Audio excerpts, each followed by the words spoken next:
third one, which is the last one, is in fact, we actually rate you a little bit. I mean, that's why I'm sure you've had a very great time with the people in the last 3 or 4 hours. So we actually distinguish you, contrary to what you said, that we don't rate you. A lot of politicians will not even come here because of what you have done.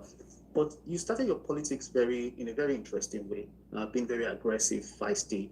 Uh, are you open to even helping solve some low-hanging fruit? I mean, politics is still, or election is still about 2 years ago. I was heartbroken when I read on Malam's handle this afternoon that he's not going to talk till March 2027. I was like, no, that shouldn't be. As a former minister, former governor, if you, Malam, the secretary of ADC, all of you march, for instance, to the police headquarters and ask for a reform, like someone like Showore, who you have mentioned before, is doing, I'm sure there will be some things. Nobody will shoot you. Nobody can, compared to regular Nigerians. So are there some low-hanging fruit you are open to even solving, so that we don't look as if we just want to just put you in office again? Because this is really the first time you are out of office in the last 20 years or thereabout. So can you help us even solve? I mean, there are Yaga, there is so many individuals who have formed organizations, civic organizations, and they are solving problems. So are you open to also doing that? Thank you so much for your time. Okay, so let's start with the last question. I don't know how many of you were born in 2015, when we were fighting President Goodluck. The problem I have is that I'm an activist president or an activist politician. If you observe very well, in 2013 or 14, we protested to the office of the Inspector General of Police. I don't know how many of you remember that. Can anybody remember that? Yes. I led the protest. I not only funded the protest, it was my idea. President Tinubu walked out of the meeting and refused to participate. Senator, what's his name? Former governor of Edo, Senator Shemole Adams, protested that he was not included in the committee. He was then included in the committee. He did not participate. He did not come. But I led that protest because I told him, I said, if we don't show that we have the capacity to fight, they would rig us out. So everybody agreed. All of us came out, excluding Adams Oshimole and President Bola Tinubu, and we overpowered the police, and we stayed at the front of the IG's office, not allowing any car go in or any car come out. And we were there for over 4 to 5 hours. The problem with ADC, as it is now, is that nobody is willing to take those risks. All of us are big men. Now, so if you say, are you willing to solve some of those things? Will the president do anything if he protests? No. But it leads to preparation. You see, what you have currently is that you have an apathy, a crowd of voters who have voter apathy. So some of these things, some of these protests and all that will energize the voters to come out, knowing that they have leadership that can stand for them. So that's one thing you have to look at. ADC is of course, ADC is not just when I mean ADC, that is the coalition. I don't know if tomorrow coalition moved to another party or not. If they move to another party, I will join them. But I think this is my last post. I'm tired. Trust me, I'm tired. If I don't win the presidential election, I may likely not come back to politics. I am exhausted. What else can I do? At 60, allow the youth to take over government. Allow the young men to try their luck.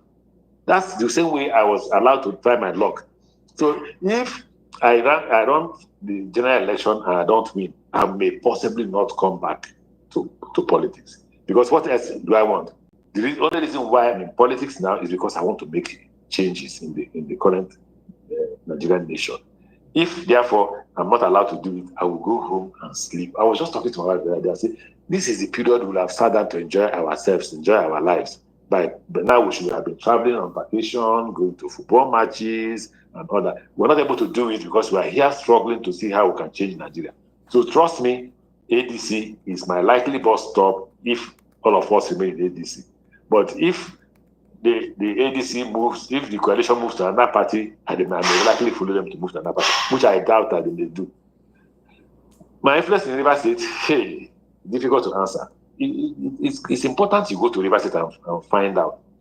I speak my mind, and I've spoken on this matter, and I don't want to speak about it again.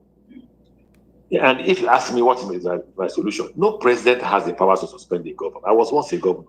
So I'm asking for constitutional amendment, because if you have a recalcitrant president like President Tinubu, who doesn't want to obey both law and constitution, the worst thing is to disobey the constitution. I will add in the constitutional amendment that if I'm allowed to do it, that whatever president you are, if you go against this constitution, when you leave office, the government should come after you. Then I'm also adding my own view in constitutional amendment to include the fact that let us write it clearly that anywhere there's a state of emergency, it does not include the removal of the democratic structures. Because actually that's what it is. But because it's not clearly written, everybody takes advantage of it. I think I've answered your 3 questions. Have I? Yeah, thank you so much, sir. Thank you. I think you are doing very well. Thank you. Yeah. Odwayo, sorry, Odwayo, before you. We're rounding up in 30 minutes. In 30 minutes, top of Yes, the hour, yes. we'll round up in 13 hours. Yeah. So, he says anything. Thank you so much. We really appreciate. I don't take this gesture for granted personally. I really, really appreciate. We have stretched you beyond our imagination. Sincerely, none of our guests have spent this hour of time. I appreciate your magnanimity, your liberalness, and everything. And I tell you the truth. Like the guy that asked question, people don't come easily. If you are not afraid to come, you will not come. You will not be here. Thank you so much, sir. We don't take it for granted.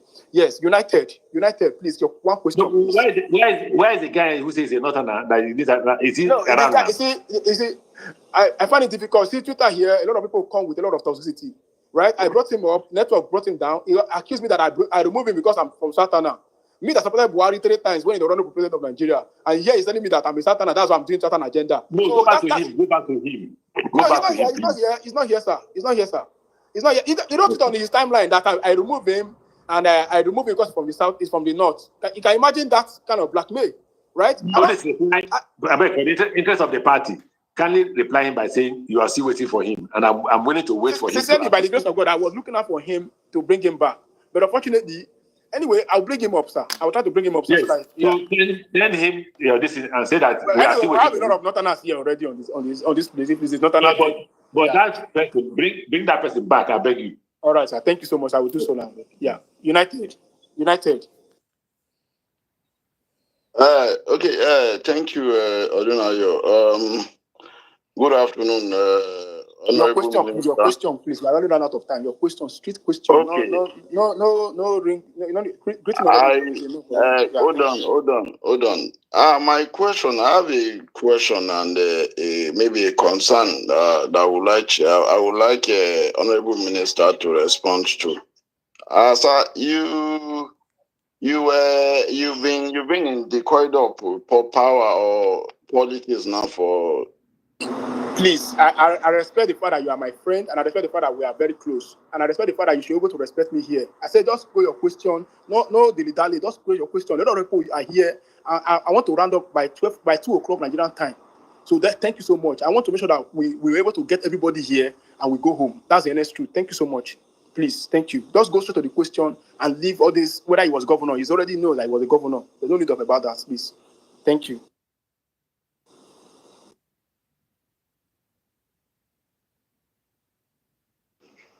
United, please, can you go on, please? Can you speak now?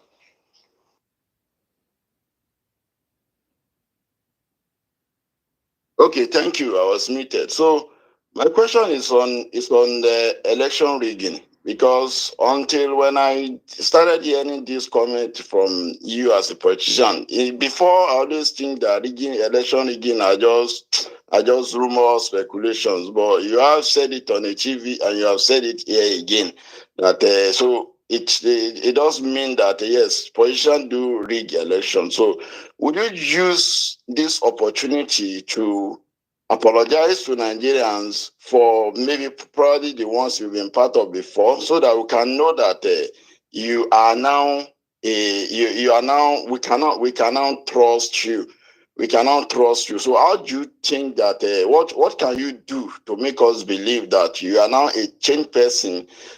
You are no longer part of those, you are no longer member of riggers. Thank you. Honorable Minister, please, if you don't mind, your mic is muted. Kindly unmute, sir. Yeah, please kindly unmute.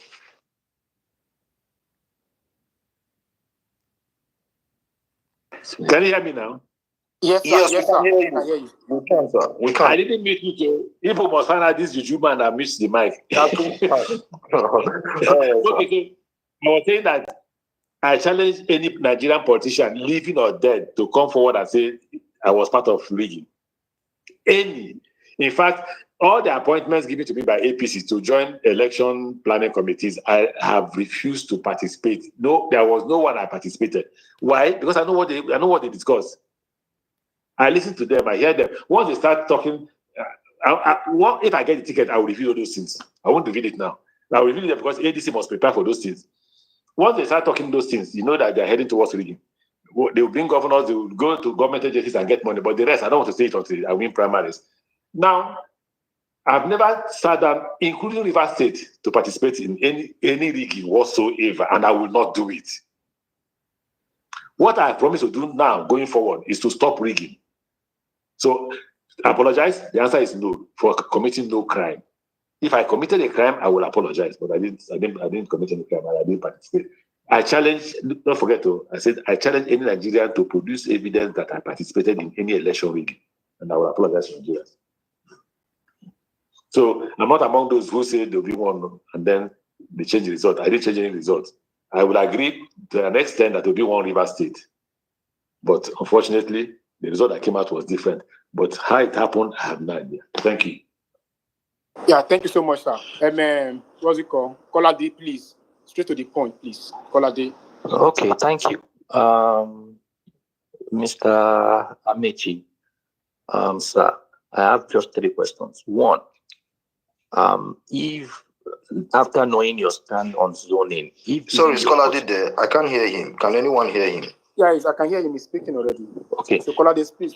Okay. Be concise, please. Be concise. Yes. So, if given the opportunity to be a VP in our party, the APC, would you consider it? That's question 1. Question 2, knowing fully well that you were a member of the APC till June 30th, what have you done? What did you do? I know you've answered, but you didn't answer this. What did you do to what the APC under the leadership of Tinubu did in your own states about the state of emergency? What did you do practically? The 3rd question, sir. When you lost the primaries against Tinubu, did you support the winner of the 2022 primaries for APC, where you contested in the primaries? Did you support him? And if you did not, why didn't you support him?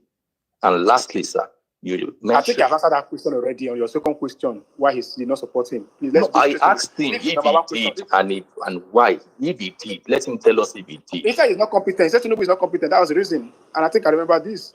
Yeah, he said he's not competent. He told it to his face. Okay. So let's go to the number 1. Only 1 question, please, sir.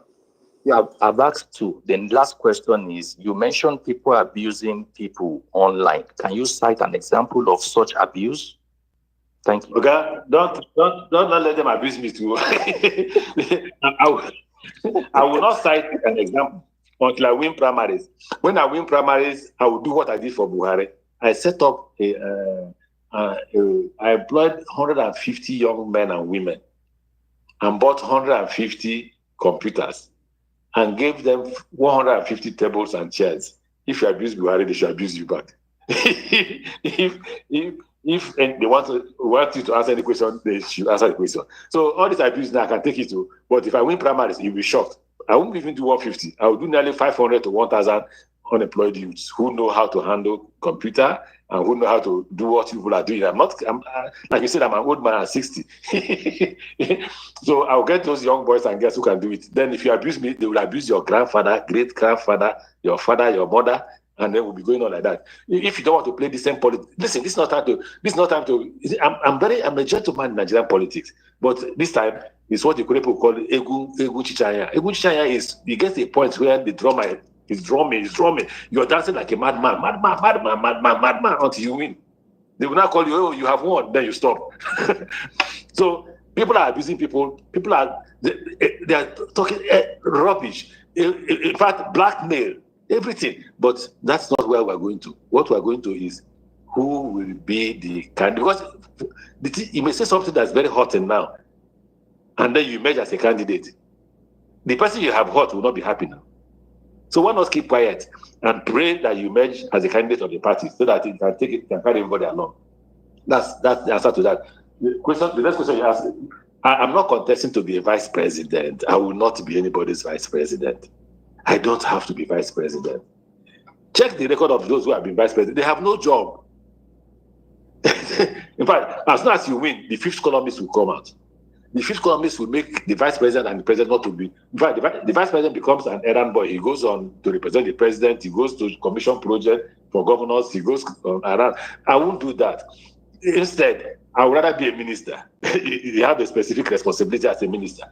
State of emergency, I have spoken. I don't have to speak 100 times. I've spoken and I've condemned it. Even asking the question here, I've said that because of the role Tinubu played in the state of emergency of Rivers State, I will, if given the opportunity to be president of Nigeria, amend the constitution to state categorically clear, that is rubbish English, but I will speak it, that no governor will ever remove anybody if he declares a state of emergency, that the democratic institutions must remain as it was.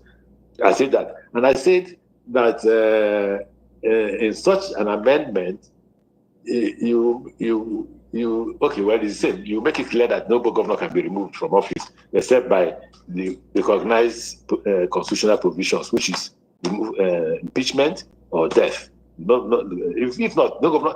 The governors are not able to function now because they're afraid of Tinubu, that Tinubu will remove them. Did you support? Who did you say did I support? Did I support Tinubu?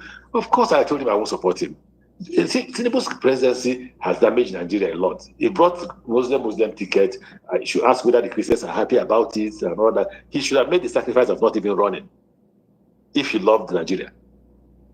The only way he could have run is to say, look, what I'm bringing to the table is something nobody can bring to the table, so I'll take this risk. But there's nothing he's bringing to the table that anybody could not have brought to the table. So I made it clear to him that, look, your competence is an issue for me.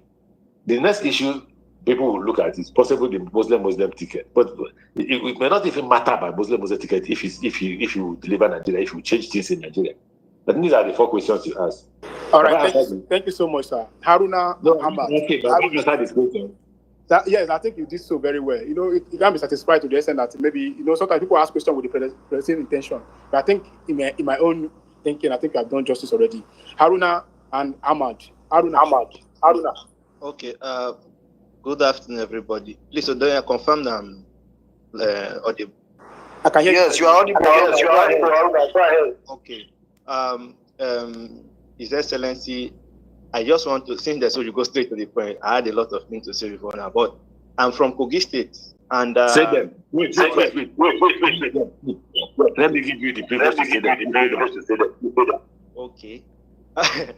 I was born and brought up in Rivers State. By all standard, I'm a Rivers person because I did my my basic education in Rivers State, and so nobody can tell me the capacity of Rotimi Amaechi again. I don't think any person have that right to tell me that.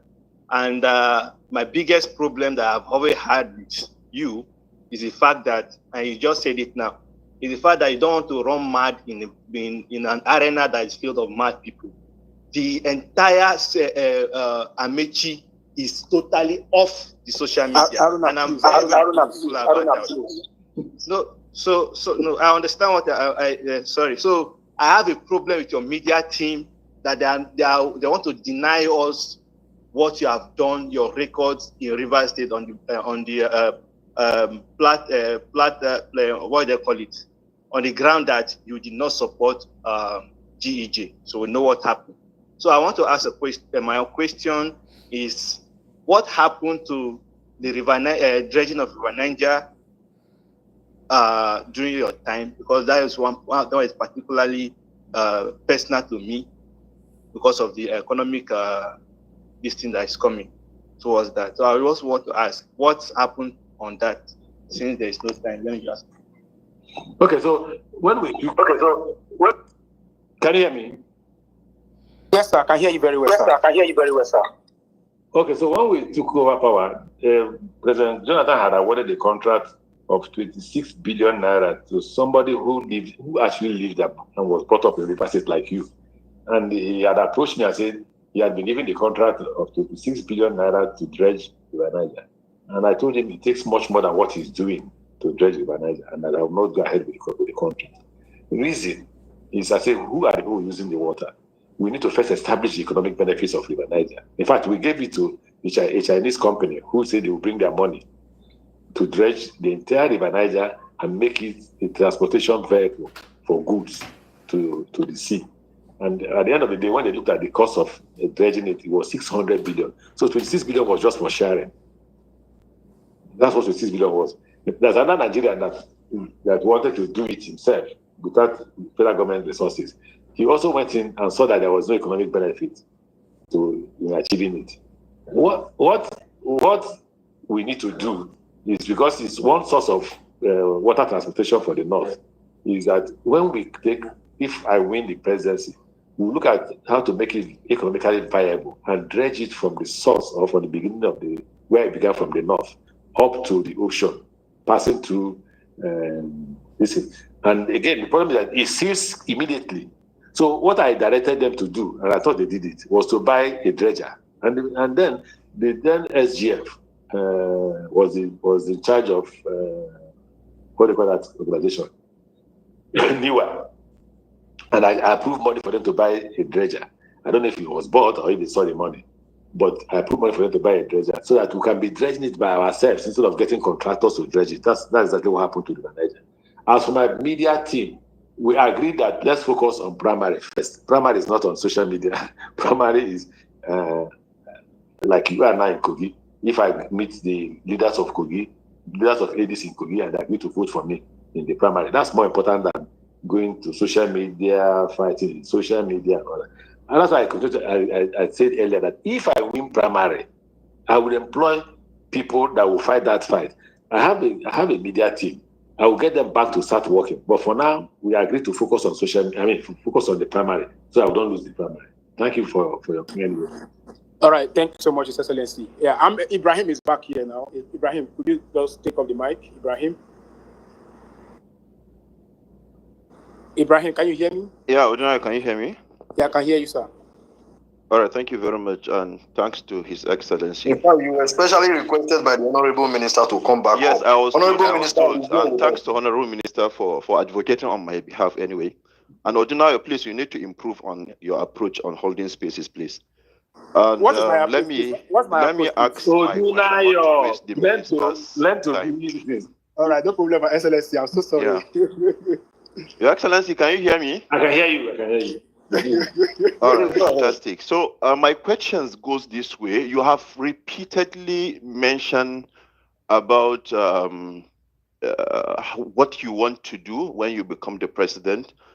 And we are fully aware that currently most of the discussions ongoing is about building a united force in the coalition group, and most of the leaders is what they are exactly doing. So my question is, if eventually it appears you are not the presidential candidate that emerges under the coalition group, will you support any person that emerges, irrespective of where he's coming from, whether north, south, or east? That is my first question. My second question is about the economic viability of the north. We know, I had your response when somebody was talking about the north, and you mentioned that we need to speak as Nigerians. Yes, it's fine.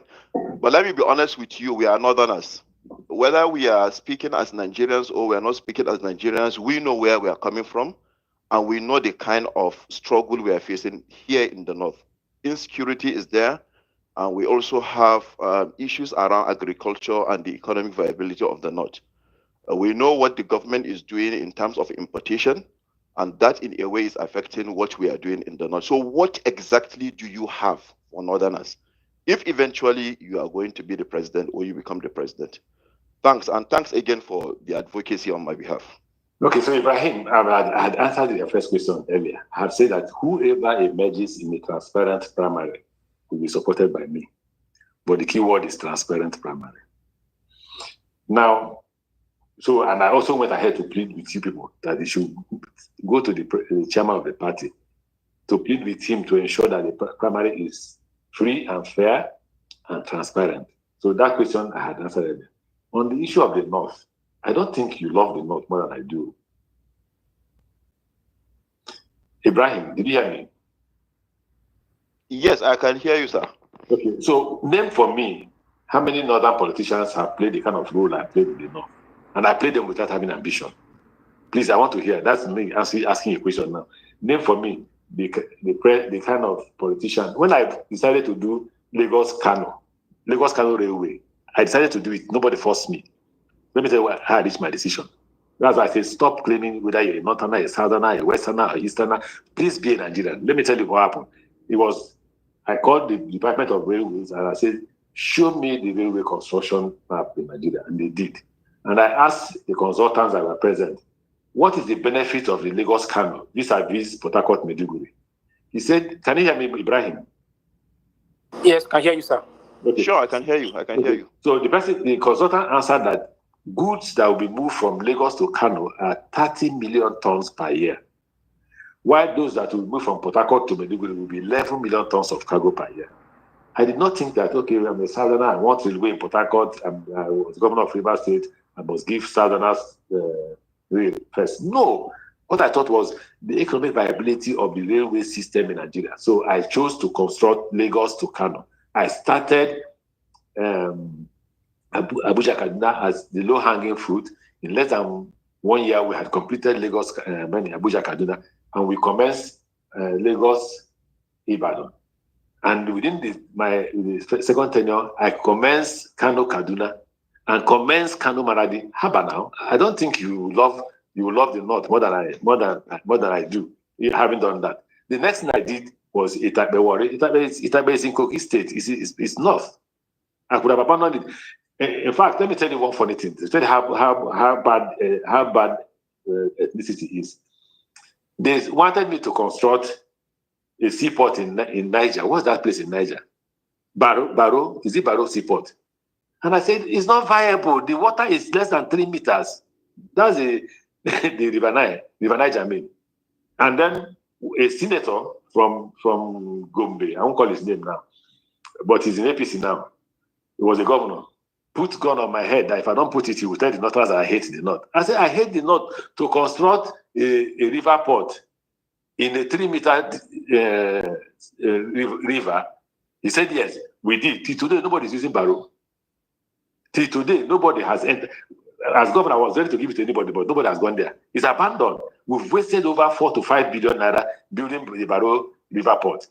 Now, I also commenced, even though it wasn't signed by our government, for the completion of the Lokoja River Port. That's in the North. Then I told you, the university in Daura is not part of the contract. It was just more or less like a gift. But I cited it in the North because I believe that we need to focus on education in the North. And that school is there today as an evidence of what Buhari had contributed to the growth of the North. So tell me, look at your politicians, look at what I've contributed. Ask whether anybody who sees those contributions will not say I'm from the North. But let's look at what the issues you've raised. I have told you earlier, I thought you had listened to that the reason why you have insecurity in the North is the issue of poverty. And if you not address poverty, you cannot address insecurity. When I was governor of Rivers State, that was the first thing I did. I addressed poverty. I made sure that we had the growth of the, middle class. And so we created employment. So if we don't create employment in the North and put money in the hands of people, the crime will continue. And until you eliminate insecurity, agriculture will not grow, no matter how much you invest in agriculture. The reason why the government is currently importing food items and agricultural produce is because they are desperate. The cost of living is high, so they're looking for how to bring it down so they can win the election. When they win the election in 2031, 27, you'll be in trouble. Okay, so let me go to the area where you're saying if I will support anybody. From the way you're talking as if you want to support another candidate. I don't care where the candidate comes from, but what I care is capacity. What you see, those of you say you want young men, listen to the way Ibrahim spoke. What the young men, whether from north, south, east, or west, should be asking for is capacity. Not whether you're a northerner or a southerner or a westerner or easterner. Does this man have the capacity to deliver? Most of us running for office have all had one office or the other. Please assess us by our capacity. Go to River State, check what I have done. Go to Ministry of Transport, check what I have done. And then ask the question, can this man deliver if he's made the president? If I can't deliver, please don't vote for me. And I thank you very much, Ibrahim. Did I answer your question, Ibrahim? Yeah, sure, you did. Thank you very much for the responses. Shosha, hold on, please. Shosha, I want to go for your team.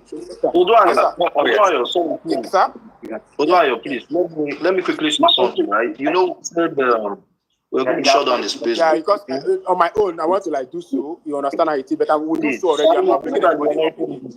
I'm not bringing anybody up again. Please. Yeah, Shosha, please. Shosha. Oh, absolutely brilliant. Thank you very much, Mr. Odinaya. And also, I'd like to say, sorry, guys. Sorry. Please, I'm in I'd like to also say a very big thank you to Your Excellency, the former governor of River State. I've got some, quick questions, very straightforward. And the first one, I think you've already begun to answer it, and very brilliantly you did there. So the first question is about the southern versus northern turn, because I want to believe it's not all Nigerians that agree about the rotation system, because in 2015, there were more than 10 million Nigerians actually voted against the APC for the PDP, who had a southern candidate at the time, right? So is it fair on those other Nigerians to, make it seem as though, it has to be a southern candidate right now? Although you have clarified, saying, we should worry about competence. But I believe there are other people who actually are still focused on the regional rotation. And I also believe that regional rotation is something what is also even responsible to a large extent to the coming of APC. So I believe it's their template. So should we play to the APC template by APC rules, or should we approach these elections with our own new rules and set a new template going forward? And the second question, real quickly, is we've got a diverse, set of leaders, very brilliant, long history of achievements. We've got Atiku, yourself, El Rufai, and many others like Peter Obi as well.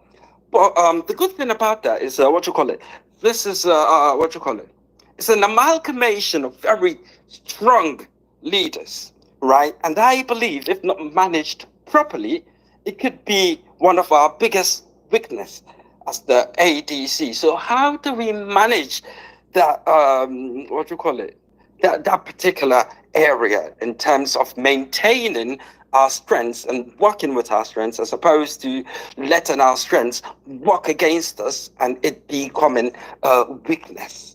And the final one, you've spoken very passionately about hunger and hardship. And Nigerians have been facing, particularly under Tinubu's Amala administration, it's been very, very dire. So what concrete policies or programs outside of what we've been used to, what hasn't worked previously, like the cash, I've forgotten the name of it. The cash was given to people that usually doesn't help anybody, as opposed to having a system what promotes a working culture. Because I believe a working Nigeria where people are working would lead us to a working Nigeria, as opposed to Nigeria where we depend on handouts. Right. So that would be my final question. What would be the policy? What concrete policies or programs will the ADC coalition prioritize to address these issues if it wins the 2027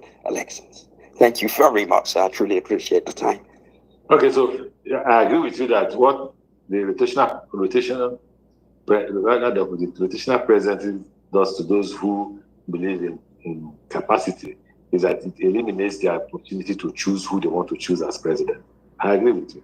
But don't forget, stability in the nation is more important than anything else. So if stability will come as a result of rotation or regional agenda, I don't see what's wrong if we manage it properly.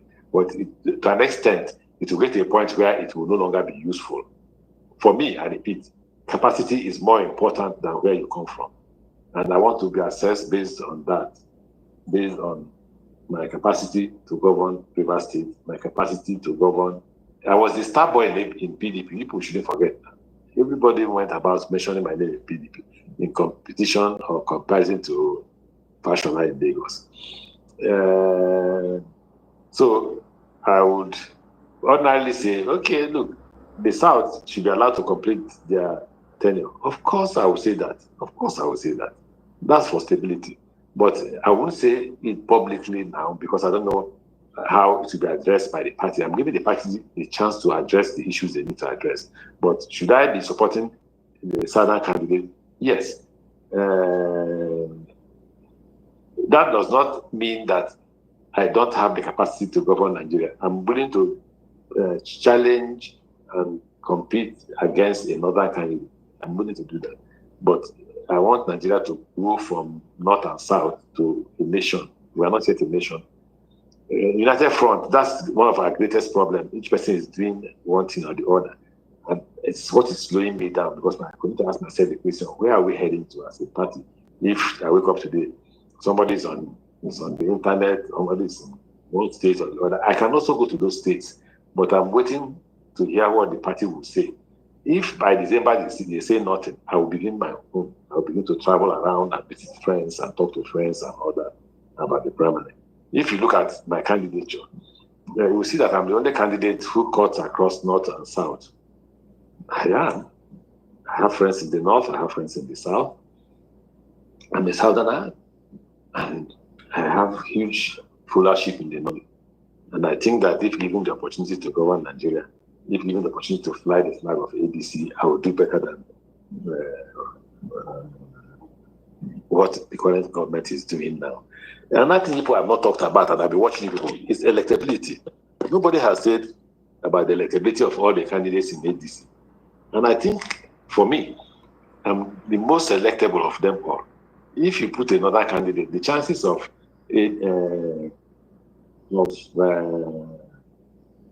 Tinubu trying to bring the South together will increase. That's what I think. But I also believe that another candidate should not be excluded from running for primaries. Hunger and hardship. In fact, unlike the election against Goodluck, the election against Goodluck was about corruption. But this one is beyond corruption.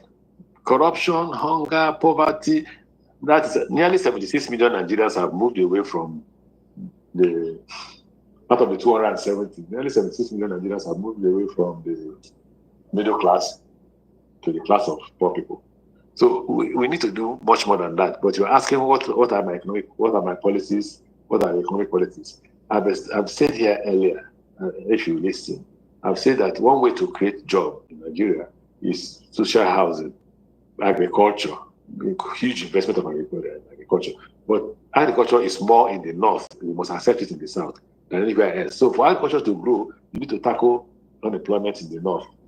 And to tackle unemployment in the north, you need to tackle insecurity in the north. And to tackle insecurity in the north, you need to create wealth. And to create wealth, you need to not only invest in social housing, you need to invest in building schools and health centers in every place so that you can create that employment. I've made those policies clear to all those who were here when we were speaking. So hunger and hardship will be addressed as soon as we get into government. I assure you that if you have trusted me in the past, please trust me again. That will happen as soon as we get power. Thank you.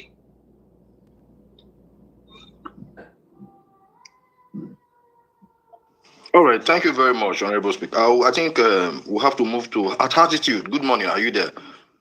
Good morning. Attitude. Yes, I'm here. Yeah, good morning. Good morning. Let's be very brief. Thank you, His Excellency. Good morning. Thank you so much.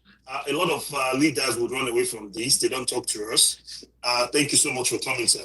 So my question is, I'm asking this because you're a former governor and a former minister, using these scenarios as case studies.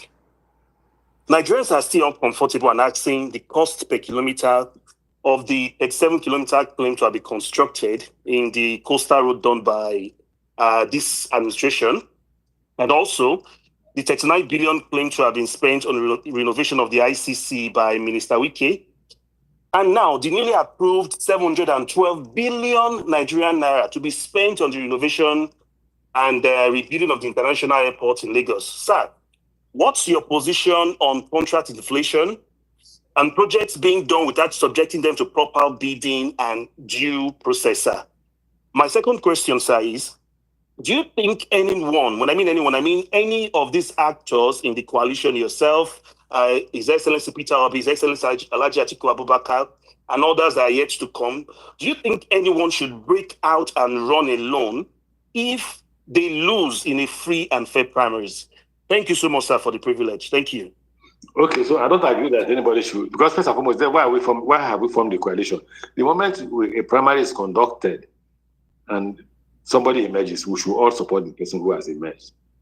I hope that the chairman of the party can call a meeting for us to give this reassurance that whoever emerges in a free and fair primary, the key words are free, fair, and transparent primary. Once somebody emerges in such a primary, I don't think I've never heard that. I will give the person my support. Then you asked about transparency in award of contracts. In government contracts, government contracts being awarded. Award of contracts. All right.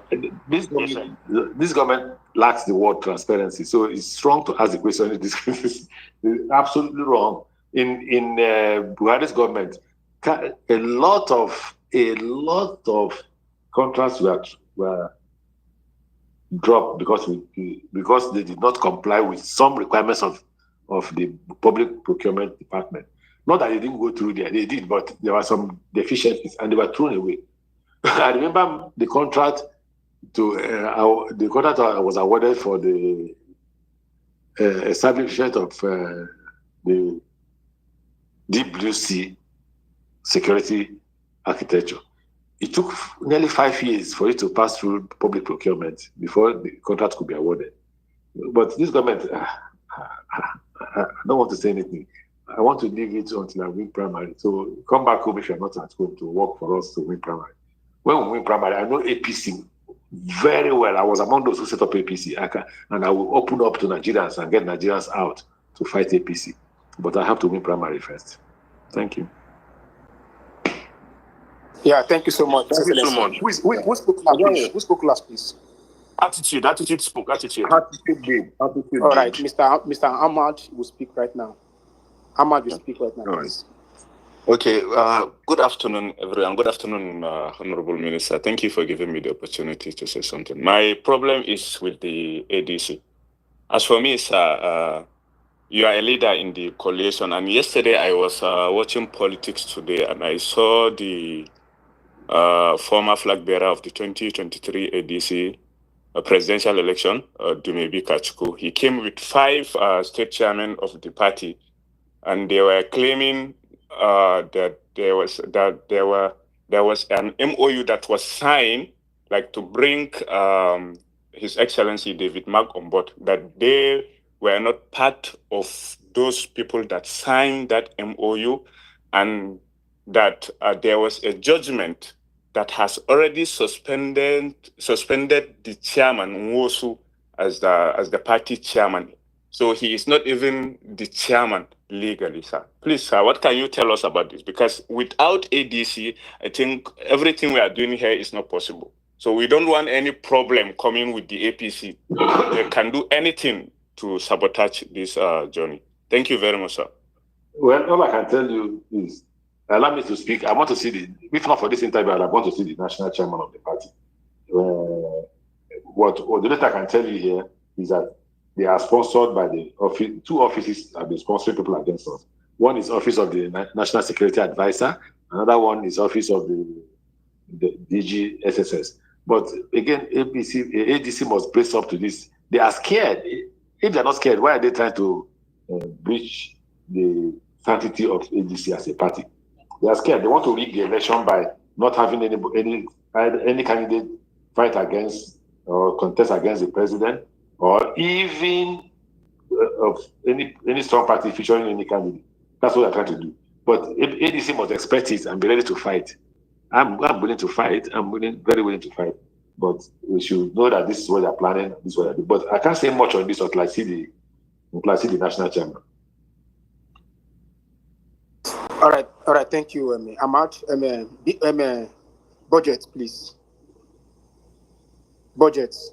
Yes, I'm here. Good afternoon, just everybody. answer your question. It's just that I spent beyond time that I had in mind. I wanted to close by 2, but I think I don't want to take it for granted. Please, just round up in 1 minute. Just ask your question, please, sir. Thank you. Yeah. Good afternoon, everyone. Good afternoon, Your Excellency. Good afternoon. I've listened to you carefully all this while, and I'm loving what I've been hearing. And one part I know that is very important for this country and the development and progress of Nigeria is insecurity. And I know due to time constraints, we cannot discuss everything here or ask what I want to ask. I don't know when you have time for us to maybe give you a guaranteed security structure. We have a planned blueprint to eradicate insecurity in Nigeria. You can come to Okay. Then my question now is on our mineral resources. I'm sure Nigeria has always been shouting no money or it's either been looted, but we have a lot of mineral resources across this country. And let me just use one as an example so we don't deviate too much from the discussion. Just gold, for example, now. The gold of Nigeria has been sold across the world, different places like Dubai. Until today, nobody can give you an evaluation of the Nigeria's gold reserve or whatever we have. We are not even saving it. We don't have any, tangible thing to talk of on our gold. We don't even know the valuation. What is it worth? We don't know. Is there something you can or you have in stock for our mineral resources across the country, not just the gold? Okay, so what I will tell you straight away is if we win the election, the first thing I will do is take a stock of the natural resources that Nigeria has and where they are located. Where they are located? Some are located in people's private pockets. You get the point? And that's what's happening to the gold. Can you hear me? Yes, sir. Yes, sir. So that's what happened to the gold. Most of those things are in people's private pocket. Take it for free. Take it for free. I will not start governing until I've done the stock. I've taken a stock of what do we have and where are they located and what do we need to bring it into the treasury of Nigeria and harness it for the development of the country. We need to raise money.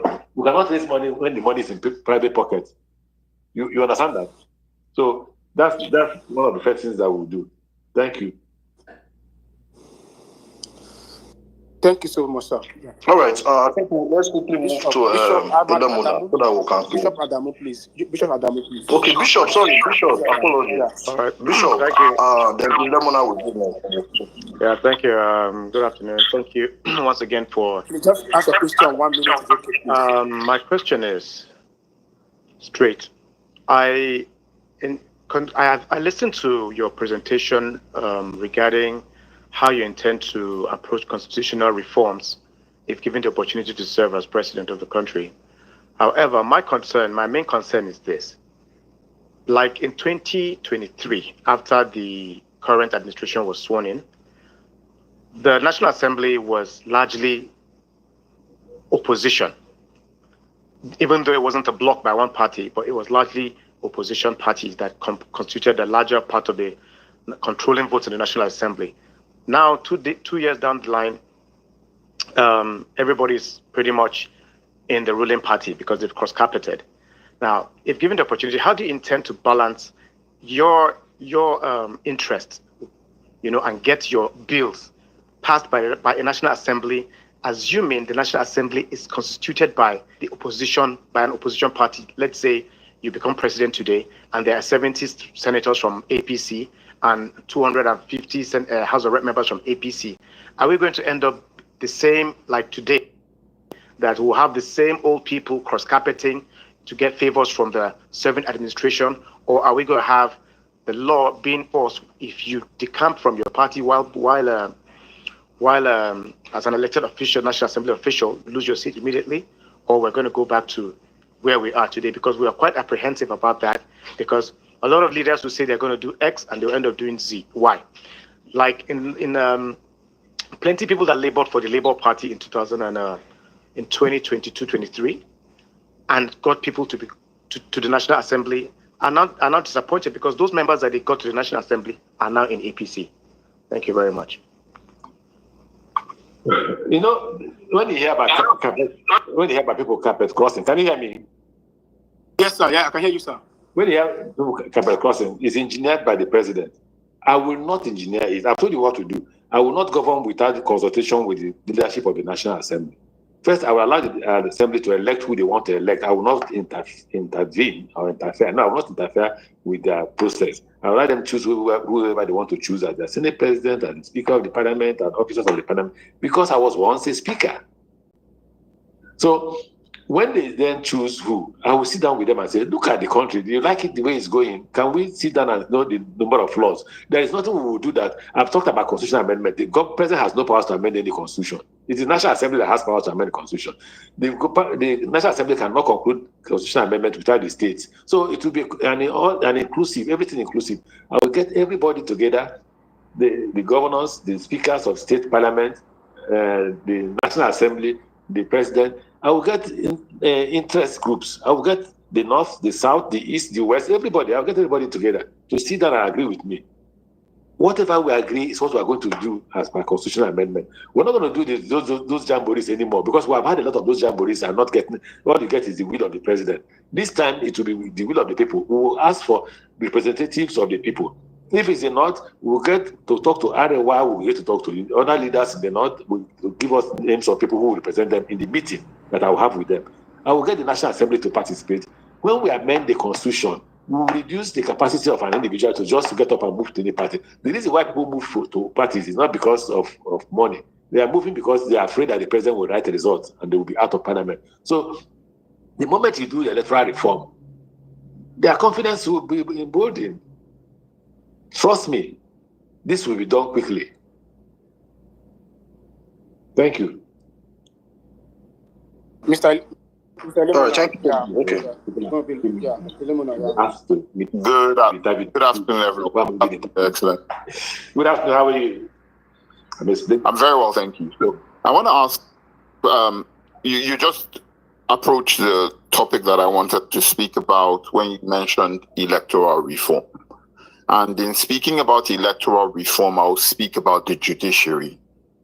We recently saw the sham of an election in Edo State, where the electoral umpire printed 2 sets of result sheets and then announced a very different set of results that was then upheld and ratified by the judiciary.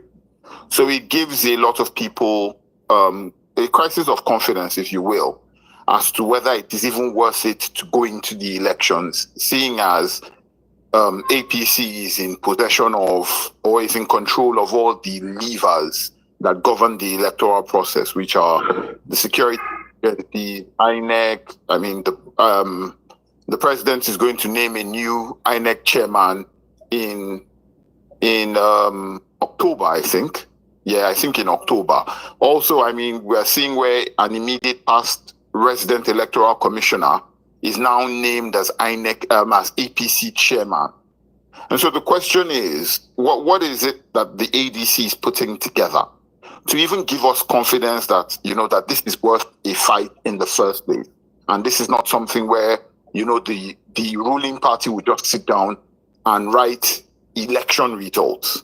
Immediate follow-up question: without the rule of law, without the strength of the judiciary, this country is it's embarrassing. As a lawyer of several years, as a Nigerian, it's embarrassing to see the way the judiciary is run. I mean, we don't even see the erudition of previous justices such as Nikki Toby, Mohammed Weiss, Chukwudifu Oputa. We don't see that sort of intellectualism anymore in the judiciary. That needs to be cleaned up yesterday. So I would ask the question, the political question, how are we going to combat the rigging that APC intends to bring into this election? Because we know that they know that's the only way they can win the election. One, how are we going to combat that? And two, what are the plans to clean up the judiciary? Thank you. You want to put me into trouble with the judiciary. Let's allow judiciary. Let's talk more of how to combat the rigging. It is difficult to respond to you now on how to combat the rigging because that is not a thing you discuss online. When I win primaries, I'll be glad to meet with you and I'll be glad to explain how we go about fighting in APC.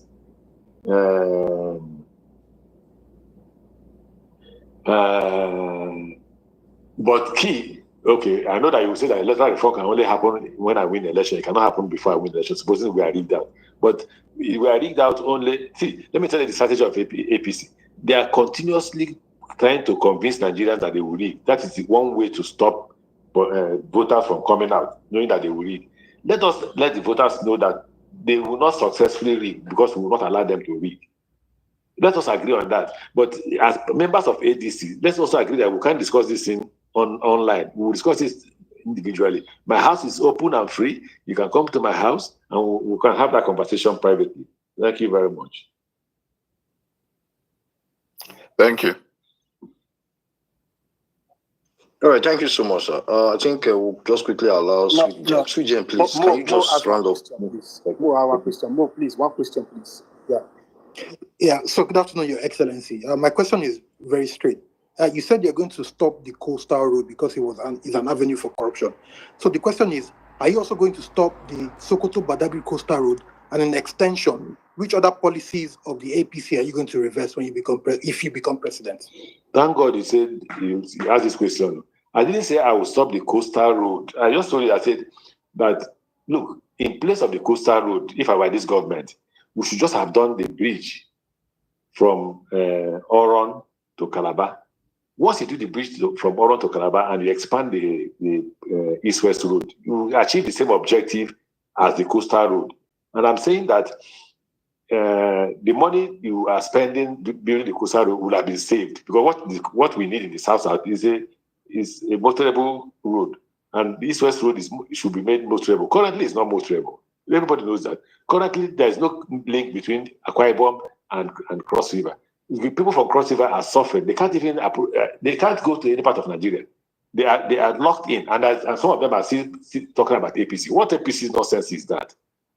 Now, I will not stop any of those roads if they are viable. I'm not talking about reversing on this interview. We're not talking about reversing any project. So it was good you asked that question. I'm not going to reverse projects, but I will prioritize. What is prioritization? The priority for me is how do Nigerians feed? So how many people, and how do I get people from Cross River to come out to Akwa Ibom? Because the moment people from Cross River can come out to Akwa Ibom, and Akwa Ibom people can go to Port Harcourt, and Port Harcourt people can go to what is it called? Bayelsa, and Bayelsa people can go to Delta, and Delta people can go to Edo. You have done East-West Road.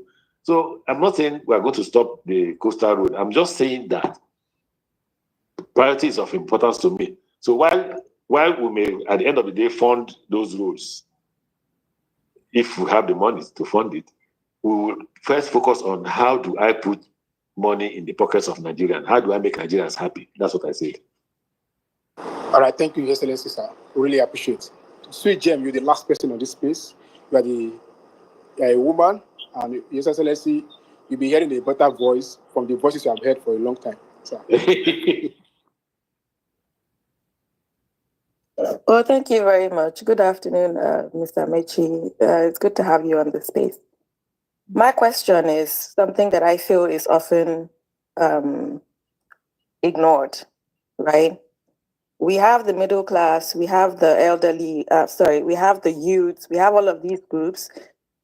I think the retirees, there's a lack of focus on those people. And I speak as someone who has two parents who are retirees, right? And especially in the current state of the economy, where my mother, for example, who served for 30 years, I believe, in Itape Iron Ore Mining Company, rose to the top of her career as a civil engineer, has retired and is being paid 120,000 naira less, I would say, I'm just rounding that up, per month. And we have a situation where these are people who are living on life-sustaining medication with the, shambolic healthcare that we have, and people who now have to fuel their cars to go anywhere, buy things at exorbitant prices, and have to survive on 120,000 per month.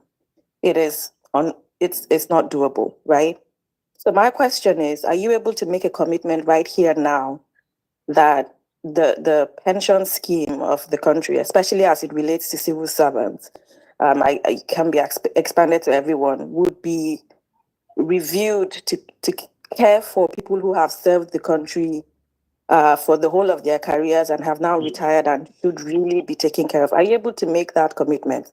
I mean, we travel to different countries all the time. There are different policies that are there that we could look into and maybe adopt some and tweak it to our own realities. But is that something that, even if you weren't considering it before, you're able to commit to adding to whatever your policies will be on this space today? I don't think that the pension scheme is the problem. I think that the problem is that no matter how small the pension scheme is, it can buy nothing. Absolutely can buy nothing. I wonder how you're surviving with your parents. I sympathize with you. I wish I was in a position to help. But the only help the government can offer you, an ADC government can offer you if we win, is how to reduce the cost of living and how to put funds, how to put money in the hands of Nigerians, which include you and your parents. So I can commit to the fact that I will look at the possibility of overhauling the pension scheme. But even if we overhaul the pension scheme without giving the purchasing capacity to individuals, we'll be wasting our time. So yes, we'll look at the capacity, we'll look at the ability to overhaul the pension scheme, but we'll also try to reduce cost of living. The cost of living is so high. Okay, I'll give you an example. I have this habit of giving out 1,000 bags of rice to not my friends, my co-worshippers in my church every Christmas. I was doing it those days because to buy rice then wasn't as expensive as it is. Last year, even though I tried to do it, but they were done mostly by my friends. My friends had to contribute money. I had to beg a lot of my friends. I had to go around begging people because rice had risen to 100,000 naira per bag as at last year, December. So how many poor people can afford to go home for Christmas and buy rice? During Salah, I was able to give out very few bags of rice and cows, unlike before when it used to go around. So we need to focus on how to reduce the cost of living. We need to focus on how to generate wealth, how to grow the economy, and ensure that the money is not left in the hands of very few. I say the current funds of Nigeria are actually in the hands of very few. We must take it out from their pocket and make sure it goes, an inclusive government, this money goes round. That's what I think. Thank you so much, His Excellency.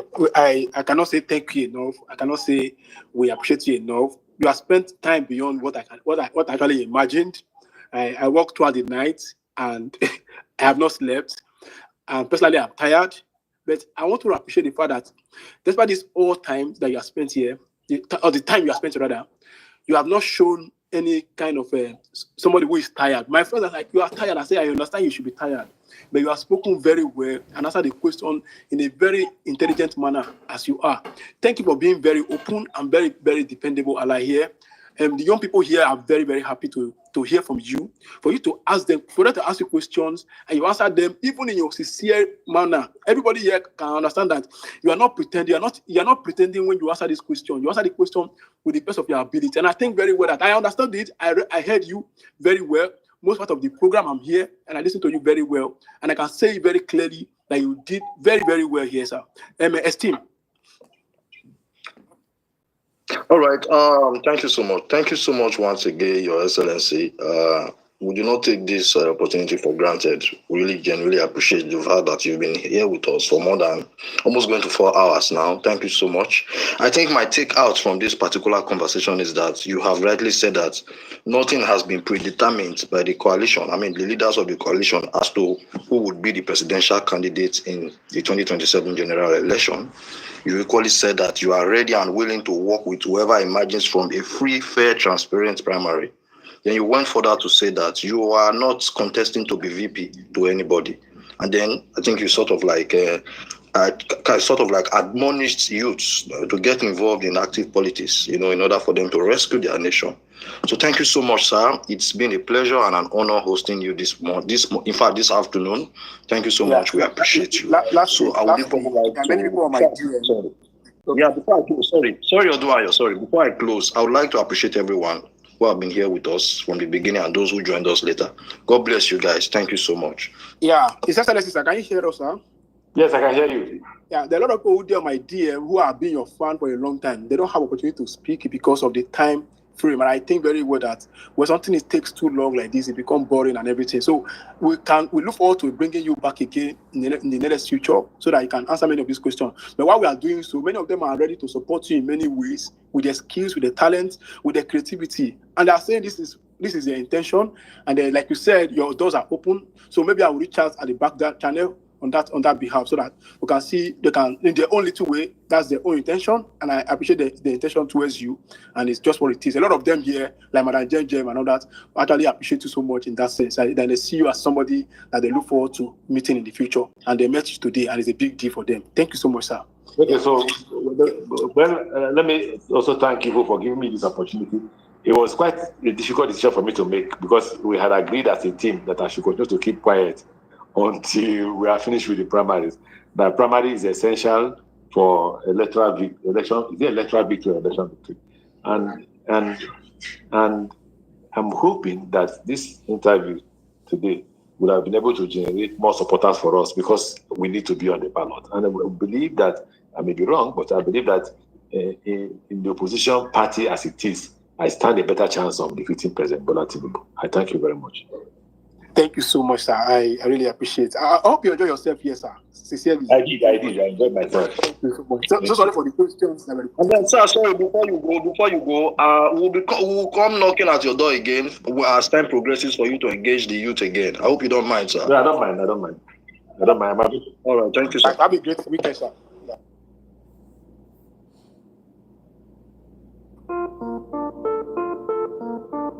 I mean, there's this saying that it will take one of them to beat all of us, and it will take all of them to beat one of us. I mean, there's this he did in Rivers State, but what I witnessed in northern Nigeria, especially in terms of railway, rail lines, and a school that he commissioned in Daura. Some people to like just set the ball rolling. His Excellency, Yeah, that. Thank you so much. Yeah, all right, good morning. That's the last link. So Put your phone on DND. All right, thank you. Yeah. He will join us with a handle. And obviously, I spoke with the assistant to the governor. No, what's up? Officer. So public officer demand the point. So no, that's fine. That's okay. That was on my WhatsApp. I have nobody call me. I don't know why anybody. Can you hear me, Esteem? Yes, I can hear you. Hear you. So what will happen? Like people will retweet it because unfortunately I lost that because of my challenge. People they call me. I don't know why everybody call me like at this hour. Everybody call me. Like, I was receiving call like torrent of calls like in a very unusual manner. Like I owe somebody money. It doesn't make any sense. I get an appointment. This thing is on my Twitter, on my WhatsApp. I have an appointment. They call me.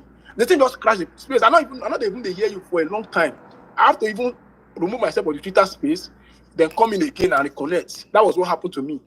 You get the point. So no, that's fine. That's okay. That's okay. Please help us to retweet the space so that people can join us as much as possible. Because my intention is to make sure that we have enough persons here and enough persons to ask questions to this person is a public officer. So public officer demand public scrutiny in any sense, and he intend to run for president of Nigeria again. So I think very well that everybody need to ask questions. On DND, number one. No, is it on WhatsApp? No, also up your WhatsApp data. If you are using iPhone, you can up your WhatsApp data. Do you understand? Okay. That is only I'll check. Yeah, please check and off your data. All right. So in the course of this, I spoke with the assistant to the governor and former governor. He said I should give him. That time I spoke with, he said I'll give him 10 minutes. That he's just coming out from his gym, and I was like, okay, no problem. So in the next few minutes, he will join us with a handle, and I hope that we all respond positively too. Thank you so much. Odonayo, Yes, can you hear me? Yeah. Yeah, put your phone on DND, but so no calls will come in. Put your phone on DND. All right, thank you. Yeah. All right. Thank That's you, why guys. Okay. Once you put on DND, no calls can come in again. All right. So, guys, please, I will need you guys to help us retweet for those who, might have lost the last link so that they can come up and join us. We thank you, guys. Please be patient with us. Just be patient with us. You know how these things work, especially for those of us who host spaces. Just help us retweet so that other people can see this new link and join us. Thank you so much.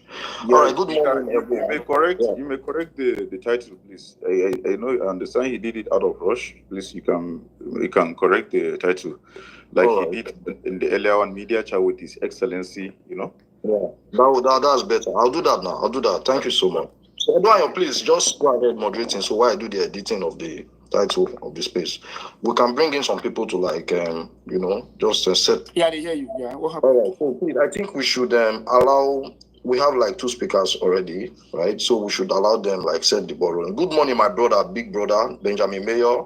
It's a privilege to have you with us this. Good morning, Mr. Esteem. Important is that we coordinate ourselves. The most important thing is I'll speak to him in a very good morning, my fellow. Bring everybody up right now. The reason is the fact that we have to allow the Honorable Minister, former Governor of Rivers State, to come in, take some questions from the host, the co-host, and the first 3 speakers that are up. Then we'll open the floor for everyone. I can assure you guys that we will have an opportunity to ask questions. And then I know him very well. Right Honorable Rotimi Amaechi. He's a man of courage. He's not always afraid of answering questions. There's this saying that it is that catalyst, which is bad. It's not something that I would say is going away very soon. To lead, he needs to understand the enormity of the responsibility of that office, and also our citizens collect. And for young people here, they are curious to talk to you. They are curious to ask a question that I want to come and listen to him for about an hour. Anybody that knows me knows how much I'm a very curious person with. I have a routine of walking. Actually, what over about that? Bad roads, potholes. I mean that they took over for the last 10 years. They caught day one. Did this today? So I'm asking you now, what if peradventure, then by God willing, the ADC becomes, victorious in the general election? Please check the WhatsApp, please. Okay, I'll do that. So I'm asking you now, what do you think about, which do you think the candidate that would emerge from this coalition should tackle first, headlong, amongst the issue of problems, the number of problems we have as a nation today? Okay, all right. Well, Steve, we are faced by the rise. I know that is well experienced in potholes. Let me apologize for the delay in joining you. But I made it clear yesterday that I have a routine of walking 24 kilometers every day for four days in a week. And today is the last day for this week, so I must do the exercise. And Bolaji and History agreed with me. So I thought maybe people would have shifted a bit to accommodate the time I did. All right, thank you so much. Good morning, Mr.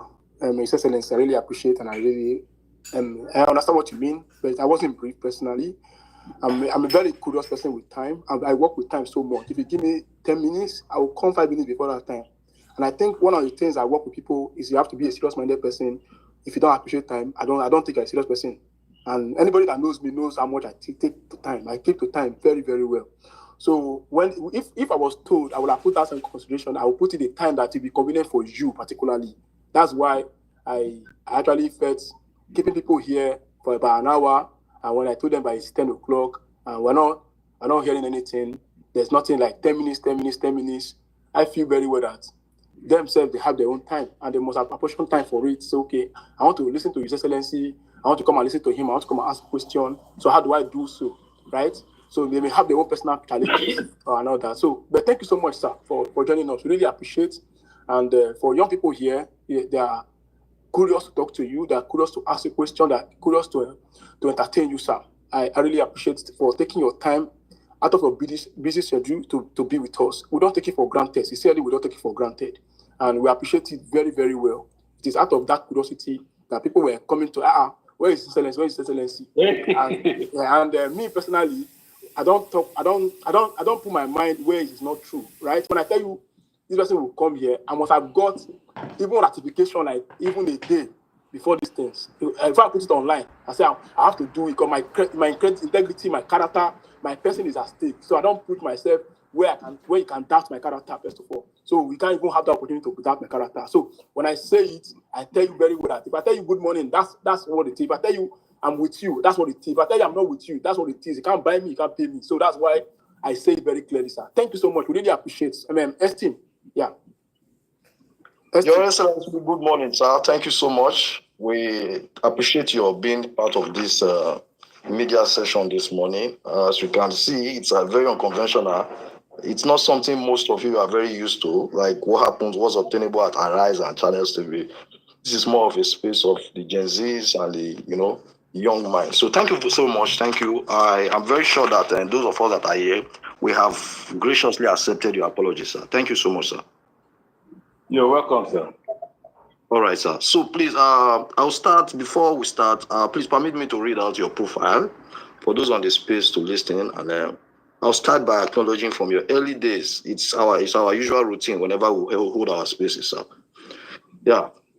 His Excellency, Right Honorable Rotimi Amaechi, was born on May 27th, 1965 in Ubima, Ikwere local government area of Rivers State, to the family of late Elder Fidelis and Mary Amaechi. His name, Rotimi, meaning God is strength in Igbo, was inspired by his father's admiration for the renowned lawyer Frederick Rotimi Alade Williams. Raised in the densely populated Diogo area of Port Harcourt, Amaechi grew up in a culturally rich environment that instilled values of leadership and community.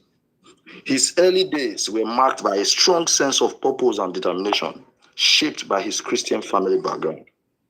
He began his education at St. Teresa Primary School in Ubima, where he developed foundational discipline and knowledge, and later proceeded to Government Secondary School in Okolobiri, Bayelsa State, where he earned his West African Senior School certificate in 1982. He later pursued higher education at the University of Port Harcourt, obtaining a Bachelor of Arts degree in English and Literature Studies in 1987. He served as president of the Union of Rivers State Students, NURSS, during his university days. He completed his NYSC in 1988. Additionally, he holds a master's degree in English from the same university. His Excellency Right Honorable Rotimi Amaechi is married to his beautiful wife, Mrs. Judith Amaechi, and their marriage, celebrated for its longevity, marked its 25th year anniversary in 2018. They have now both been married for 35 years and counting. The couple has 3 children. He is also a devout Christian and a Knight of the Order of St. John. His Excellency Right Honorable Rotimi Amaechi's political career spans over 3 decades, marked by significant roles at both state and federal level. He served as Secretary of the National Republic Convention NRC in Ikwere local government area during Nigeria's transition to the Third Republic.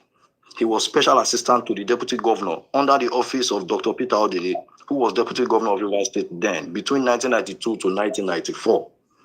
He became Speaker of the Rivers State House of Assembly between 1997 to 2007 from where he got elected as the chairman of Nigeria's Conference of Speakers of State Assemblies.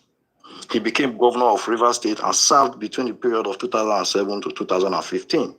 He later went on to become the Director General of Buhari's presidential campaign in 2015, where he led the campaign successfully to victory and showcased his strategic political influence. In 2015, he got appointed as the Federal Minister of Transportation by the late President Muhammadu Buhari, where he served 2 terms as Minister for the Ministry of Transportation. He later resigned in 2022 to contest the APC presidential primaries, where he secured second place with 316 delegate votes behind aspirant Bola Tinubu as it were then. Popularly known as the Lion of Ubima, Amaechi's career reflects a blend of bold leadership, infrastructure focus, and political sagacity. His contributions to Rivers State and Nigeria's transportation sector remains very, very significant. Ladies and gentlemen, please permit me to reintroduce to you this morning His Excellency Right Honorable Rotimi Amaechi, the Lion of Ubima. Thank you so much, sir. I yield the mic. You yield the mic to me? Yes, sir. Okay. So I will start with Odunaya. Odunaya, I don't go late for anything. You can ask anybody who knows me. I keep to time. All right, thank you so much, My Excellency. Ask anybody who knows me. You see, Unfortunately, yeah. Odunaya, please. Unfortunately, yesterday I mentioned to both Bolaji and History that I have a routine of exercise. I walk for 4 days. Every 4 days, I must do a walk. And I walk 24 kilometers, which takes me 4 hours for 4 days in a week. And that I will do that tomorrow, that being today, which is Saturday, the last day of the week.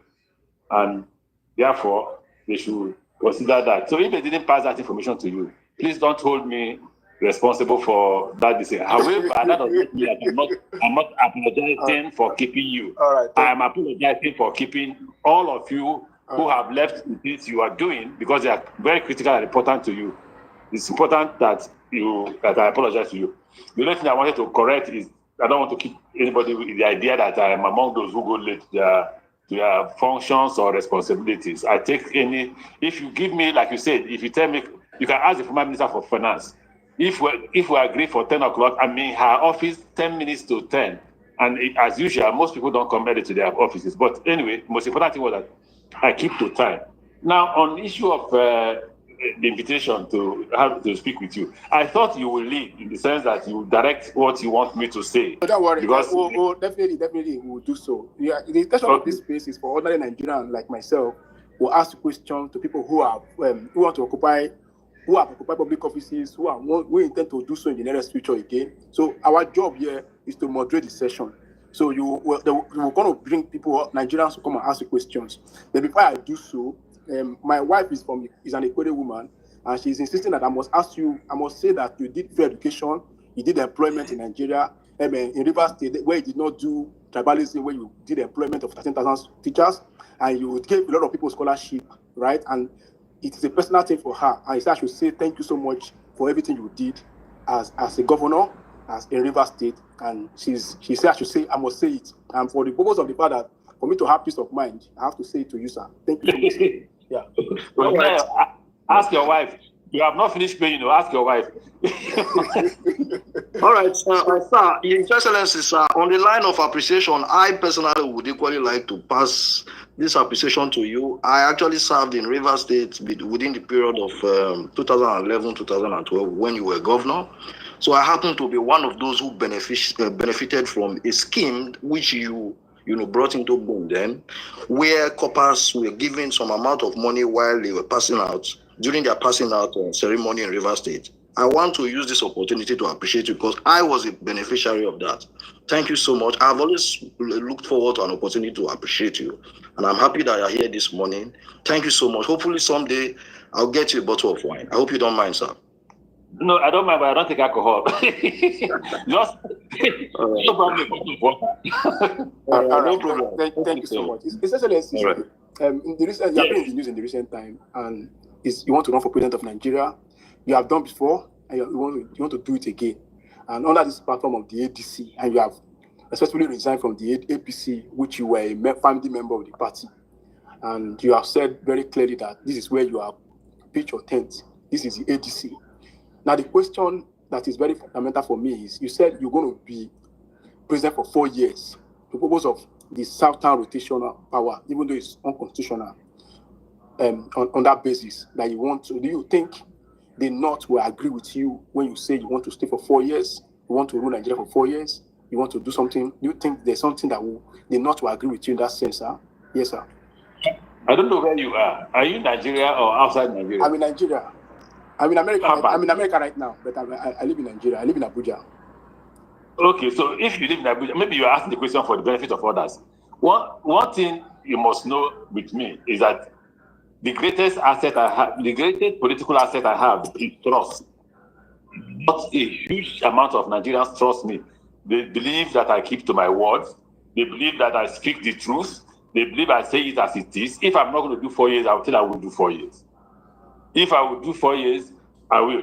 And why do I want to do 4 years? Not even because the North wants me to do 4 years. It's because there is, like you said, unconstitutional. I don't know where they reached the agreement, but you see, that was the agreement. That was why we fought Goodluck in 2019. Is it not 2014, 15? Because Goodluck had agreed with the North that he will not go against that agreement. And the governors were divided. By the way, P2B was on the other side of those who supported Goodluck, not to keep to the agreement. I was among those I led the team that said, no, we must keep to the agreement because the unity of the country is essential for the growth of this country. Yeah, and I'm not saying it's the best. It's not the best because it looks as if the Nigerian elites want to share power and resources, not that they want to develop the country. But if it's going to stabilize the country, I was among those who said, if for purpose of stability, we must allow this go on, pending when we are able to develop the political culture of Nigeria, in which we don't want to depend on tribalism, ethnicity. I don't believe in ethnicity. I don't. When I employed, like you said, about 30,200 teachers, trust me, close to 2,000, 3,000 of them were mostly people who don't live in Rivers State. Then among those who live in Rivers State, a huge number of people who are not Rivers people but were born in Rivers State were employed. What I believe in Nigeria, I believe that all of us should be given the opportunity to either govern Nigeria or do something right for Nigeria. Now, when it comes to trust, I don't forget I have a title from Daura. The title is Danamana Daura. Danamana is the trusted one of Daura. So trust me, I don't think that it's not without me on that, because that is my greatest asset in politics. Right, thank you so much. Yeah. All right. Esther, hold on. Let me finish this second question. And this is from a very important question somebody asked me. And the question is, you ran for president of Nigeria under the APC, and you came second, as rightly stated by my friend Esteem. And you said in 2027, you are saying you will run for the president of Nigeria, and if he loses the primaries, you're going to support whoever the ticket is. If you did not do so in APC, what would change in ADC? Yeah, thank you. The difference is that I didn't say that in APC now. Did I say that? I didn't say I will support whoever emerges. Don't also forget there were a lot of issues in APC that were not resolved. One of the issues was that Ashiwaju visited me and promised to come back and never came back. You get the point? Yes, so, sir. Yes, sir. Yes, sir. If I had said that in APC, I would have kept that promise. But I didn't say that in APC. I didn't say that. All right, there were issues open for negotiation, and those issues were not brought forward for negotiation. Ashiwaju felt that we are not needed, so we'll move forward. All right, thank you so much, Esteem. All right, sir. Before we go into the conversation proper, but I think it's important to start by asking you this particular question. There are a lot of questions that I have, but I will just ask it one after the other so that we can pass the mic around for other speakers to ask theirs as well. But this is the question, sir. Sir, why ADC and why the coalition? Why?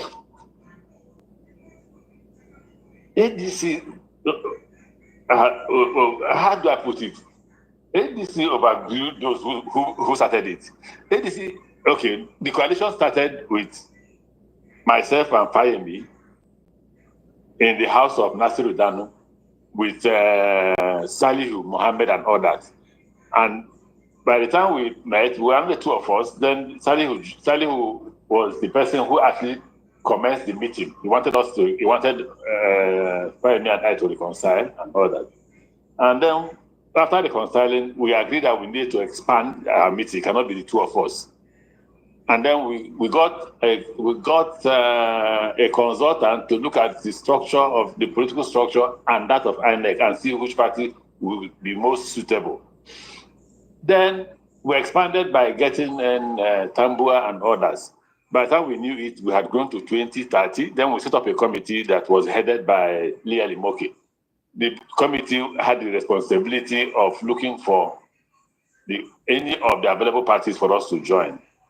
And then Leah Limoke's committee worked and ended up with ADC. They had tried they were negotiating with AA, they were negotiating with Accord and some other parties, but they ended up with ADC. And one of the requirements needed for you for us to join you is that you must give up your leadership so that everybody can join.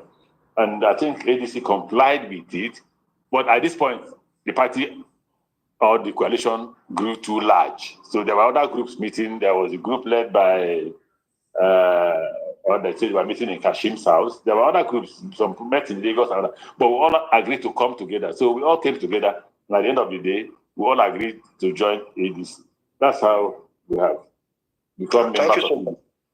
Thank you so much. Wonderful. Thank you so much. So I'll ask this question, right? I've read through your history. I realized that you became part of politics at a very young age.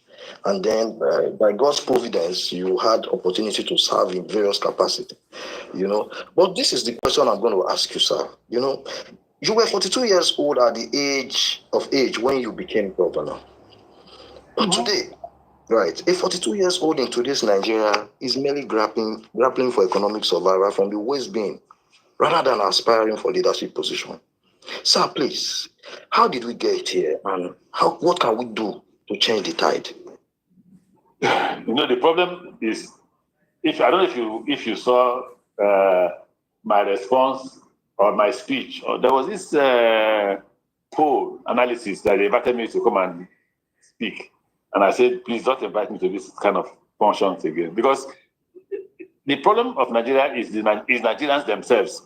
When I joined politics at the age of 22, not because I was coming to save Nigeria, but hunger. But in that hunger, I drove like a madman. So why don't we have that madness now? Why is everybody running away from being arrested? The only man that wants to be arrested is Showore. Every other person is afraid to speak. You just get the point. So if you ask me at 42, how did you get there? It's because everybody knew that you crossed my path, I'm ready to take you on. So prayers, hard work. I didn't have a house, but you need to know what was going on. I didn't have a house. I was sleeping from one person's house to the other. I ended up becoming a tenant in my friend's house, Ikechi. He then had graduated with us. He was in Uniport.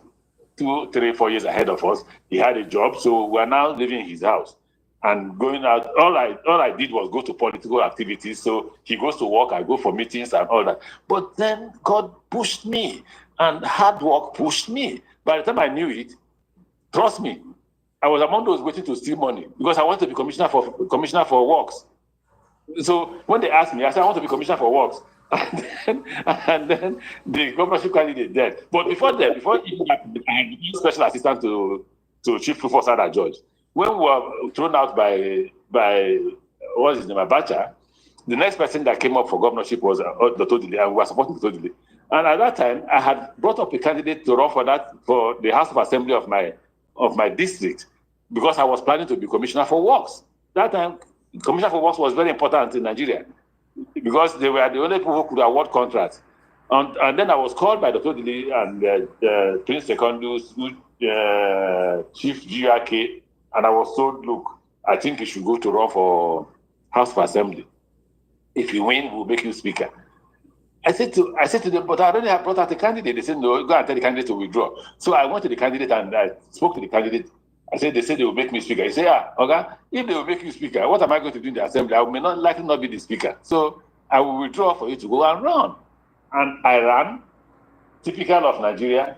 The rich men who felt I shouldn't have run to win fought me. At the end of the day, they rigged the election. I went to court. That's when we had courts. And the court said, you are right. You not only won the election, the candidate who ran against you was not even qualified to run. So immediately I won at the tribunal. It was clear I was going to be the speaker. And the House unanimously elected me as the speaker. And I was the first speaker for a very long time in Rivers State that led the House for 8 years without being impeached. In Rivers State, every 1 year, they will pass the baton to somebody else to take over. But me, there was no attempt to remove me, much more remove me from office. So when you say, okay, you were governor at 42, but I was speaker at 34, I knew what to do. I knew how to fight for my right. I knew how to mobilize Nigeria and the Rivers people to go and fight for their right. But the current person now, I mean, the youth as we have today, I know they will attack me, especially Gen Z. We will tell you they will shoot at us. They were not shooting at us. When I was a student leader, didn't they kill people in uniform? Didn't they kill people? I was in NANS. What you heard there was National Union of First State, but I was also in NANS. I went to contest for the office of the the president of NANS. And when the convention held in Kano, in the night, the Marxist movement of Nigeria that usually produced the president of NANS met.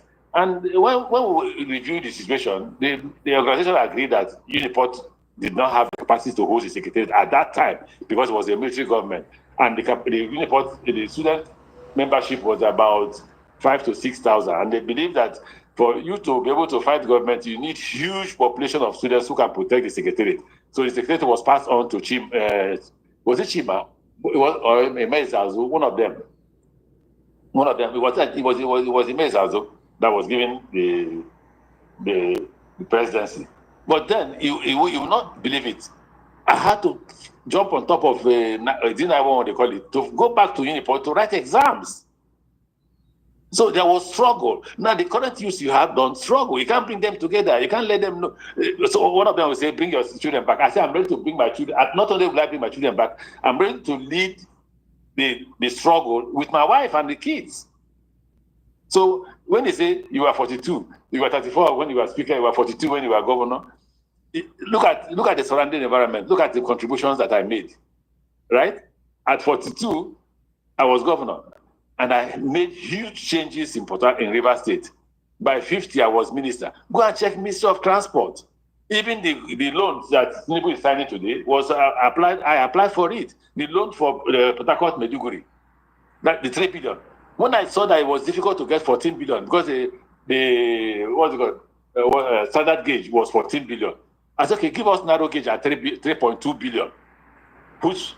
If they will keep to what the contract have awarded, it goes to Bonny, it goes to Mahia, it goes to Owerri. From Port Harcourt, it goes to Owerri. It goes to Enugu. It goes to Oka, to Jos, to Kafanchan. From Kafanchan, it joins the Kaduna Kano, and then goes to Meduguri. That was the loan I applied for. The same way I applied for Kano Maradi. So I had looked at the entire country and knew that by the time, if we had gotten the money by the time we applied, by the time we were going to leave office, all parts of Nigeria would have gotten railway. Anyway, thanks for the question. That is my response to why a 42-year-old man at my time could be governor. And now, he's no longer 42. Thank you so much. Thank you so much. Yeah, sorry, before you come in, sir, permit me to say I actually have a very positive bias towards you, and this is one of it. You are so honest and you are very blunt with your honesty, and it's a trait that I sort of embody as well. Thank you so much. Thank you so much. So, Odunayo, should we move the mic, or do you have a question? No, I don't have a question. I want to make sure that we have almost everybody here and who are requesting to speak to His Excellency to have a bite. And I have a lot of patience. So if you're from Rivers State, I will have bias for you, naturally, because His Excellency is from Rivers State. You're from Rivers State? No, I'm not from Rivers State, sir. I said people who are from Rivers State, a lot of my friends are from Rivers State. I'm from Rivers State by virtue of my wife. I actually have a sister from Rivers State. No, I'm equating my marriage. That's why they use. Yes. So she's currently on this. You can imagine what he has been through from 1999. Being a litigant. So today he's a lawyer. So by being a litigant, country like America, you become very vast with the law, even though you are not a lawyer, because you go to court every day to look at what the court is doing. But thank you so much. So I will call names of persons. So after you speak, I will bring you down. I will bring other persons in. So you have 3 minutes to talk to the His Excellency and ask that question you want to ask. But do it respectfully. Do it with modesty. Do it with decency.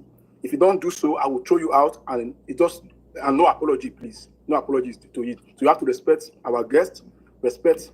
Do everything you want to do, but do it with respect, do it with decency. We don't do any of these things outside this place. So thank you so much. So I'll call BMO first, Tahid 2, Dr. Udo 3, Zanga 4, Malam Mohammed 5, Malam Batisai 6, Dr. KB 7. Dr. Udo, I called you, and Onyeka, the last person. Onyeka will speak last. So the way I gave the number, that's how I will ask in Saratin in that way, please. BMO, please.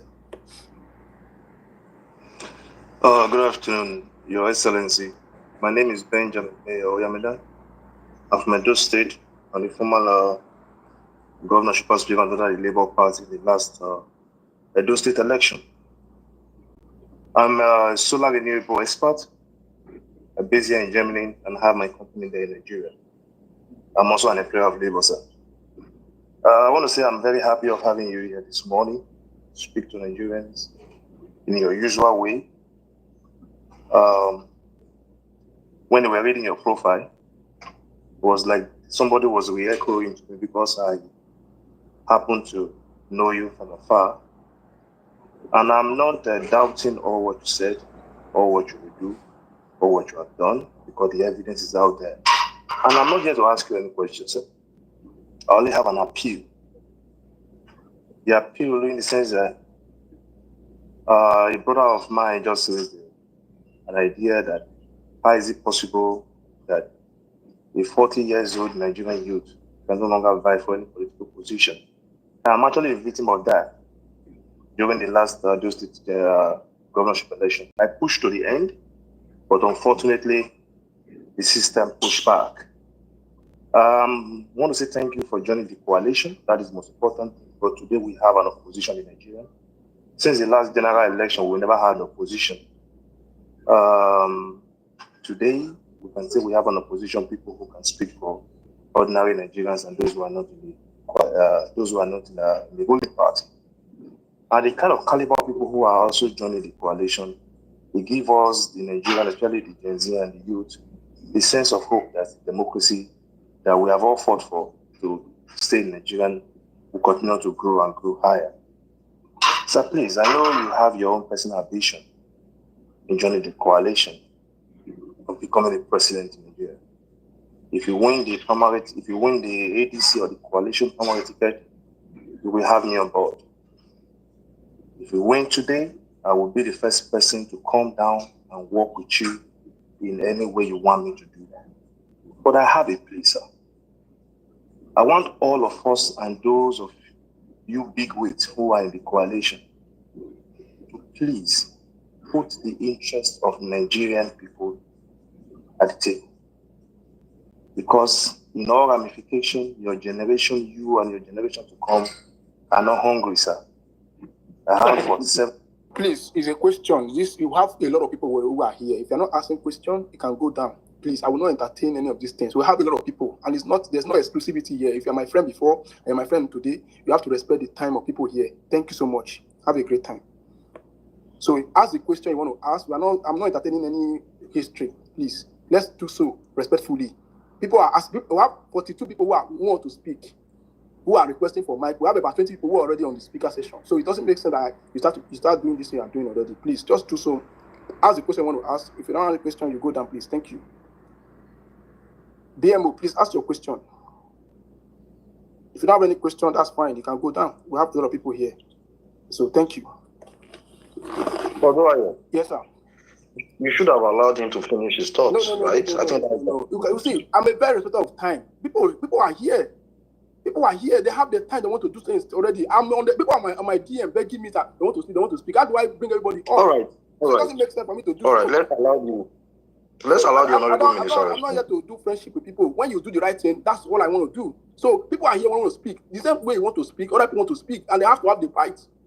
So you can't keep people here. Please, Don't worry, Tahir, please go on. Don't worry, move to the next one. It's okay. Sorry about that. All right, definitely. Tahir, please speak. Tahir, please ask your question. Okay, how many minutes? Please, No, you said ask your 3 minutes. question. Ask your question. Ask your question, please. The question session is not family discussion. Okay, Please, thank you. okay, thank you, the host. Thank you, Honorable Minister Daman and Daura, like you made mention. My question goes like this: you have done a lot in terms of when you are a minister for transportation. We have seen your vision for the northern Nigeria and Nigeria at large. We have seen the trend from Kano to Maradi, and we understand the economic viable of that trend. Looking at the economic impact of the northern Nigeria, what do you do in terms of security and in terms of agriculture? As of today, the current administration has decided to open border for food importation, which is already killing the local farmers. So what do you do different when you get elected as the president of the Federal Republic of Nigeria? Thank you, sir.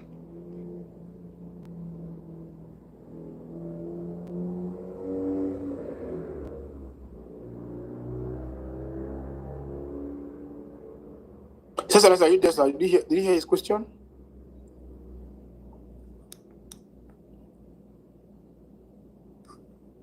Hello, can you hear me? Estin, can you hear me? Yeah, we can hear you. Okay.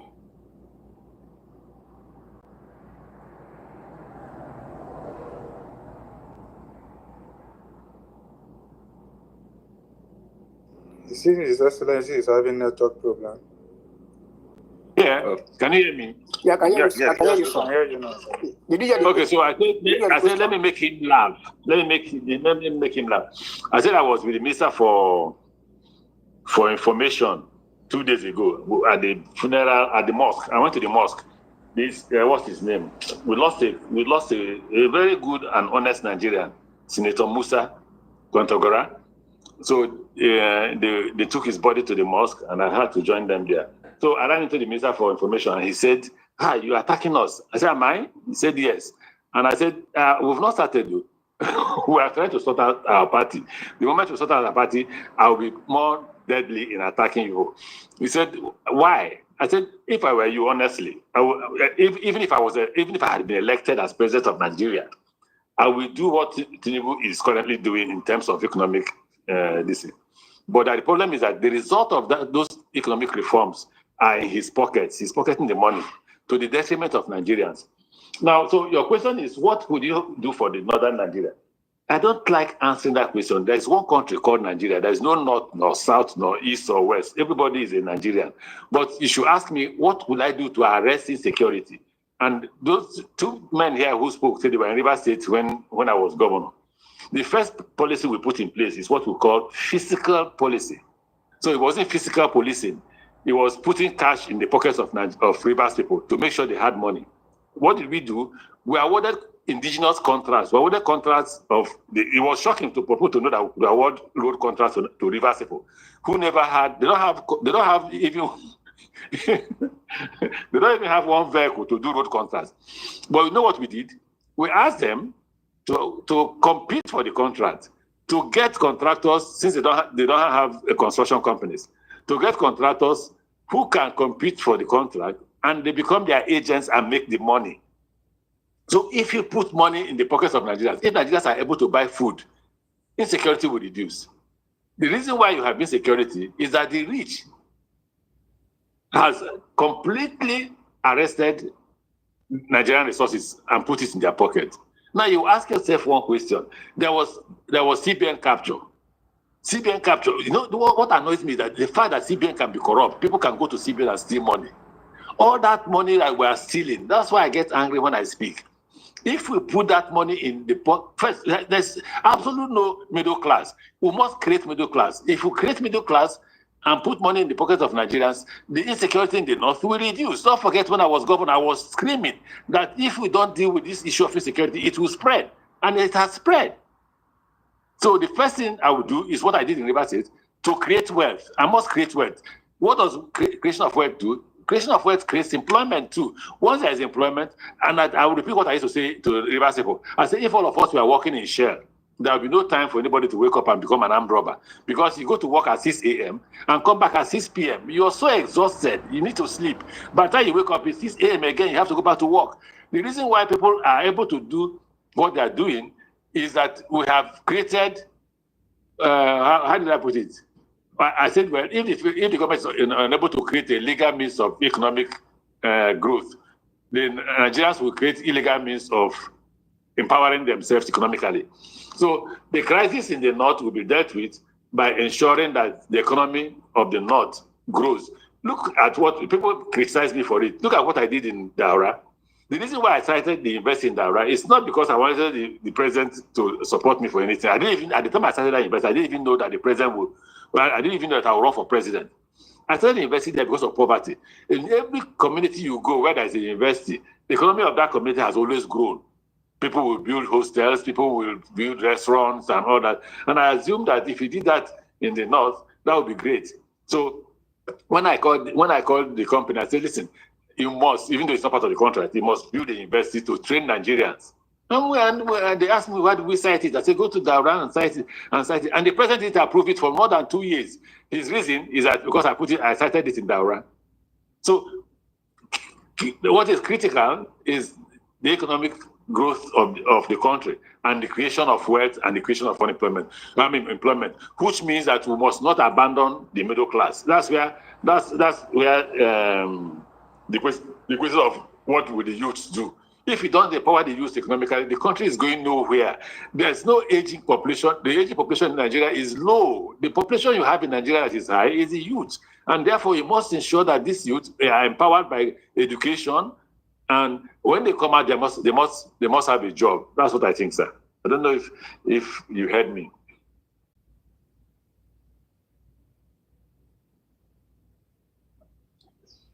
Yes, I did. Everybody We did. Yeah. Dr. Udo, are you there? Yes, I'm here. Yes. Esteem, are you there? Esteem. No, I'm here. Esteem, are you there? Am I audible?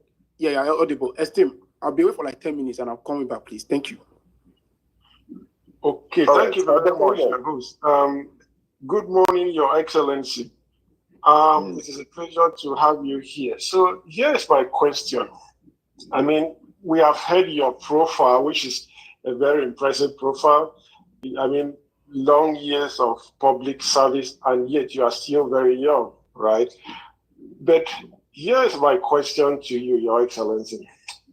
The last 3 elections in your state, you have not been able to deliver. In 2015, as a sitting governor, we know what happened. It was rigged, actually, because I remember I saw you on TV going from polling unit to asking for the regional from EC8. They couldn't produce it. None of the polling agents could produce it.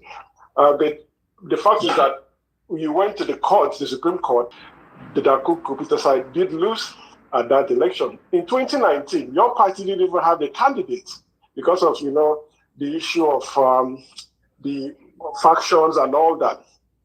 And then in 2023, even though your party won, but we all know that it was your political opponent, right, which is the former governor, was the one who helped. Sorry, I'm talking about the governorship. It was PDP that won. But then if you go to the presidential as well, your party lost in 2015, lost in 2019, and in 2023, even though APC won, it was your political opponent that helped to do that. So your influence in 3 elections in Rivers State, both at the governorship level and at the presidential election level, has not been felt. So my question is, you are running for president. Of course, numbers count in election. Apart from your CV that is very impressive, it's numbers that win election. Okay, you have to have a base, which is your state. You have to come to the table with your base, and I want to know, you are in the ADC now. What are you going to do differently to make sure the 4th election that you will be participating in? Because I believe that you will also be interested in winning your state for ADC.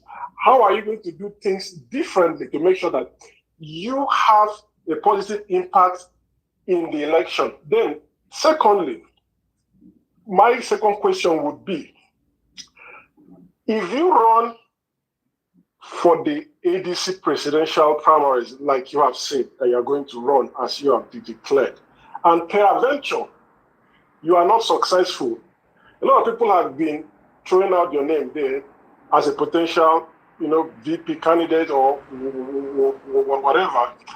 I want to know, is it something you are going to consider, one?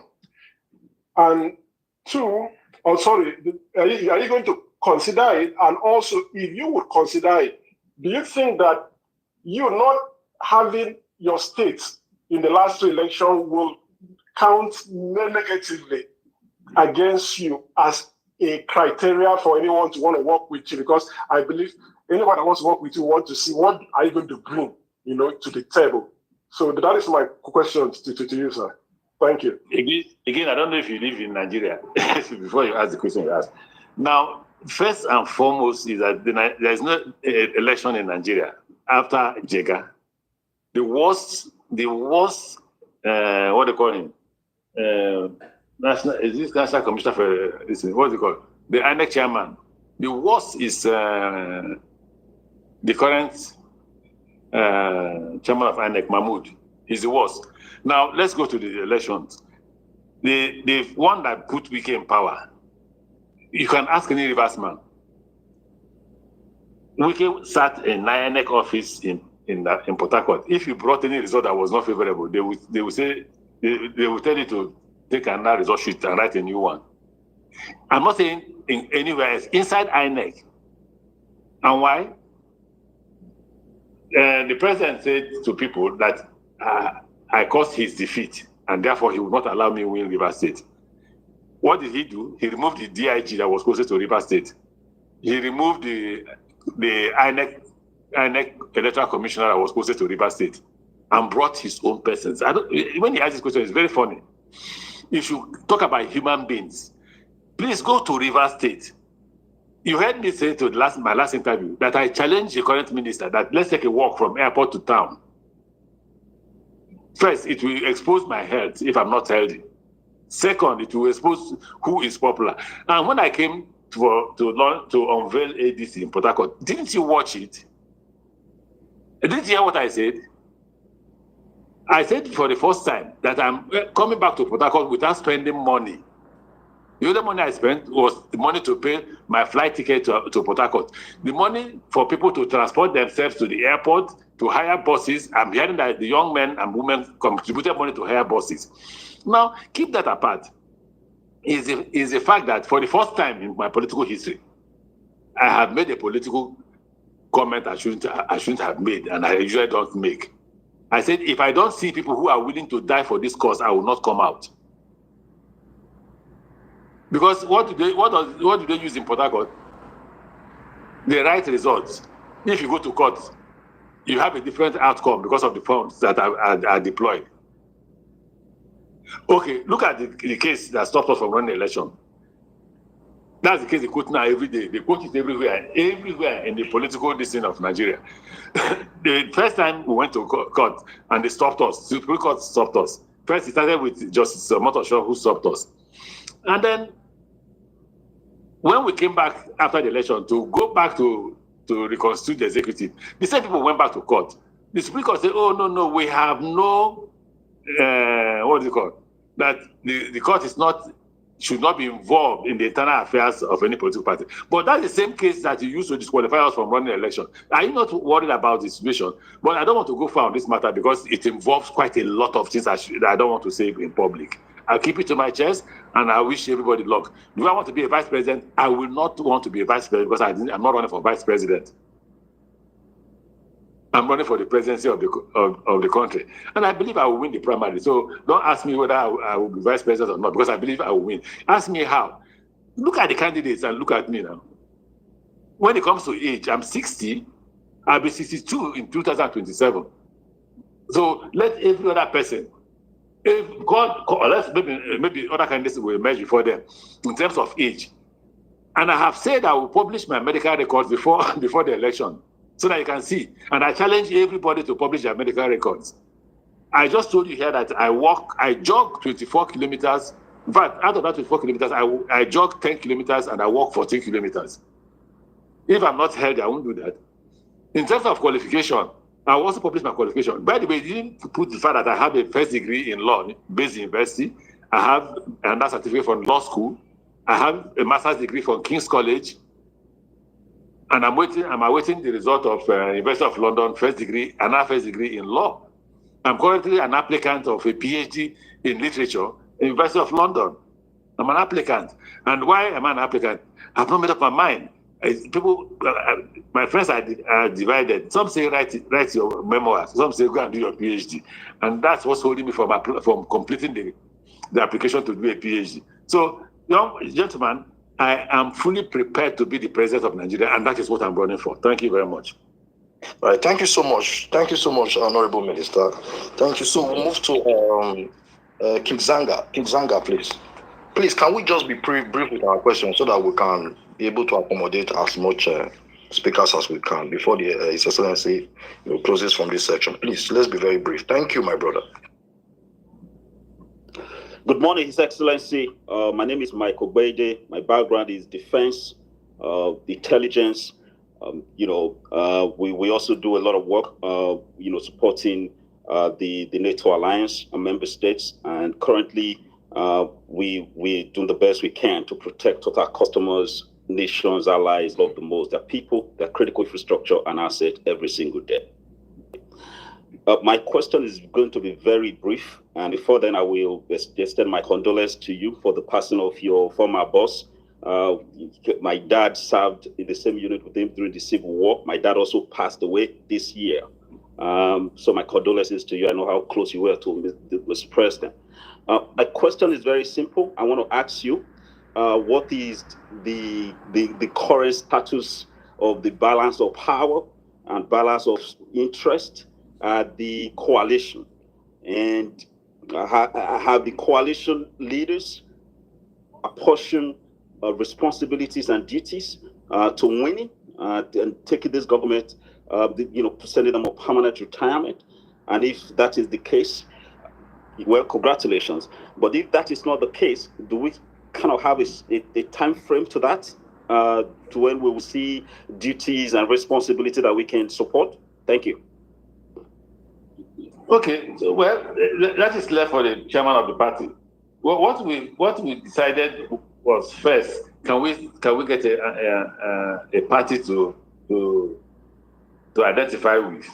After that, if we will then grow the party, we will then build the structure of the party and grow the party. That's where we are currently. When we finish that, we will deal with who will be the candidate of the party. That's where we can assign responsibilities, so that even when somebody emerges as the presidential candidate, I expect that all others will sit together and say this man will be a responsible vice presidential candidate, and then other position. But you see, it shouldn't be about sharing position. It should be about what knowledge do we possess that is different from Tinubu's currently. You can be rest assured that if I'm a president, Nigerians know that I'm not tribalistic. I'm absolutely not tribalistic. That's why I tell people I'm not a reverse man. I'm a Nigerian. And if I become a president, that's the first thing I will do. I'll change the constitution from indigenship to citizenship, so that wherever you are, you're a citizen of that place. You don't have to be an indigenous of Ikwere or indigenous of Rivers State. I have also said to my friends that if I become the president of Nigeria, 50% of those who constitute the cabinet will be elders. Out of that 50%, 25% will be females. The other 50% will be youths, young men and women. Out of that 50% of young men and women, 25% will be women, 25% will be men. Let's see how they will function. Because we've heard a lot about the youths, and we have seen young governors who came, and we have seen their performance. So we will challenge the youths. And those who know me know that I'm not like other politicians. I hire and I fire. I have no time for sentiments. I'm not among those that my wife will come and tell me, oh, this young man or young woman is doing well. Can you let it? I will not let you. Performance will be the indices on which you'll be judged or assessed. That's what I think. All right, thank you so much, sir. I think we should take a response from the female now. Master Chief, good morning. Are you there? Yes, I'm here. Good morning. All right, please go ahead. Yeah, please be very. Yeah, sure. Thank you so much. Good morning, former Governor Rotimi Amaechi. I'm a River State indigene, and I love the fact that even non-Rivers people have testified to your good works. But former Governor, there is something that hangs on your neck, will I say? Because whenever we talk about your good work, people always bring up that light rail project. So please, sir, in your words, what happened there? And is there hope of that project ever being continued? Thank you so much. Okay, it's simple. Again, reversible are the problem. You don't see people who can't govern and you elect them. When we looked at that project was 100% funded from River State government funds, and it was supposed to be from station bus stop to Mile 3.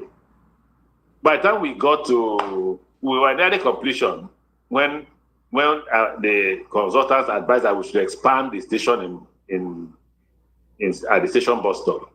While expanding, with just 1 billion naira, and then the government that took over from me abandoned it. So they can't be hanging that on my neck. They should be criticizing those who were. By now, would have been having a monorail run from station bus stop to Mile 3, and the plan was to take it up to Rumokoro and back to Aba Road and get the whole of Port Harcourt involved in this. If I'm made a president, that's the first thing I would do in River State. I'll complete that alternative to other means of transport. And the reason why we did that was because the consultants we brought from Botswana said to us that there are two means of transport that will be mass transit. One is the mass transit bus system, but you must build a specific,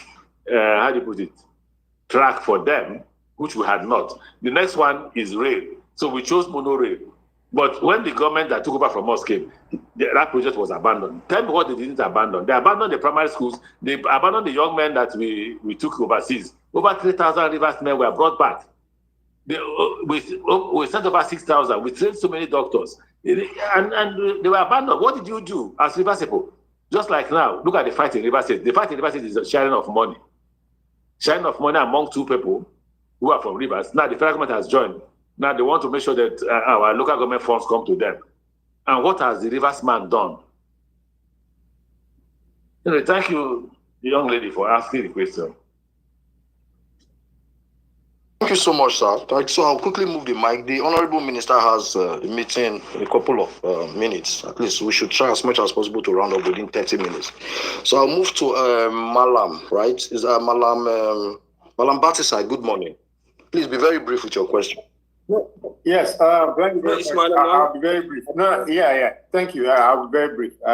Good morning, Your Excellency, and thank you for being here. So my questions are as follows. Just two of them.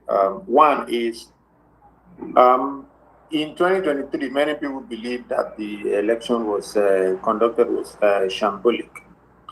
And for being honest, things have gotten worse since then with INEC.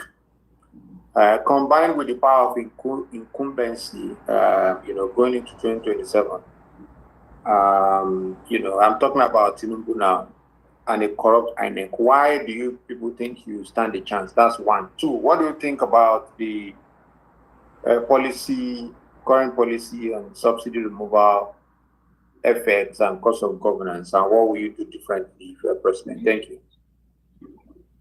Well, I've said it several times that if whoever had taken over from Buhari would not have done anything differently. The politicians had stolen all the money that you had. In fact, they had sold oil in 5 to 6 years in advance. So anybody who became president, there's no way the person wants to remove oil subsidy. But what I would have done differently is that the money they are currently borrowing, I will have focused on social housing to create employment so that the man who you're removing the subsidy from will have money to be able to pay for the subsidy. If you don't focus on social housing, you don't create employment. Well, I just gave an example. There was an interview I attended, and I gave example. I said to the interviewer, I said to him, imagine that we build 300,000 houses per state. That is 300,000 carpenters, 300,000 masons. So you obviously will create huge employment in the country if you do that kind of housing, social housing scheme all over Nigeria. So that will cushion the impact of the removal of oil subsidy and removal of electricity subsidy. That's one thing this government did not do. And what's annoying is that the president said he doesn't care, that he's not here to make Nigerians happy. I am here to make Nigerians happy. That's the way to be a president. Then you ask the question of what chance do we have? I can't discuss that here now. There's a saying in my village that if the mouth goes to war first, when the leg comes, they will pick up the leg easily.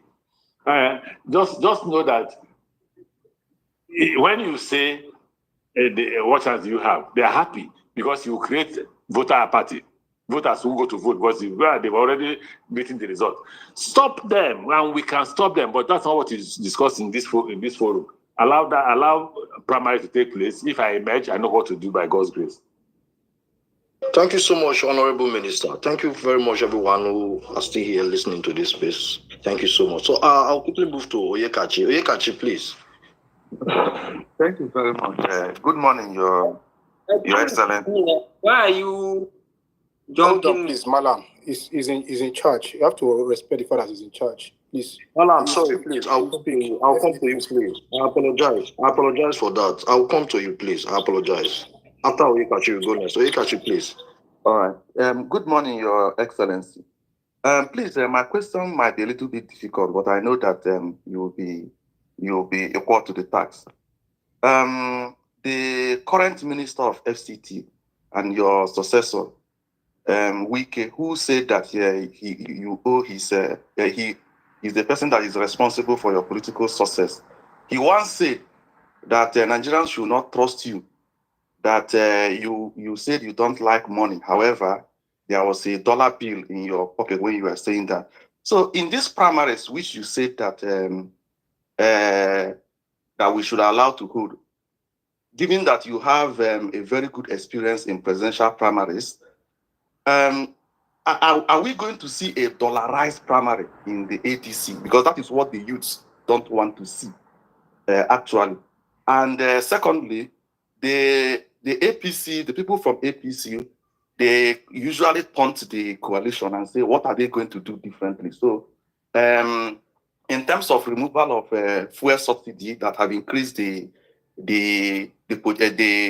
purchasing power and that have reduced the purchasing power of Nigerians, is there anything that can be done to cushion the effect of fuel subsidy removal, or are you going to bring back subsidy? That is some of the question. Thank you very much, Your Excellency.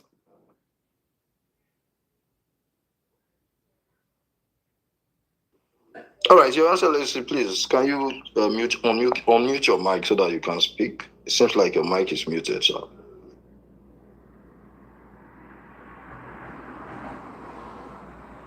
Can you hear me now? Yeah, very loud, very clear, sir. Go ahead, sir.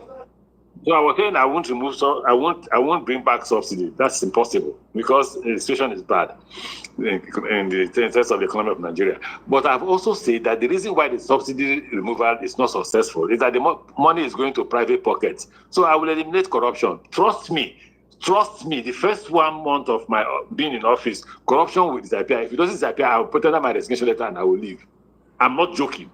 Now, the problem of the current government is that the benefits of subsidy is shared between 3 or 4 persons at the federal level and then the governors. And the governors are holding beach parties, dancing and having fun with young girls and all that. It will not happen with me. I will supervise government.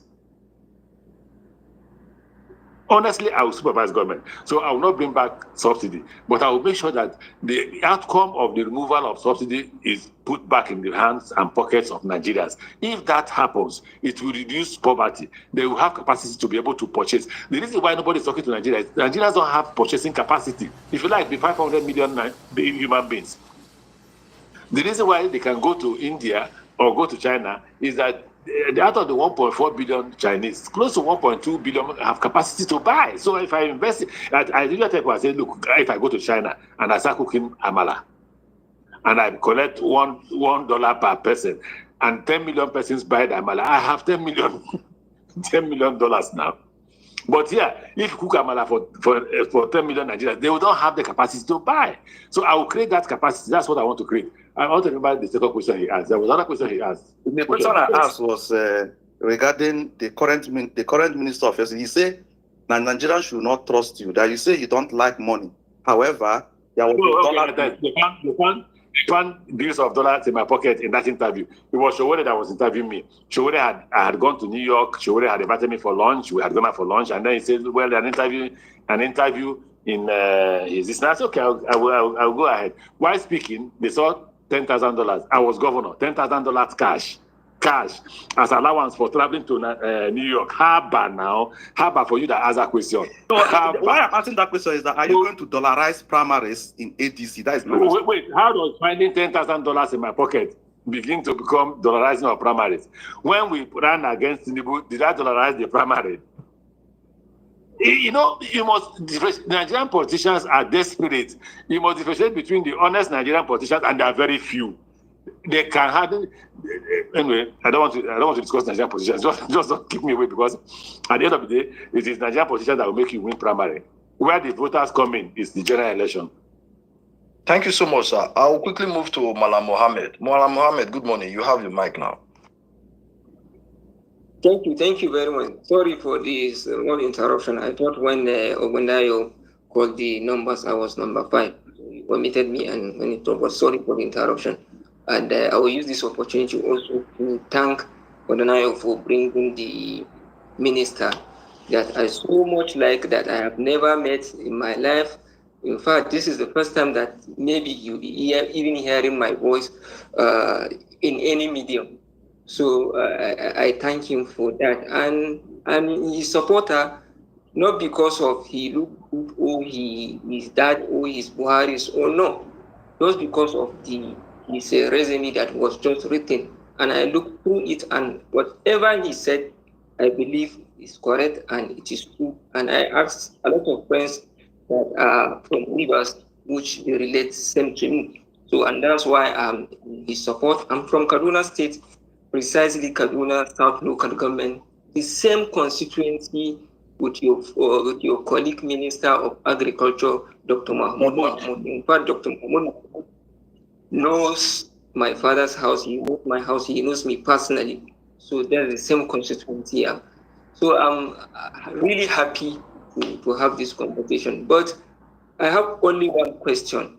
If by God's grace you become Nigerian president, you have been a Buharist because you have campaigned with Buharis for almost 2 times, in 2015 as a campaign director, in 2019 as a campaign director. You know the supporters of Buharis are not those who can give 10 naira to go and vote. In fact, they remove their money to go and defend Buhari's vote. And you know they are the talakawas.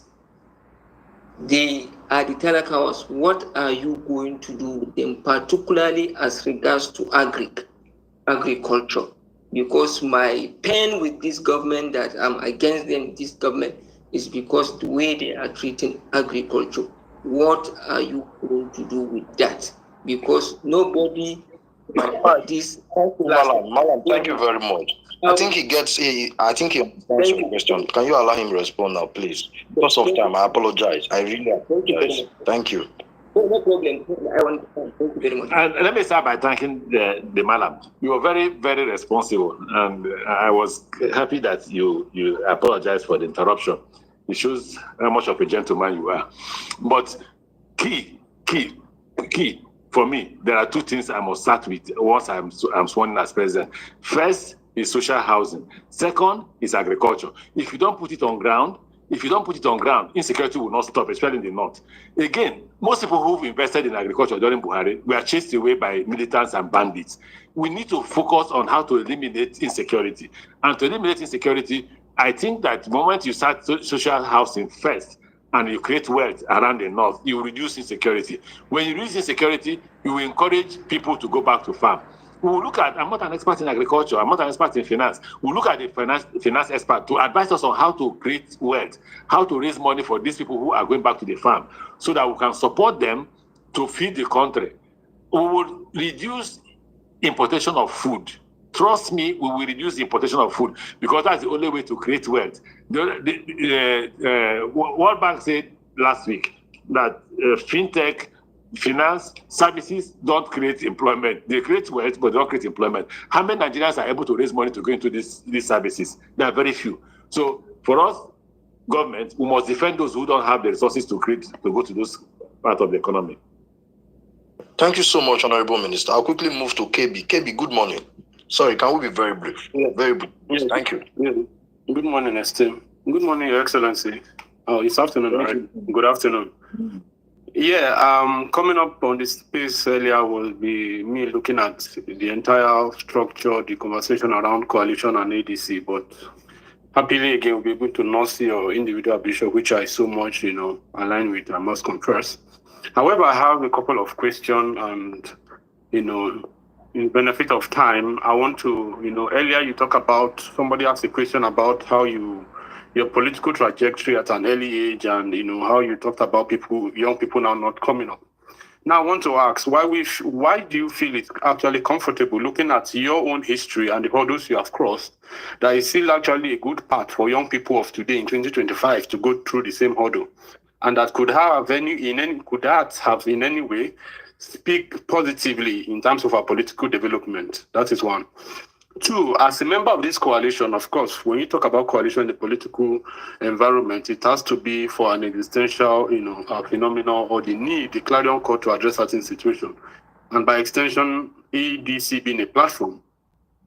In any way, can you categorically tell us that ADC can, bring something different, especially when you even look at the hallmark of trust, as it is for you, that ADC can promise or guarantee that trust between government and people? And thirdly, is 2027 just about taking over power, or there is a long-term objective? And if yes, what is it, and does it include young leadership? Thank you very much, Your Excellency. Question 1 and 2 appears to be the same. Question 1 and 3 appears to be the same. I'm trying to remember question 2. Question 2, what was your question 2? Question 2 has to do with the issue of trust between people and government. Can AEDC, as a party, guarantee such or be a platform for such culture? Okay, so let's deal with question 1 and 3 before we go to the issue of trust between the citizens and the. It's just not the politicians alone, the elites of Nigeria. But let's deal with question 1. Question 1 is essentially about youth. I've told you here that. So let me repeat what's my political trajectory. I was governor. I was speaker at the age of 34, so I was a young man. I was governor at the age of 42, so I was a young man. I was minister at the age of 50, and I did everything differently from what the normal Nigerian politician would do. I was straightforward, I was honest, I was blunt. They didn't like me for it. They accused me of being arrogant for saying my mind. I refused what I thought was wrong, and accepted what I thought was right. And when I'm wrong, I say and my attention is called to it. I apologize, and I change course. Now, for the youth, I told you that it is my intention that if I win, 50% of the cabinet will be made up of young men and women. I had said that to you earlier in this conversation. And then it is for them to create an opportunity for themselves. It's like when I was governor, I supported what's his name? Simon Lalong as a former speaker. I told the speakers when they visited me that I would support another speaker to take over from me when I leave, so that they can become relevant. And I did. The same way I will try to support the youth and create an opportunity for them to build their political growth. It is their business, not mine. But they must learn to stand up to oppose what is wrong. They can't continue to be on social media. They must leave social media and come and face what the challenges of politics entails. If they don't do that, even if I appoint 100 of them as ministers, it will not change anything. So that takes care of the first question and the third question. Now, nobody trusts us. If anybody tells you that the Nigerian politician is trusted by the people, then the person is lying. Some of us, what we have done in ADC is to bring people with credibility. Imagine a man like David Mark as chairman. You think he wanted to be chairman? We forced him, we spoke to him, we begged him. Look at the caliber of people we put up there. We split it between young men and slightly elderly people, but people of character, not people that we hear, oh, he's stolen money before. He has stolen all the money in our government. No, we looked at people who have character. Does that mean that that Nigerians will trust us? A bit of it, but not as it would be if we form government and change the course of what is going on currently now. People feel ashamed being Nigerian. I'm not, even though the government is not doing well. But the reason why people feel ashamed of being Nigerian is that when you go out to public ceremonies, when you go out to outside the country, the way Nigerians are treated, imagine our neighboring countries, the way they are treating us. It's because of not just what government is doing, it's also because of what Nigerians are doing. But I assure you that as we carry on, as we move on in course of campaign, Nigerians will learn to trust us and we will not disappoint them when we win. Thank you so much, Your Excellency. Please, for those requesting for the mic, I'm sorry, we cannot accept more speakers because of the fact that His Excellency will be having a meeting very shortly. So we'll have just less than 20 minutes. He has less than 20 minutes with us, so let's be very, very mindful of time. For those who will be asking questions, please, can we be very brief? I'll go to Precious Amadina. He's been here. Precious, are you there? Good morning. Can you be very brief? Esteem, I was here before Precious. I'm sorry. I'm here. Thank you very Precious, much. please, Okay, I'll be very brief. First of all, I want to thank the organizers of this program. You know, this is the closest I've been to talking or speaking directly to the Honorable Minister, Mr. Rotimi Amaechi. You know, having been raised and born in Port Harcourt, I had the first experience to see him. That was in 2007 at Omoye when he was constructing this Achoba NTA road. So that was the first time I came in contact with him. A vehicle passed, and I think the person drove against traffic. And he himself, he was driving like he was the one driving the vehicle. And he came back. He left his convoy and coincided the defaulter. And he made sure that the vehicle was impounded. I was so amazed. Then going into secondary school, I studied in Accra. I studied in Ghana. So I came in contact with Nkrumah's legacy. So who is Nkrumah that I've come to know? Chibike Rotimi Amaechi. And although I believe in his prowess, I believe in his policy, even most of my friends, they do make fun of the fact that, oh, I've never sat with us, I've not had any first-hand knowledge about this man, I've not had any interaction, but I used to carry his mat on my head. That notwithstanding, I believe so much in this man's capacity. So going forward, I would say that as youths in Nigeria, as Nigerian youth, we should not just stop in this Facebook deliberation and the rest of it.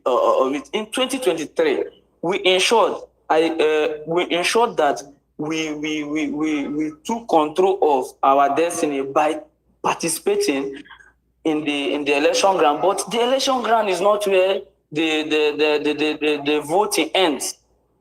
Because can you be very brief, please? Precious, I'm sorry. Time, because of time. Okay, sorry. What I want to say is that what are their plans? What are the modalities that have been set or that will be put in place in 2027 for them to ensure that what goes on at the RAC Center? Because what we witness here in Rivers State is the fact that those in power always try to intimidate those in the opposition. So if that comes to play, how are they going to protect the voters? It is very, very important that we are being protected, because at the end of the day, if modalities are not being put in place. Thank you so much, Precious. Honorable Minister, I'm sure you heard, right? Yeah, thank you so much. Yeah, please, can you respond? I heard him. Yes, sir. I heard him. Like I said, I will not discuss our strategy here and online. I thank him for his statements. And I assure him that he will be one of those that will protect that result. We must be ready. If not, the next 4 years will all die of hunger. Okay. Thank you very much, Honorable Minister. Thank you, sir. I'll move to Olorogun. Olorogun, good morning. Yeah. You see, I try as much as possible to understand that time is of essence. His Excellency has other things that are pressing, and we have to like have everybody able to talk. That's my intention. I don't have any personal thing. I want everybody to be able to ask him a question because people don't have opportunity to meet with him. This is opportunity for him to ask you questions. People who are admirers of you. That's why I talk about these things. So please let's stick to the question. Look at what this guy just did and spoke for all these minutes, and people who are here will not be able to speak. If an honorable minister want to leave the space, he cannot do anything about it. So that's why I press for time. Please, let's do so, please. Olorogun, please, straight to the question. Strictly with the question, please. Thank you. All right, thank you so much, Odoaya. Good afternoon, Your Excellency. Please, am I audible? Esteem. Very, very audible. Thank you. All right, thank you. My question to you, Your Excellency, is does the coalition have a gentleman agreement to have a consensus candidate without a primary? If you can answer that. Then my second question, Your Excellency, is what are the steps that are going to be taken? Because we all saw what happened in the 2023 elections, especially in Rivers State, where thousands of people were crying on the streets and even on social media saying that their votes have been shortchanged or they have been shortchanged.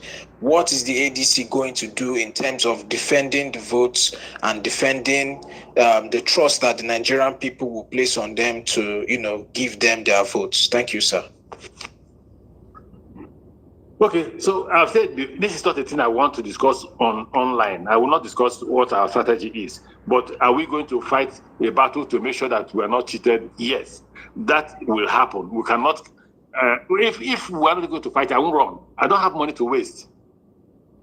The reason why I'm running is because I've looked at that. I've looked at what the solutions are, and I can't say it here. When the time comes, you see, the problem is first let's get a candidate. We've gotten a platform. The next thing is let's get a candidate. The candidate will determine how he will fight his election. That's one. What's the second question you asked me? There was the first question before this. I think he has left already. You go trying to make sure that everybody come in as much as possible, sir. So yeah, Abiodun, are you there? Abiodun. Oh, well, I remember. Whether there's a agreement that there will be consensus in this, we have not reached there. We have not discussed that. Maybe let me not preempt the chairman. Maybe the chairman will call us for a conversation. If he does, I'll let you know. Thanks. Yeah, thank you so much, sir. Abiodun, are you there, sir? Abi. Yes, I'm here. Thank you very much. Thank you, Mr. Amaechi. I just have quick questions for you. Before the fuel subsidy was removed, we were made to believe that Nigeria funded fuel subsidy by the following means: federal budget allocation, borrowing, NNPC support. You just said, and please correct me if I misheard you, that Nigerians are not feeling the positive impact of the removal of fuel subsidy because the supposed benefits of the removal is being embezzled. Now, considering how fuel subsidy was funded before it was removed, are you saying that the federal government is still making a budget allocation for fuel subsidy and or still borrowing for fuel subsidy and or still receiving support from NNPC and it is being embezzled? And if you know, sir, embezzled by who? Thank you. Okay. The fuel subsidy the president claims has been removed. I don't know whether they are still funding it or not. But what I'm saying is that if fuel subsidy has been removed, where is that nearly 3 million naira? If you throw back that 3 trillion naira, not 3 million, 3 trillion naira back into the economy, it will have an impact on the economy. That's the point I'm making.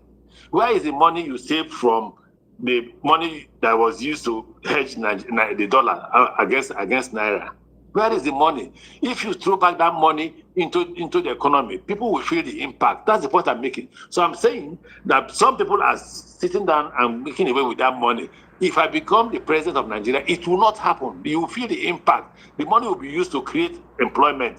If you use that money to start social housing, even if it's 10,000 houses per state, you will create 10,000 carpenters, 10,000 masons, and put money in their pockets or pockets of Nigerians to at least be able to buy those houses, to at least be able to pay for fuel subsidy. That's the point I'm making. All right, thank you so much, Honorable Minister. I'll quickly move to Abbas. Abbas has been here. Abbas, good morning. Are you there? Yeah, I'm here. Good morning. Good morning, Your Excellency, and everyone. I just have one question.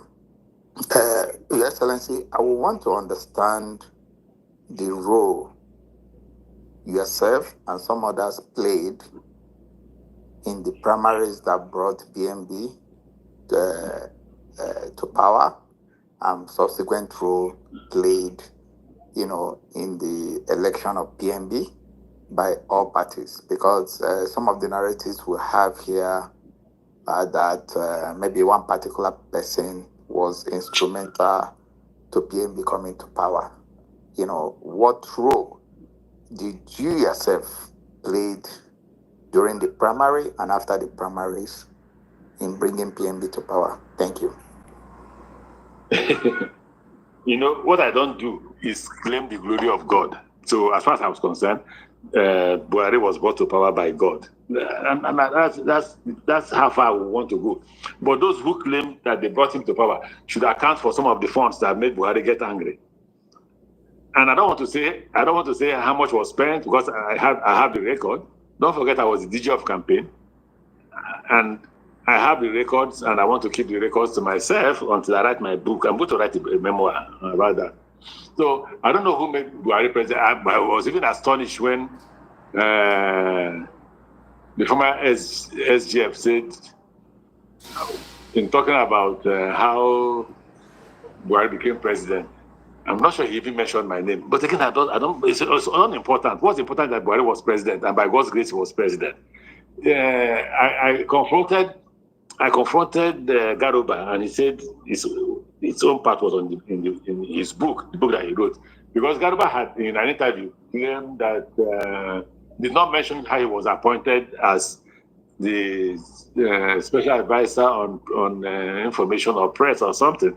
He was not even on the list. I had to go to London to say, I hired this man from Atiku to be the spokesman of the president. Why would he not be appointed as the chief press secretary?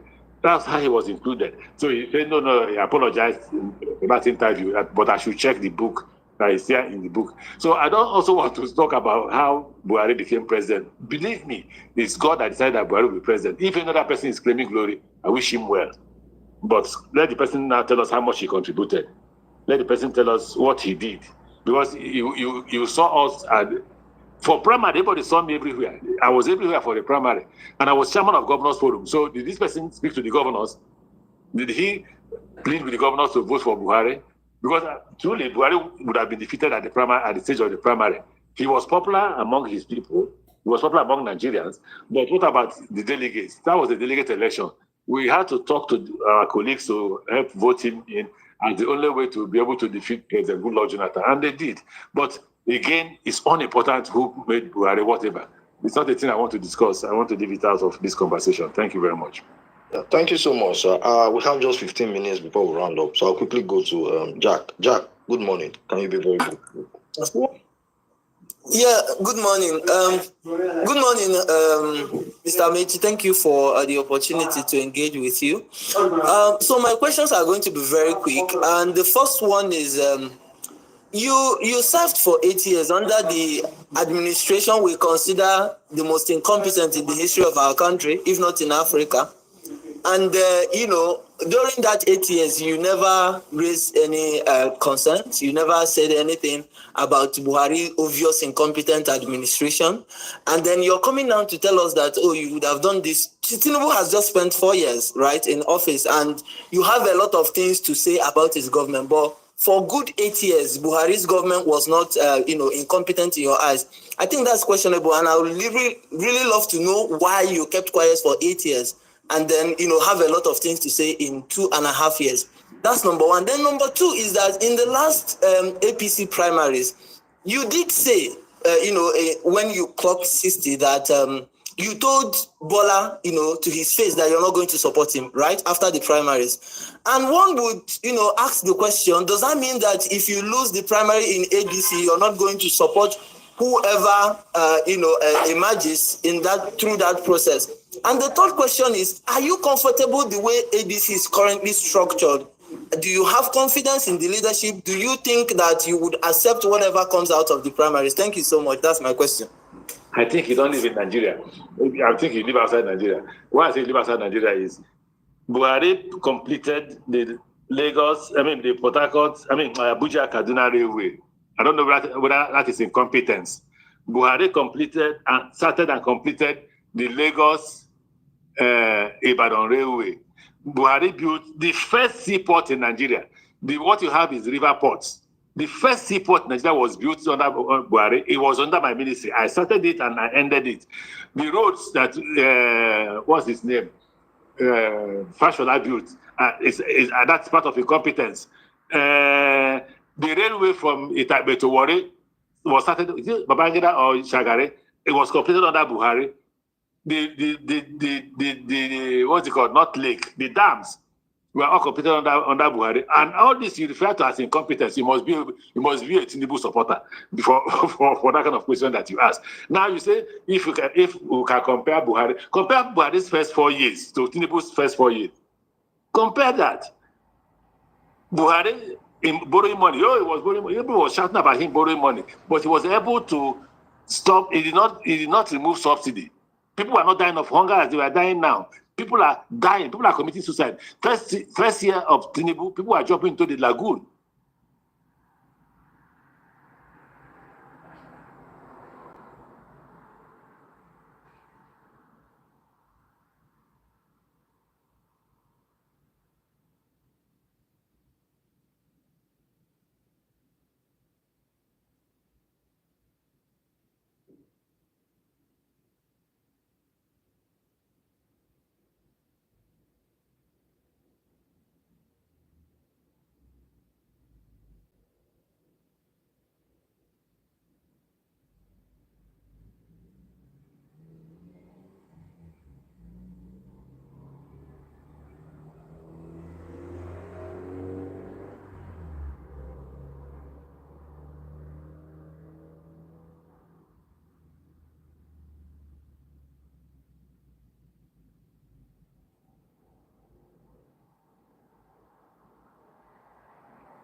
And because of your time, me, I'm available. Let's go back to the issue of why I didn't support Tinubu. I've told you here, I have said that in a free and fair primary, quote me, in a free and fair primary, whoever emerges in ADC supported by me, I will go for him. I'll put on the effort I need to put to remove this incompetent government. Now that you have called it incompetent, accused them of being incompetent, I will not be like them if I win primary. I will do everything differently. I've told you here that in my first 2 years, I will create what's it called? Middle. Currently, there is no middle class. It's either you're rich or you're poor. I will get the governors to sit down with me. We will build primary schools in every village. We will build primary healthcare center in every village. I will bring money, they will bring money, I will build. I won't allow the governors just get away with the money, run away with the money. It will not happen in my regime if I'm elected the president. So if whatever you're doing with Tinubu, no, some of us when we get money to just feed ourselves, we'll do anything we like. But for how long? We just don't need to feed ourselves. We need to be able to sustain it. So you can't compare Buhari's government to Tinubu's government. Tinubu's government is the worst government. In fact, somebody told me that he thought Buhari's government would have been the worst. He said that we can never go beyond below this. We have gone below Buhari. May God bless you. Thank you so much, sir. I'll quickly move the mic to Igurube. Igurube, good morning. No, that would have been here. That would have been here before it could be. That would, sir. Yeah, okay. That would. Thank you very much, Mr. Minister. It's a very good rapport. There are so many hotheads in ADC, and some of us have started being part of the process. We were part of the process in 2013. We have been part of the process now again to rebuild a new nation. This nation of ours is something that we know that there are no strong institutions, there are only strong individuals. Yes, Mr. Amaechi is a very strong individual. Arufa is a strong individual. So is Atiku, and so is PO. What are we going to be doing differently in the ADC to make sure that, okay, we from the outside, we might not be partisans, to be able to monitor and be sure that, okay, this delegate system or whatever that is going to produce what is going to produce is going to make sure that there is a pathway for survival for the youth, and we actually rebuild this country, because for now it is just self-serving. Yes, you cannot run for anything if you don't have certain amounts of monies. You cannot run for anything, whether it is yes, even if you win the primaries and you don't have money for elections, you are going to lose out in those elections. What are we going to be doing to make sure that, okay, we can support this, make sure that the primaries are free and fair, and at the same time, make sure that there is a leadership recruitment process, because that's the biggest deficit we have. We just have strong individuals. I believe in what you say. I believe in what Arufai says. I believe in what all the coalition leaders, Peter Obi's and all of them are saying. But are you guys going to go into a pact to say that, okay, we are coming together, whoever whose ox is God, and make sure that we give this country a befitting nation that we can all be proud of, because at this point in time, we are the laughingstock of the world. Thank you so much, sir. Thank you very much. I can understand how you feel. But you see, you must not only be a participant at the level of primary. You must also be a participant at the level of policy. No one man can tell you he's an expert in everything. No one person. I think that first and foremost, get people like you and others that will go back to the chairman and insist that the primary must be free, transparent, and fair. If it is not free, transparent, and fair, that is the first step to the death of ADC. So it's important that we all get up and make sure that the chairman and the members of the cabinet executive of ADC know that. The second aspect is that it's not about resume. I prefer the action. I said as governor of Rivers State, can you go back to Rivers State and find out? All this noise about 90% of the political class in Rivers State passed through me. Name them. Just name them, and I will tell you the day they were recruited. I recruited them. But they can't stand hunger. Some of them can't stand hunger. But look at Dakuku. I recruited Dakuku from university when I was special assistant to the then governor. Would you say that Dakuku didn't perform as DG of Nimasa? Look at Asita. There are so many of them like that. We've given an opportunity. Trust me. Just trust me. What I can't do, I will tell you I can't do it. I will sit down here with as many young men and women as possible to teach me what they think we can do. First, I'll tell them my ideas on how to create. Because when you say the youths, you talk about the middle class. There are youths in the rich class. I'm not saying there are no youths, but in the middle class, that's where you have the majority of the youths. Those whose parents look. When I ran the scholarship program in Rivers State, that sent over 3,000 to 4,000 people overseas, that some of them were brought back. But over 1,000 to 2,000 came back, graduated as doctors and all that, and came back to Nigeria. When I did that, they did not. Anybody who approached me to help put him on the scholarship, I found money to train the person instead of putting him on the scholarship. I recruited poor people's children to go outside the country to study. Some of them were screaming; they never saw UK before. That's the first time they heard this is UK. Some went to Canada, some went to India. They went around the world, Singapore. So. For me, I'm talking about myself because I can only know about myself when we win the primary.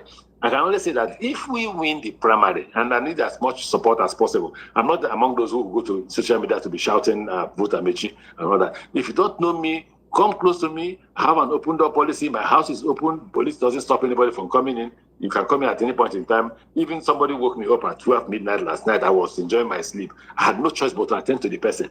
But if we do win, we will sit down to find how to tackle the problem. It is too shameful to be a Nigerian going by what is going on now. And I thank you for your question. Thank you, His Excellency, sir. Really, I really appreciate, sir. Yeah, man, Igweribe, Kenny will speak. Igweribe Kenny will speak. Igweribe, please.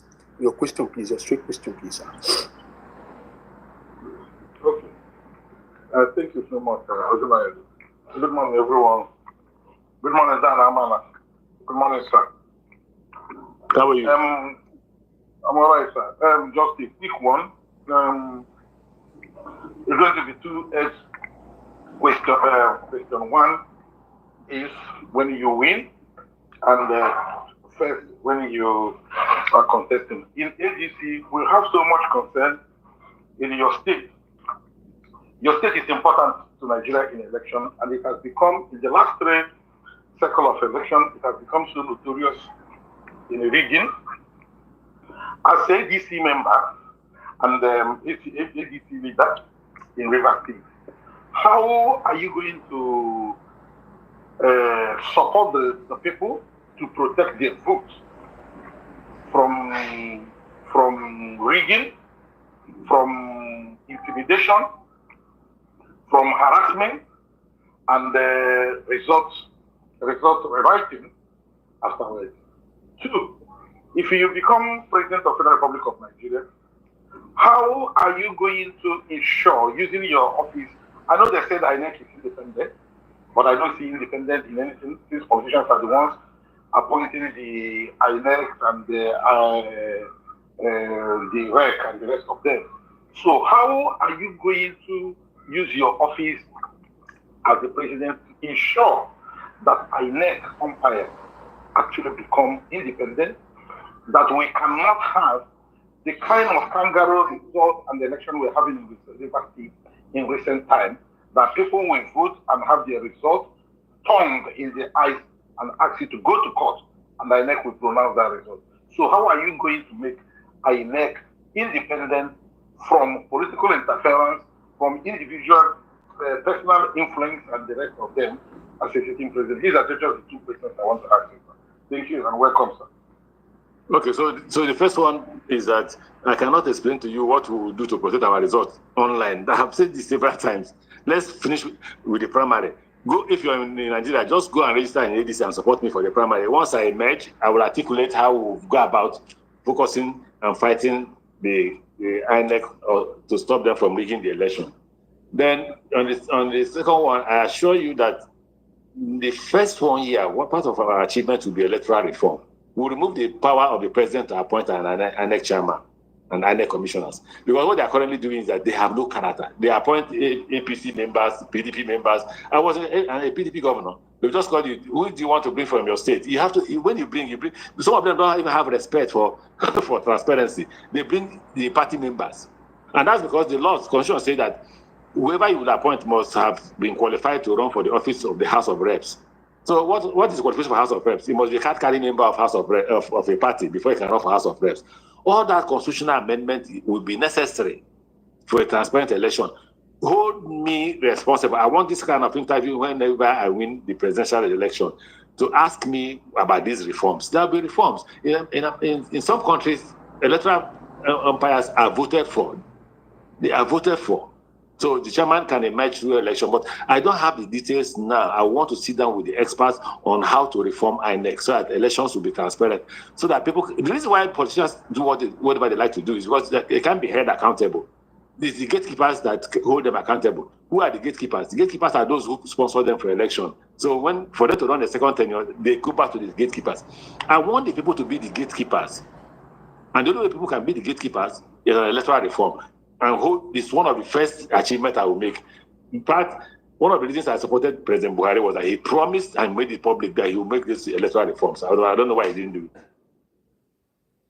All right, thank you. Was it Kenny? Kenny, please. Yeah, thank you, Odinaya, and thank you, His Excellency, for coming to Twitter. My first question is what Jack has already covered, which is will you consider your the previous administration, which you have a big influence in, a success?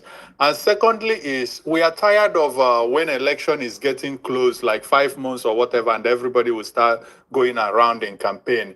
When do we expect to see you in villages all across Nigeria? Not kind of a campaign, but starting to tell Nigerians how you will do things differently from what we already know that exists today. Thank you. Okay, so the first question you asked, I've already addressed it. The government I serve is 100 times better than Buhari's government. I mean, Tinubu's government. The Buhari's government is 100 times better than Tinubu's government. For Christ's sake, we're dying of hunger. By the time I was minister, power was not what we pay here is 1 million naira every week for power, electricity. That 1 million naira multiplied by 4 is 4 million naira a month. Please, how many people can pay that? On top of that, you have to buy diesel at about 300,000 naira. That's not part of feeding. That's not part of domestic staff salary and all that. Well, when Buhari was in government, it wasn't like that. Why are we comparing what is it called, diamond to gold? In fact, this government is not even gold at all. But the second question is, what I would have done differently in terms of not just going to campaign in 5 months time. By December, I will no longer wait for the party. I'm currently waiting for the party to decide what way we should go. If nothing is done between now and December, I will go to the rural areas to begin to ask people that are members of ADC to support me for primary. And that I assure them that if I win primary, these are my policies that I will pursue. And I want to be held responsible for those policies that I've told the public about. It's Excellency, sir. I don't understand you have a meeting in the next. Your time, your meeting actually was exhausted already. How many persons are still waiting to ask questions? That's why when I talk about time, it's very important. So that's why you have about 40 requests already, 48 requests already, right? And we have questions here. If So you can assure me, if you are willing to take more questions, I'm going to take their questions. But if you can assure me that you won't exceed the 48. 48 people, you can. Okay, I will not insist for 48. Thank you so much, sir. So I will go with the Emo Truth. Emo Truth, please. Emo Can Emo just wait for a minute? Can he wait for a minute? Let me pick up something on my table. Just a minute. Let me pick up something. All right. So you see, it's quite interesting. Sometimes I wish we don't repeat questions because I think we have been repeating questions that he has already answered. If you are mistaken, listening with your ear and you're not having anything in your mind, you will know that many of these questions were repeated here. So I want to plead with us. If there's a question you want to ask and they have asked it, you can tell us so that you can just exit the speaker session so that people can have time to be part of it. You get the point. And it's very important. Very, very important so that we can have enough people that want to ask questions as regard questions that have not been asked. Because over this time here, people just want their voice to be heard. You can come up and say thank you so much for what you are doing. I may not know what you are doing for you as a person, but you know personally. So that may be enough, right? So that we don't repeat that. Are you back, sir? Anyway, before he comes, I would like to thank the Honorable Minister for protecting me and my host. In fact, we are having a lot of requests. I don't know what would have happened if you are not giving us more time. Thank you, sir. Thank you, sir. So if you afford us more time to accept more requests, we equally want to thank those that have been here with us and those that are still here and those that are joining. We thank you so much for giving us your time this morning. I appreciate it. I'm back. Thank you so much, sir. Thank you so much, sir. Thank you so much, sir. We really appreciate it. We really, really appreciate it. So, Emo Truth, please, your question. Question direct, please. Thank you. Yes. Thank you. So, good afternoon, everyone. Good afternoon, former Governor of River State, Mr. Amaechi. My question is quite straightforward. So, what are your intentions when you want to come into office? Do you want to do one term or do you want to do 2 terms? Peter Obi recently promised that all he needs is 1 term and he's only going to... I think you answered that question already. You answered that question of 1 term. Okay, then I have a different question. I have a completely different question. Please do. Okay, no problem. Easy. Nigerian Central Bank currently uses a mix of high interest rates and currency management to control inflation, but this has also restricted credit and slowed growth. If you are president, would you back the CBN's current tightening stance on or push for looser policy? And specifically, what inflation target, exchange rate regime, and money supply growth rate would you aim for in your first 2 years? It's a very specific question with specific numbers. Thank you.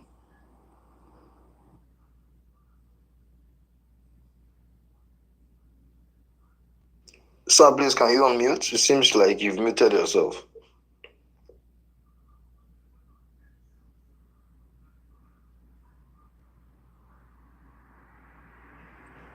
Is that anything, sir? Can you hear us, sir? Can you hear me now? Yes, sir. I say it's a good question.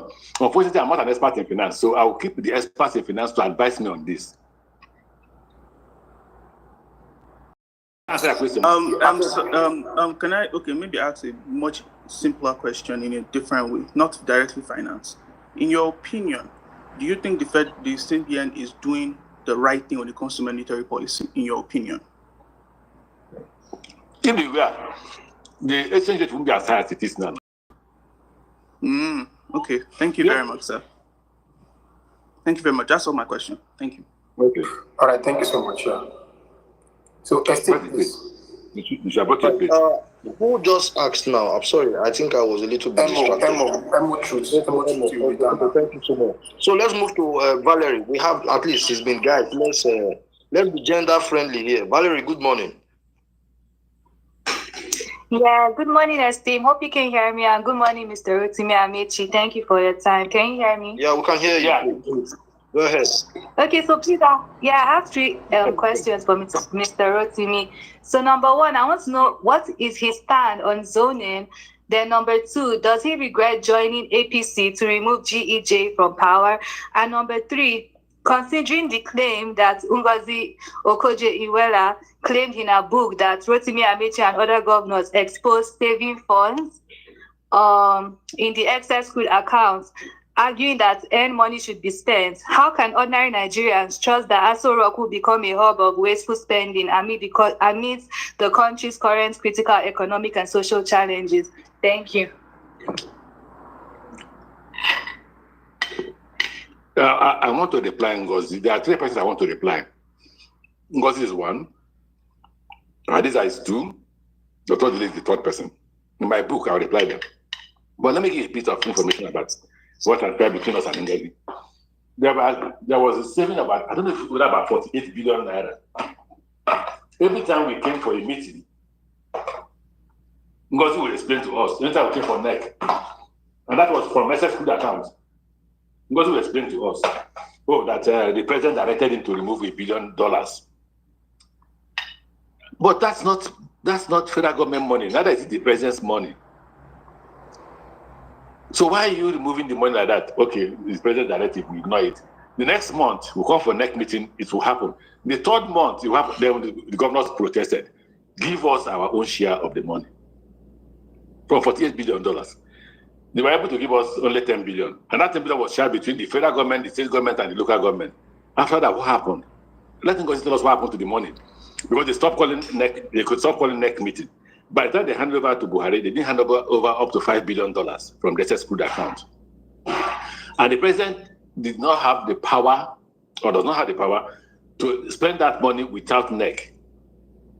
But in Ngozi's watch, that happened. So what did she do? So when she said we do not want savings, it was under my chairmanship that we brought out that $1 billion to give to the Sovereign Wealth Fund. It was under, as chairman of Governors Forum, that the governors gave out $1 billion to Ngozi and to create the Sovereign Wealth Fund and appoint who she appointed as the head of the Sovereign Wealth Fund. So she's not right. But like I said, I will reply her in my own book, because she misled Nigerians. What's the second question? Because he said whether we trusted. If you believe in zoning, sir. Again, yes, and also if he regrets joining APC to remove Goodluck Jonathan from power. I don't. You should not be praising me for trying to save Nigeria. it was a battle to save Nigeria, just like we're battling now to save Nigeria again. Now, so I don't regret joining APC to remove President Goodluck Jonathan. In fact, I hear he wants to run. What different thing will he be doing?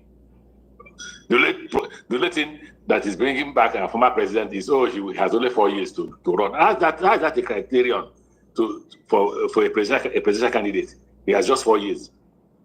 Who gives a damn if he has just 4 years or 8 years? Now, you ask if I believe in zoning. Well, if it's going to bring stability in the country, yes. The answer is yes.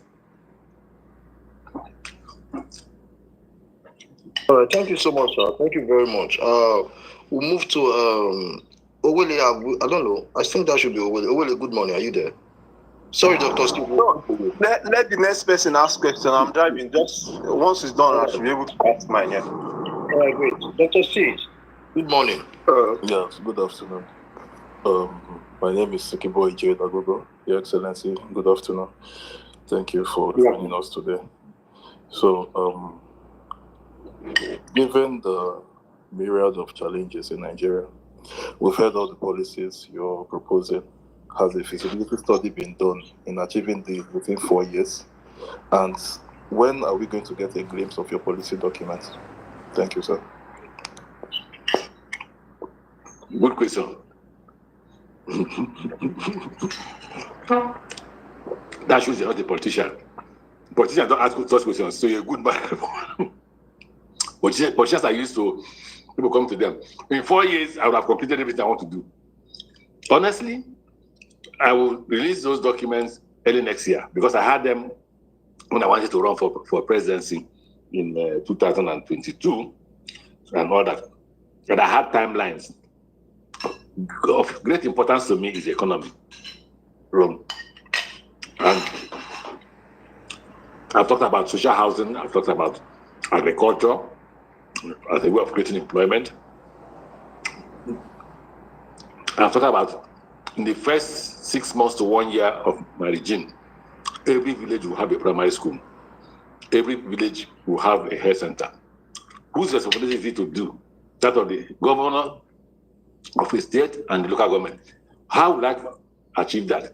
I will compel all governors and local government to meet with me and will contribute money to build such things. But those are infrastructure. What about the social? What about the policies? What about the health system? All that I will reveal by early next year, January. All right. Thank you very much. All right. Thank you so much, sir. I'll quickly move to Uncle Jeff. Good morning. Good morning. Thank you for having me here.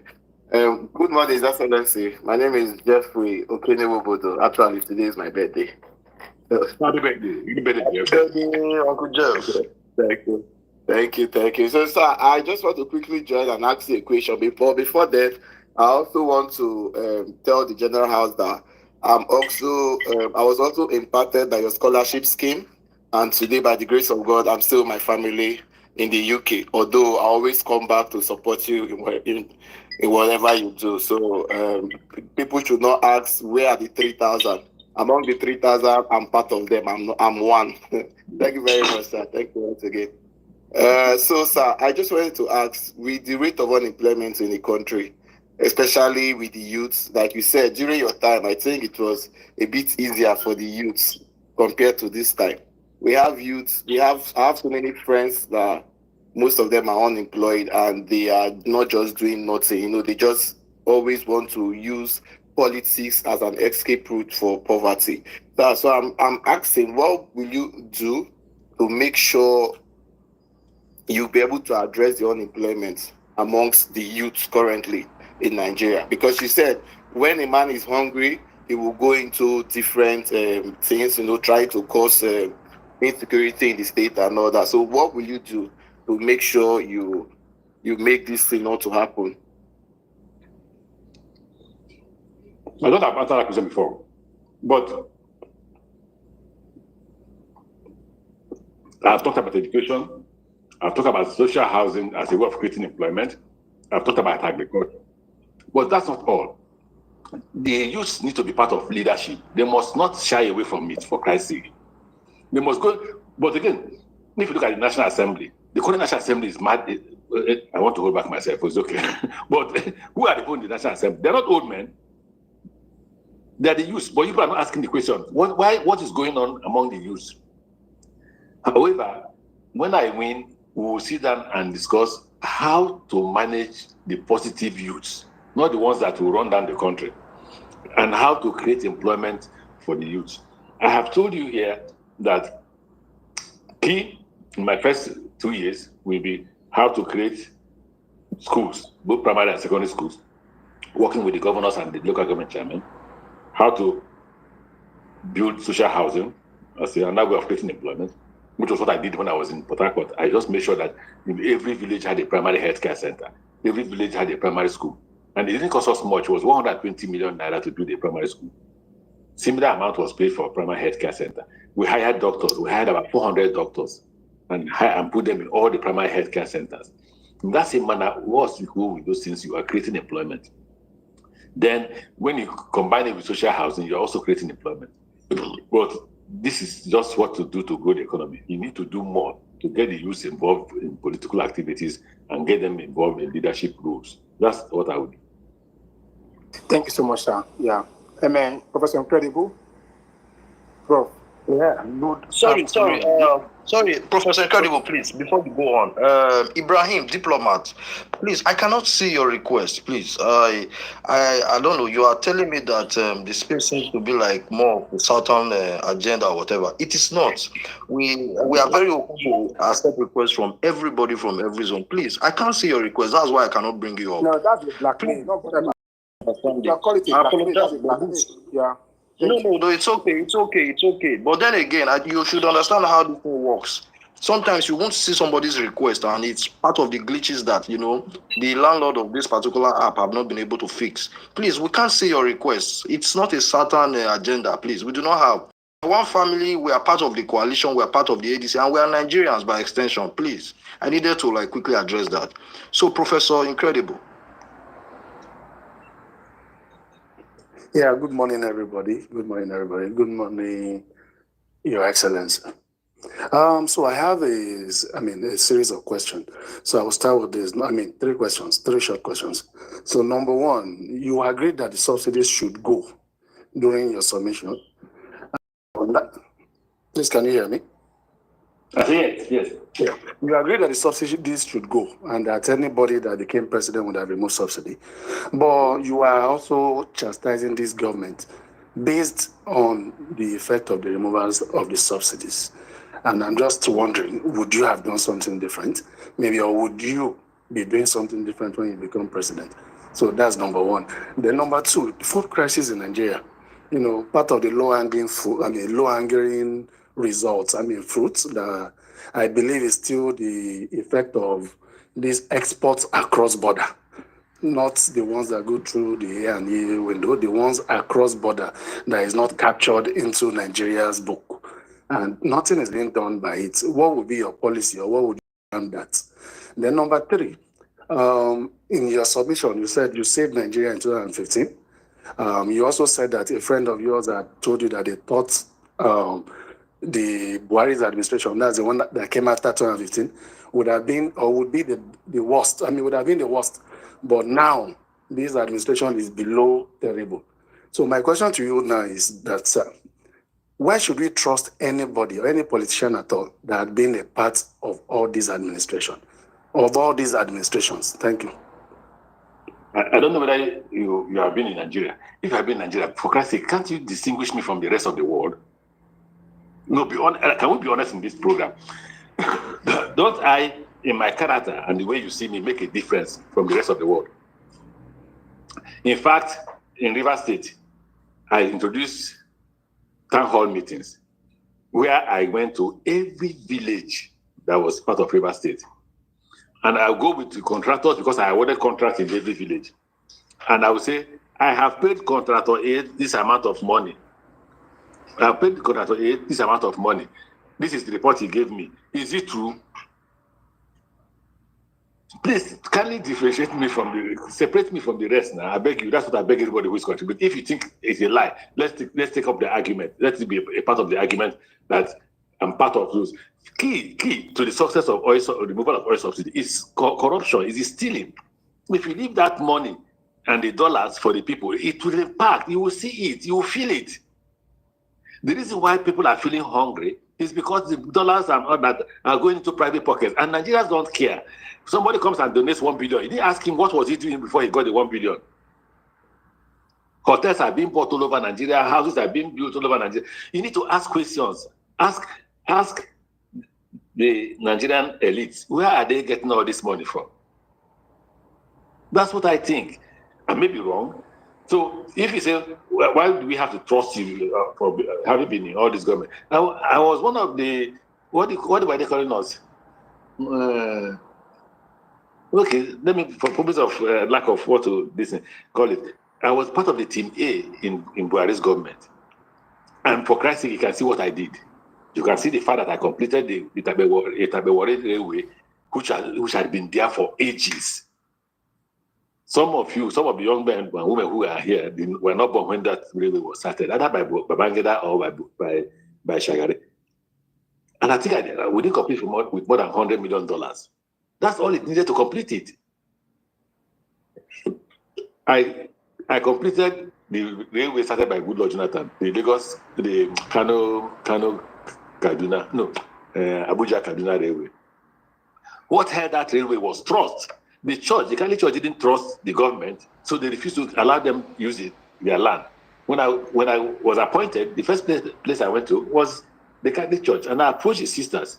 Do you trust me? They said yes. If you trust me, can I bulldoze this hospital tomorrow? They said yes, and I bulldozed the hospital. And by the time we finished the rail, I had given them the land they were supposed to get. I had gotten to the Ministry of the Federal Capital Territory to allocate land to them, and that was the only reason why they could not complete the railway from Kaduna to Abuja. But I continue to mention that it was started and it was almost completed. It was about 80% completed by the time Goodluck left office.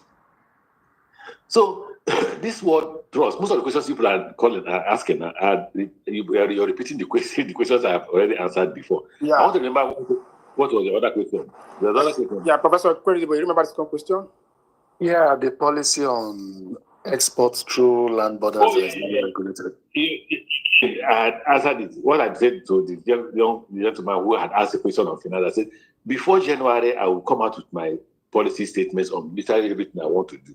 So I can't sit here now and tell you what will be your response on export. But we will encourage those who produce or manufacture for both internal consumption and export. But meanwhile, even before you talk about export, I'll give you an example. I got a Mexican to come and establish a banana farm in Rivers State. Again, there was if Rivers people are here, they were stopped by the government that took over from me. The guy started. They had employed 500 persons in the first 1,000 hectares of land. And he said to me, I want to export. I said, why? He said, the export cost is $1 per kilo or what? In Nigeria, it's $3. So why would I have to export? If I can make $3 here, and then I will export for $1. Meanwhile, that it was brought in for purpose of export. So before I talk about export, I will look at the advantages and disadvantages of these issues that you just raised here. That's what I will tell you.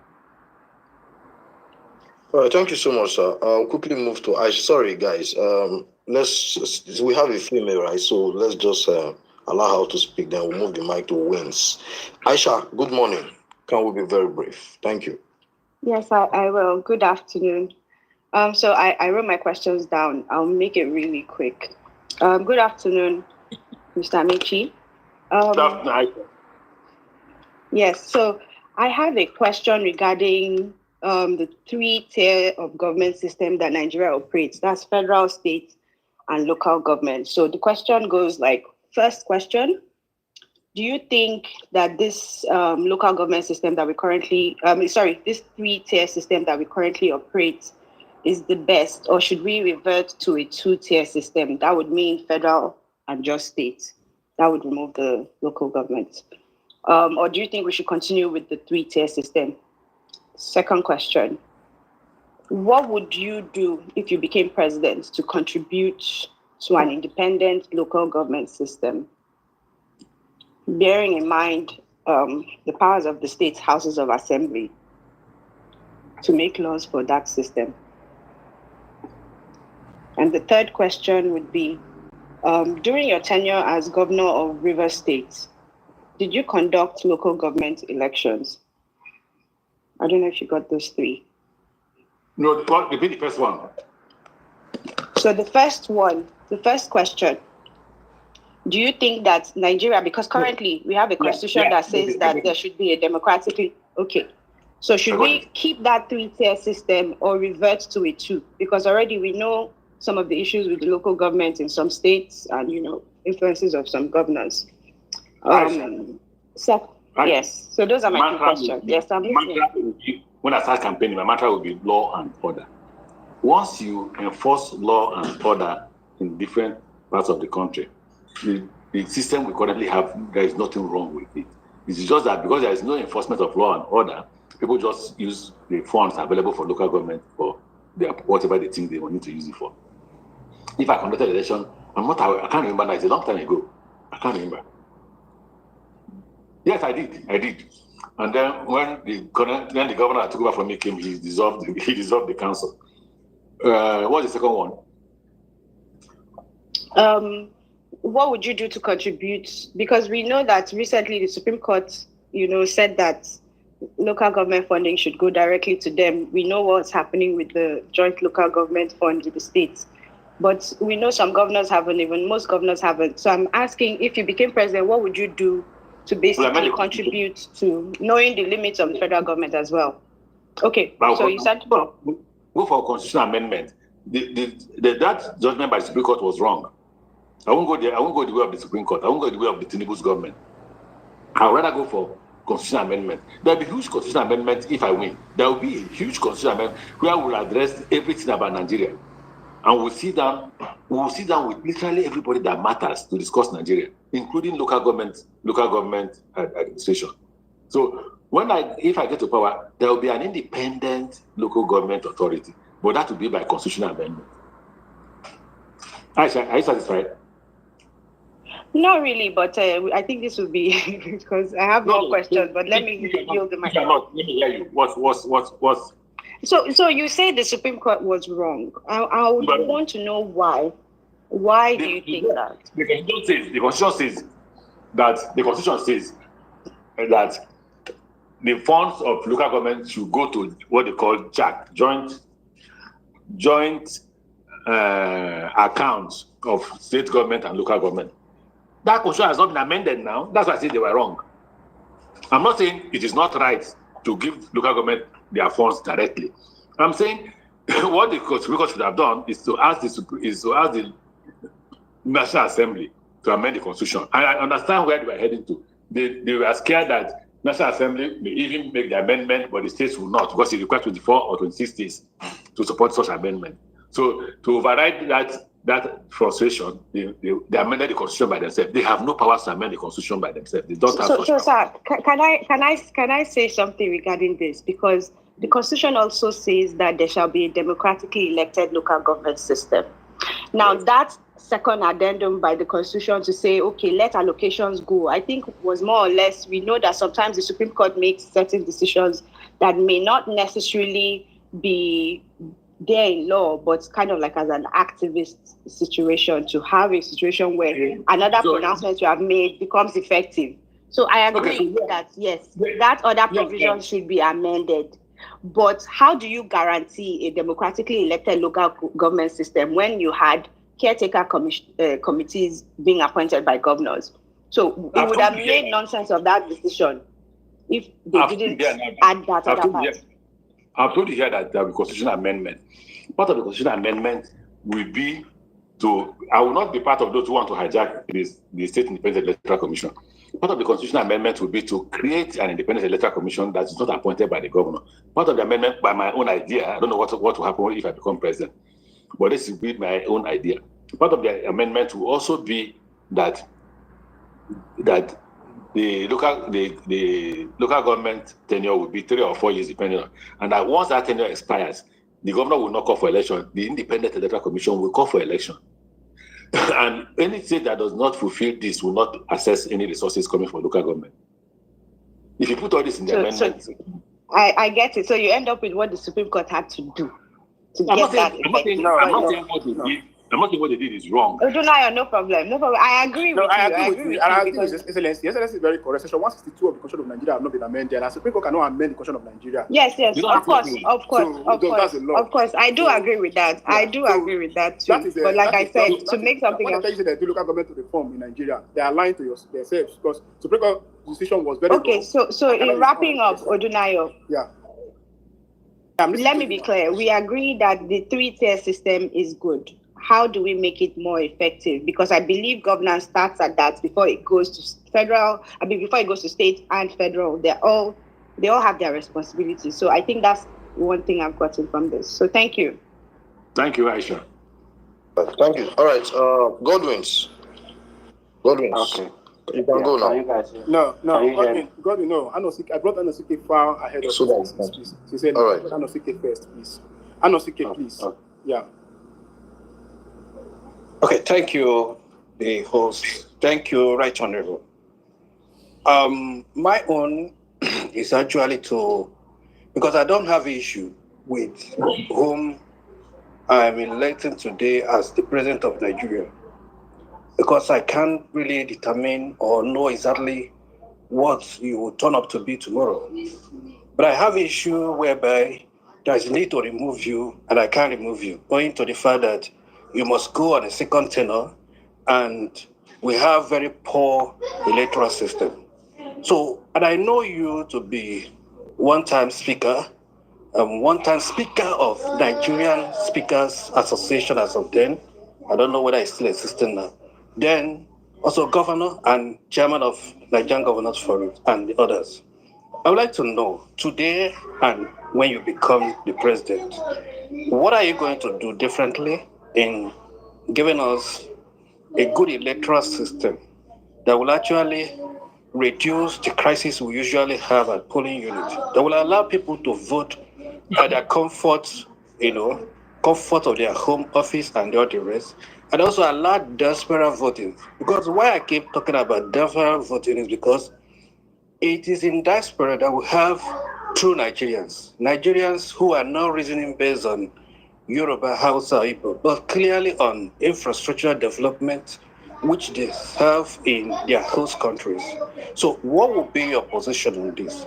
What are you doing currently to ensure that 2027 will have at least a new electoral law that will guarantee free and fair election to elect you? And also going forward when you become president. Thank you very much. I had said earlier here, people are repeating.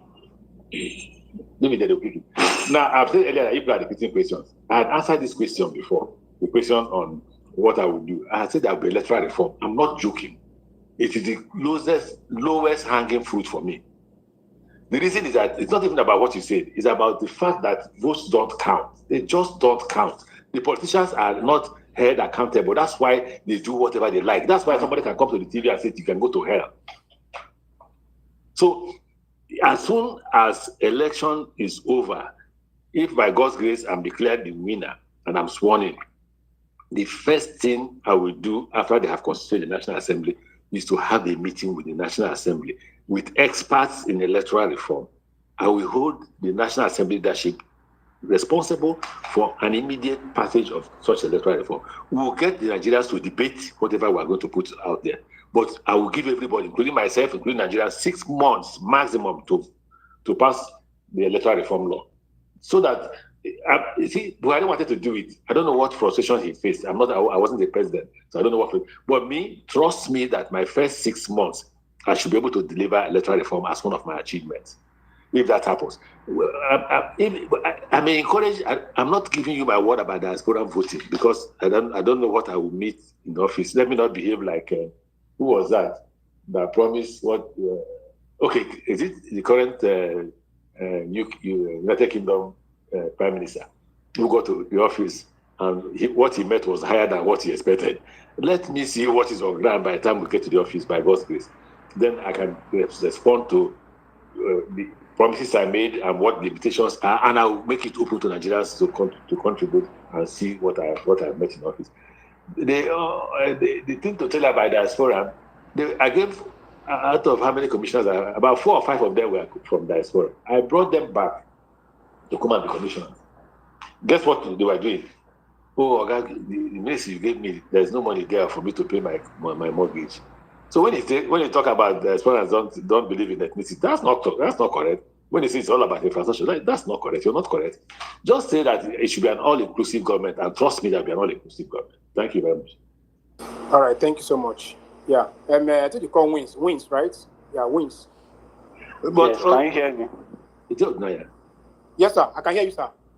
Why about the guy who says from the north now? Call him now. No, he's here. We'll call him. You see, people were before him now, so we have to make sure that we give other people too. Yeah. Okay. So I'm trying to make sure that while we're trying to serve everybody, we make interest, justice and fairness in everybody too. So wins. Okay. Yeah.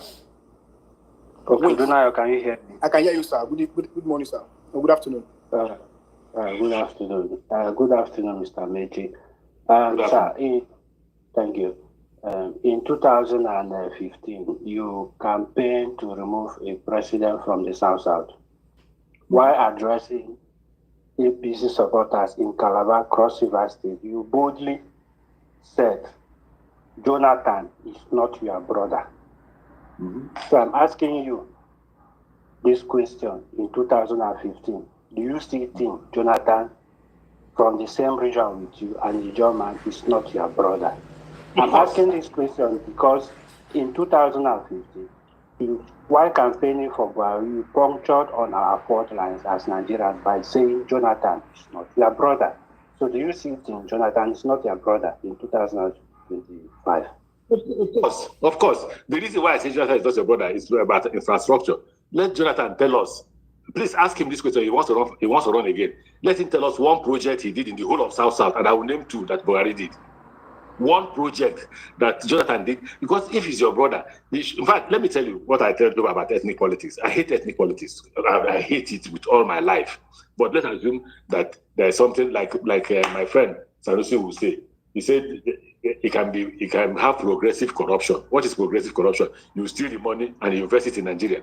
You build factories, you build industries, and you employ Nigeria. That's progressive corruption. But what we are having from Nigerian thieves is that they will steal the money and take it overseas, carry girlfriend and all that. Now, in the same manner, ethnicity. So if you become president, maybe you're from South or Northeast, then if you can't develop the country, develop Northeast now. So when the next president comes, he knows that Northeast won't be part of his problem or South won't be part of his problem. So let's even assume one good thing about the South is the only region in Nigeria that there's no ethnicity. That's the only region. So if you put a South president, you can be sure that the whole country will be included in governance. So we credit that to him. So he tried. But now to your zone, I completed the road to his village. I did the water in his village now.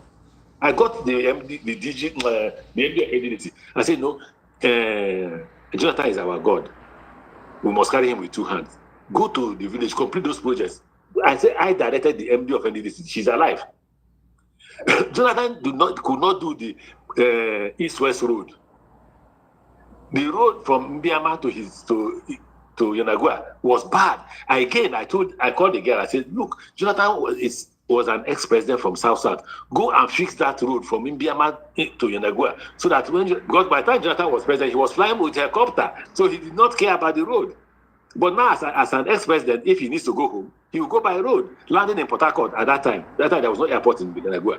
So if he landed in Port Harcourt, he needed to drive all the way to Yanagua by road, and he couldn't cross Mbiama until I got NDDC to fix that part of the road.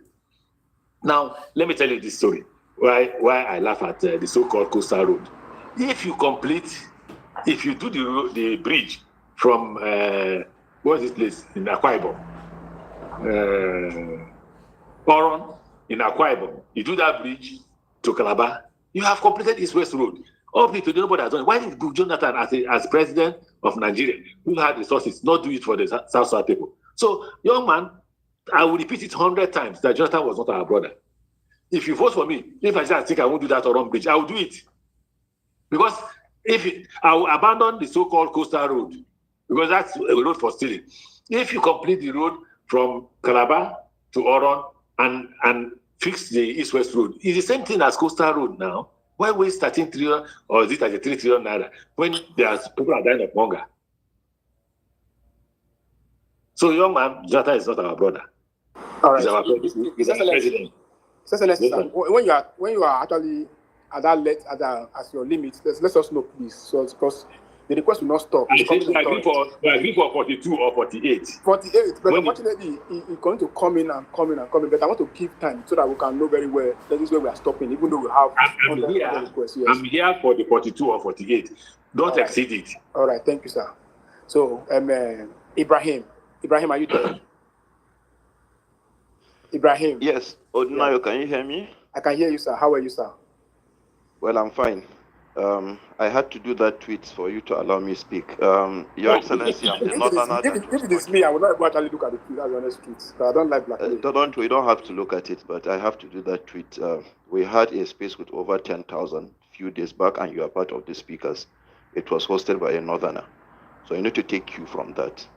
So my question to you, Your Excellency, Amaechi, I've seen how ambitious you are following the responses you have given to most of the questions that we are asked.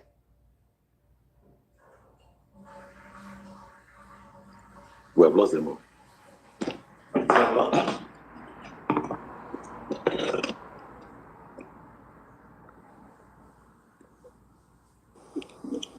Ibrahim, are you there? Okay, so I'm not. Okay, we move on. Maybe when you request later. Owele, your mic. Yes. Thank you very much, my brother. Yes. Good morning, Abi. Good afternoon, Your Excellency. It's been a long time. I've been, trying to get to ask you this question, but this is my opportunity. I have to take it. Please, Your Excellency, I want to know, while you were Minister of Transportation, you tried to take care of the coastal rail. I want to know what happened, because a lot of stories flying here and there. We don't know exactly what went down. So as Nigerians, I think we deserve to know now that we have opportunity, to speak to you, ordinary Nigerians. I don't know if you are that frame of mind where you'll be able to explain to us, because some of us have been following you right from even before 2015, but that's a story for another day, sir. Thank you. That's just the only question I want to ask. Okay, so I will beg all of you to give me a minute. My battery is dying. Let me get what's it called? Let me get a power bank from my room and to charge the battery. Just hold on a minute. All right. Thank you so much, Excellency, sir. Thank you so much. So while we are waiting for him, please let's go straight to the question. I'll tell you the truth. I'm actually assessing my own personal limits. That's the honest truth. This is the longest we have been on space when we host our guests. I tell you the honest truth. This is the longest we have been, and I want us not to make it so boring, because once it gets too long, it gets very boring. And I tell you, people, if there are questions you have heard here and somebody has answered the question or asked the question rather, don't bother to repeat it. Don't bother to repeat it so that we don't make it very so casual, please. So that we don't make it very casual, please. Around that. So we are going to our limit very soon. Please, thank you. Host, do you mind maybe counting down on that 48 so that we are sure? No, you cannot even do so. Let me lie to you, right? You cannot do so. I'm already giving time already on my head. So all right. I think what we'll do is to stop accepting requests for now. The ones that we have up, can we just exhaust it so that we can allow the Honorable Minister to, do other important things that he has on his plate today? I think that would be best for us now. What do you think? Definitely, I'm trying to make sure that we don't actually do more than that, but I'll send you a message on DM right now. Yeah. All right. Thank you so much. For those of us that we might not be able to bring up, please, I need you to understand that it's something that is beyond us, and it's not that we don't want you to come up to talk. You understand? We've been here for more than 3 hours now, so at least by 1:45, we should be done so that the Honorable Minister can go about, other important things today. But we want to equally thank you guys for being part of this space. We are here because of you guys. If there was no one on the space, we would not be even here hosting the space. And to the Honorable Minister that has equally, taken it upon himself to be here with us this morning, we cannot thank you enough, sir. Thank you so much. Don't close. Are you closing the show? No, we're not. No, we're not closing. We're just trying to thank you so much for your time. It's not easy to be here. That's the honest truth. You get the point. Yeah. Thank you so much, sir. So, who did we call earlier? Is it Davis? Or we find us? Okay, Please, I am the one that asked question. Round up your question. Okay, thank you again. Your Excellency, what the question I asked earlier is, with regards to Coastal Rail. Yes, what happened, sir? How come that project did not see the light of the day? Because some of us who follow your politics, who love your politics, even though you are no longer in the APC, you are still our leader, but we need to understand what happened. Okay, so I will tell you what happened. The first thing to tell you, can you hear me? Can you hear me? Very well. Very well, sir. The first thing that happened was that the contract was awarded to CCECC, but the volume of funds was very high, so it was difficult to raise the money anywhere in the world. The money was when I came, it was 11 billion, and I cut it down to, without any amendment to the design, I cut it down to 9 point something billion dollars. But there was nowhere to raise that kind of money. We went to China. China promised us. China signed all the documents, and today they brought nothing. See what they approved: 700 million out of 13 billion. What would you do with 700 million dollars out of 10 billion, 10.5 billion dollars? The Chinese approved only. The Chinese approved only 700 million out of 10.5 billion. So it wasn't abandoned. The contract is still there, but there's no money to fund it. That's why it was stopped. If not, instead of the so-called coastal road, what they should have done is coastal rail. Is that okay, sir? Yeah. All right. Thank you so much. Willie, did you hear him? All right. Thank you so much. Yeah. So, Willie, yes, I heard him. Thank you very much, sir. Thank you, sir. For me, I will try and sustain that project. Let's go. All right. Thank you. Yeah. Davis. Can I go? Yeah, Davis. Thank you. Good afternoon, His Excellency. Welcome. Thank you for being with us this. My question, you've been a breeder in this country politics before, and we've seen what you did in 2015. Even before 2015, we've seen all you have done in Rivers and all that. And how do you think the coalition of opposition forces that we are here now can overcome ego, personal ambitions to present the united front, and then we've seen how some people, what's your take on politicians using southern agenda or northern agenda, regional agenda as mobilization tools? And another one is what is one political principle or one political step you will never compromise on, no matter the political pressure, anything, or what is that thing that you've done before as a leader that you think should not be done, or as an advice to us, the youth, that we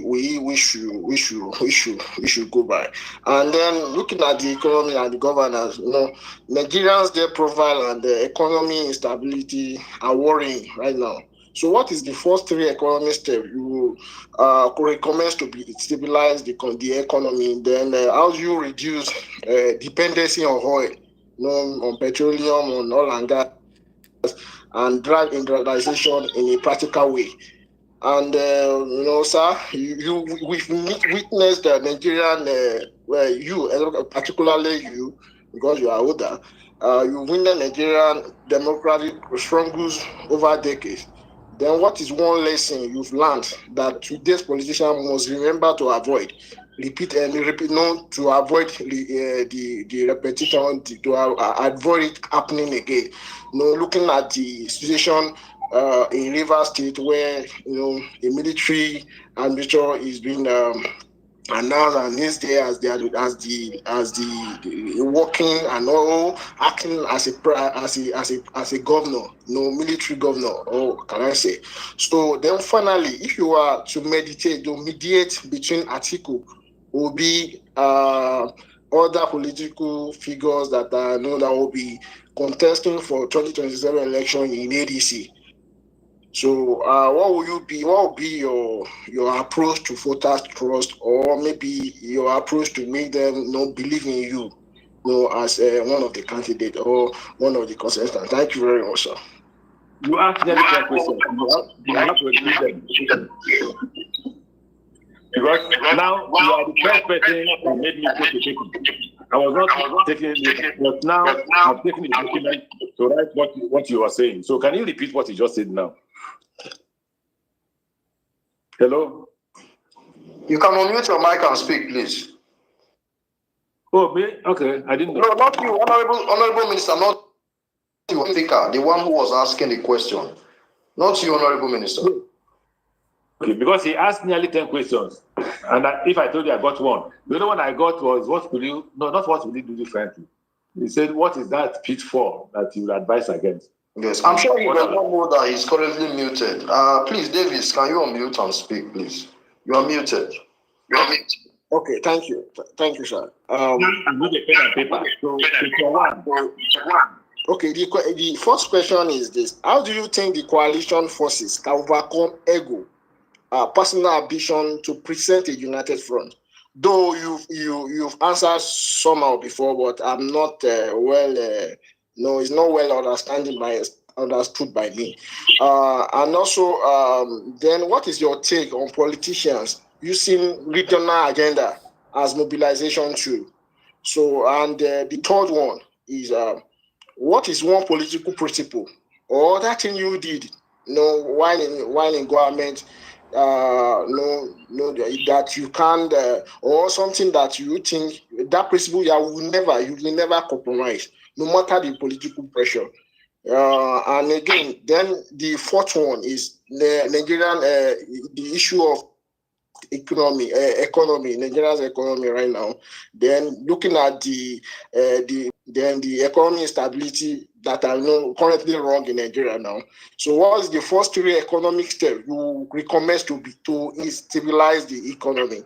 Then, how do you plan to reduce dependency on oil and gas and drive industrialization in practical way? If you be elected, or if the ADC is elected, then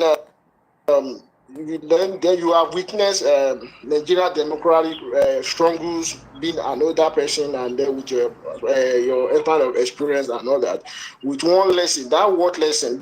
What's the lesson? One lesson you've learned that today's politicians must remember to avoid repeating, not to repeat itself. Yes, like I use the case of Rivers State, where we are having a sole administrator running the affairs of the state, which is contrary to what even we all know, that there is no peace, instability, there is no war and all that. And then we got it that a state administrator was announced and is ruling the state as a governor. Thank you very much, sir. So let's start. Can you off your mic? Can you off your mic? Yeah. Okay, because my listening was echoing. Is it okay now? Can you hear me? Yeah, it's better now. You were holding back because the mic was on. Yeah. Okay. Why do you overcome ego and present a united front? It's difficult, and I wish they can allow you into the leadership meeting, because I've raised this issue. I said one of the secrets that led us to defeat Goodluck Jonathan was the sacrifice that we were able to make. We went to, someone like me went to my friend Bukola Saraki and pleaded with him not to run. He wanted to run. I said, listen, if all of us run and we are divided, Jonathan will defeat us. Let's go for a common candidate. And we all went for Buhari. Now, is that possible in the ADC? It's possible if people are willing to make sacrifices. But I've not seen anybody who's making the sacrifice yet. I've not seen anybody. In fact, some of us are already campaigning for general election, when indeed what you should be campaigning for is primary. And their supporters are abusing people, and they are not able to stop their supporters. I will have disciplined supporters, and I will insist that everybody must be respected. Now, I don't believe in regional politics. I don't believe in south-south or southeast or southwest or south-north. In fact, when I hear of these development agencies, I say that is an indication that government has failed. Because if government has not failed, why we have zonal development agencies? Develop the country. Go to Southeast. What are the things that you need? Look for money and develop those areas. There will be no need for development agencies. Those development agencies are agencies created for money for the boys. That's all. So do we believe in that regional agenda? All the regions will come together. Let's hear what you need. Let's know how to handle those things that you need, and we'll address them. The more inclusive government you run, the more, how do you put it, the more achievement you make. Because you can't be the person with all the ideas. You have to include everybody to come in and look at those who are experts in a particular area. And there's no part of the region you have experts in any field you're looking for. So regional agenda for me is no. The first man who asked me a question and talked about North, and I said, let's talk about Nigeria first. And I agreed with him that the North is suffering very much in terms of insecurity, poverty, unemployment, and all that. It's similar in other areas, especially Southeast. But don't forget, it started from South South. And when I was governor of South South, I was warning, and nobody listened. What is that political principle? I will not give up on being in Nigeria. I don't want like people who are Igbos or Yorubas or Hausas or Fulanis or Ikweres or no, I'm a Nigerian. I don't want to be a sectional president. It's something I will not give up. These economic steps people are asking for will require not just me alone. It will require me sitting down with my economic team like I did last time when we were running APC. And we look at the economy the way it is now. Because the economy has gone worse than it was under Buhari. So we need to review our economic policy. And that's why I continue to say by next year, January, we'll release our economic policies to the public so that they can critique, they can look at the failures and see whether we're moving on or not. But key to it is education. We must ensure that not only are the education infrastructure created or built all over the state. I've said here that in the first 6 months, we will start building primary schools in every village in Nigeria. And that will be done in conjunction with the governors and the local government chairman, because actually these are their responsibilities. But since they're not discharging this responsibility, I will join them to discharge that responsibility so that every village will have a primary school. It is so shameful that the out of school children, they were 10 million when I was the chairman of Governors Forum. Now they're above 15 million. So instead of reducing that, we're increasing. So I will ensure that my first 4 years, 5 million will be taken off the 5 to 6 million will be taken off of the out of school children list.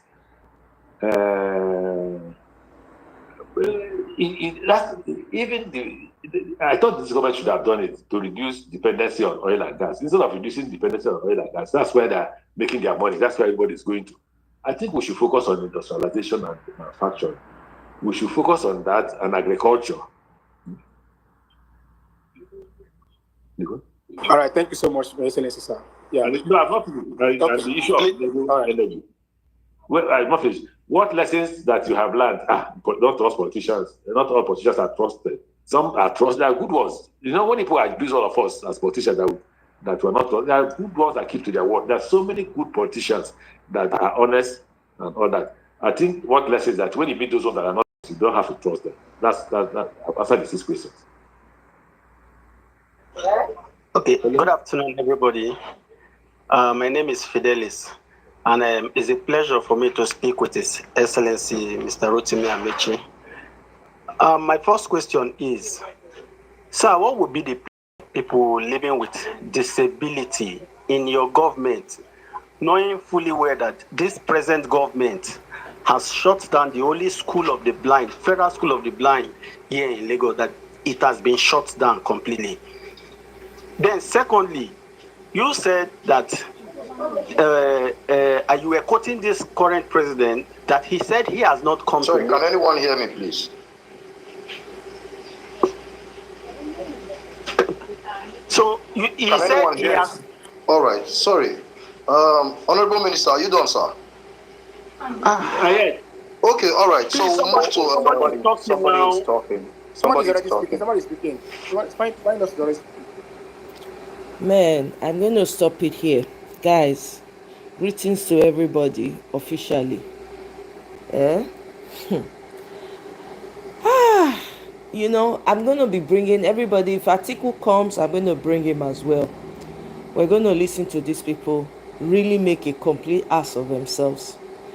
You mean to tell me this man was in Buhari's administration for 8 freaking years?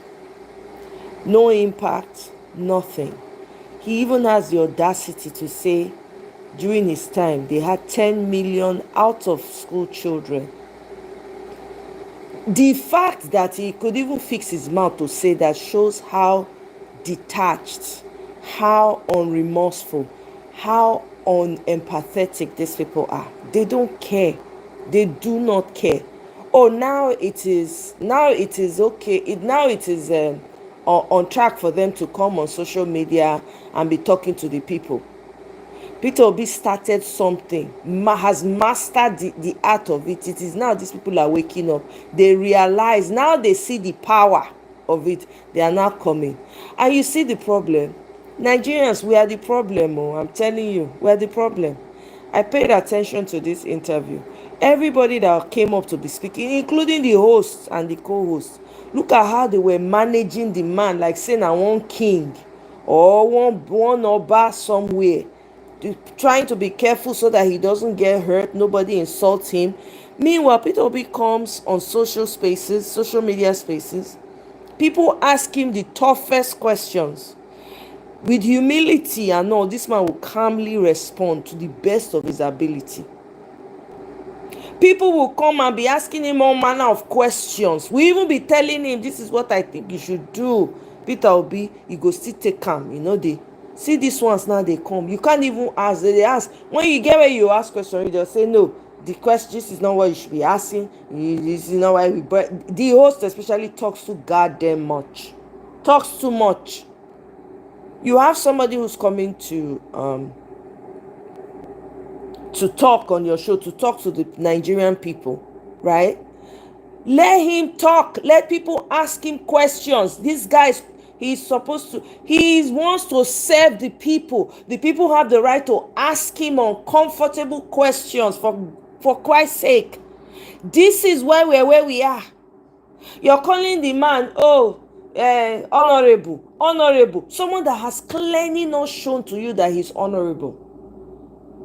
He has not shown you that he is honorable. You're calling him honorable. Nigerians don't know how to demand. They don't know how to show their anger. Now it make people like us, if we hold this kind of space, the person go just, they'll give us bad name. Because me, if I hold this type of space right now, I not go talk. I go just tell the people, ask your question. If now one question, you ask straight to the point. Don't be dilly-dally. Straight to the point, you jump out. And as the question they come, I go ask the person, how many you fit take at once? 1 or 2 or 3. They ask the question, the man no even they remember. You have to be repeating.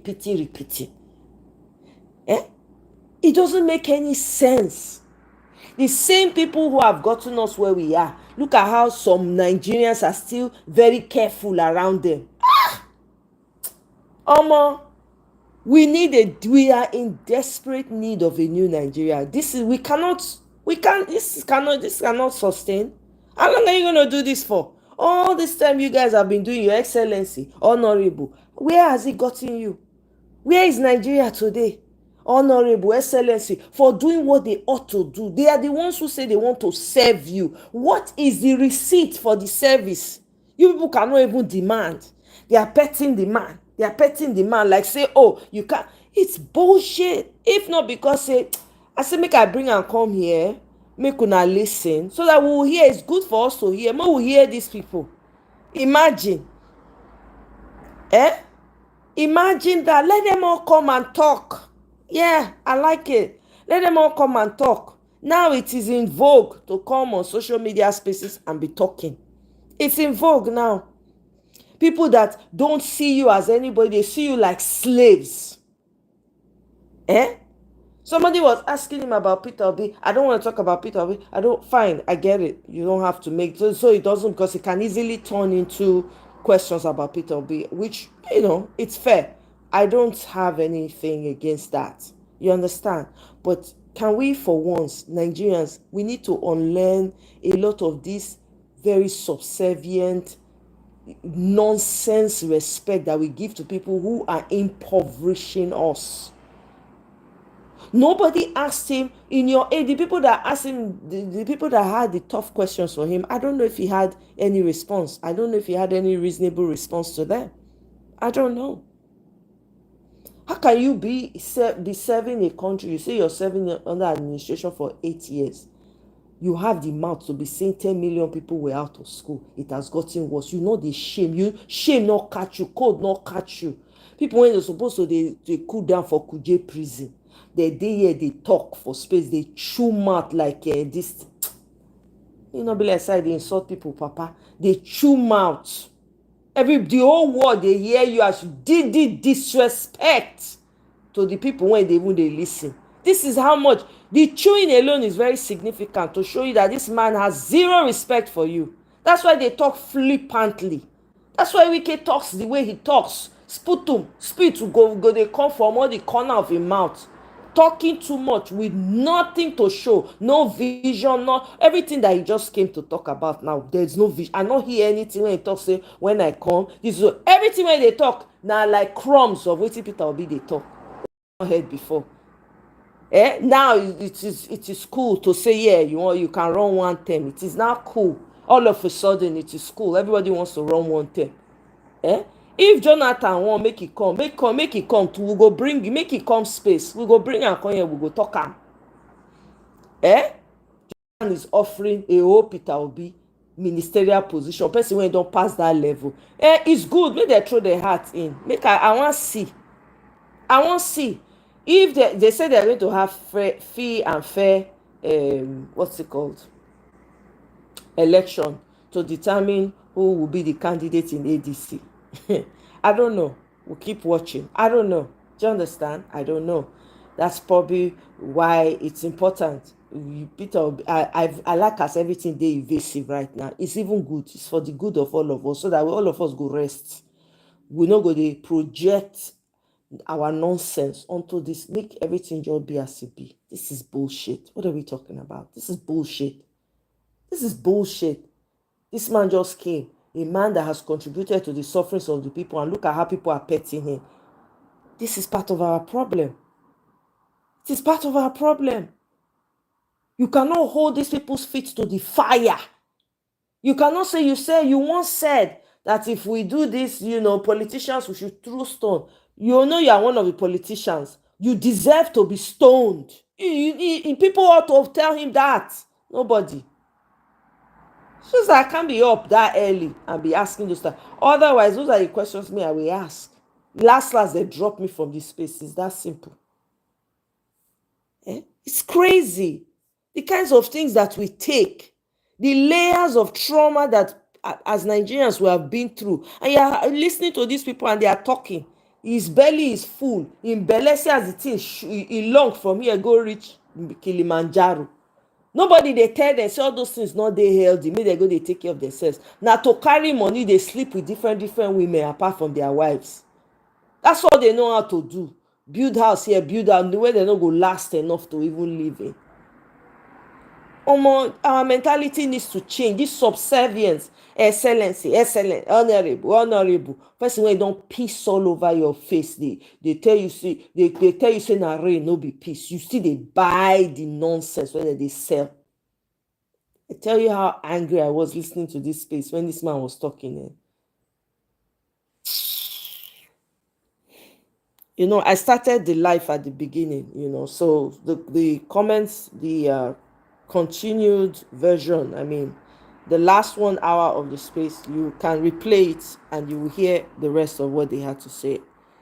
He's just admitting how much of a failure he was under the Buhari government. 10 million out of schools while he was chairman of the government from. Can you imagine that? 10 million of children is the equivalent of the population of an entire country. So out of school students beat Senegal and Gambia come back. Can you imagine? Look at what WAEC just did. Now, maybe they say they don't upgrade that to 63%. I tell you, that 63% is even still small. I should say it's supposed to be like 70 something. This is how much you want to frustrate children. I just dey remember wetin me go through as I dey see the mess dey unfold. Exactly, guy. Can you imagine that?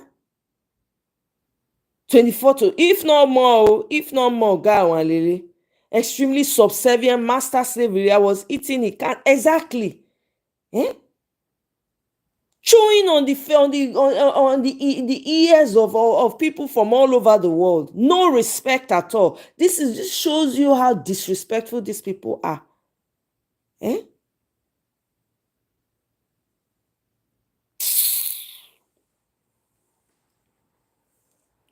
Another useless elephant project. I'm telling you. How is that a plan? What about the schools that are already there? Nobody's talking about refurbishing them, bringing them up to standard. We have enough schools in Nigeria.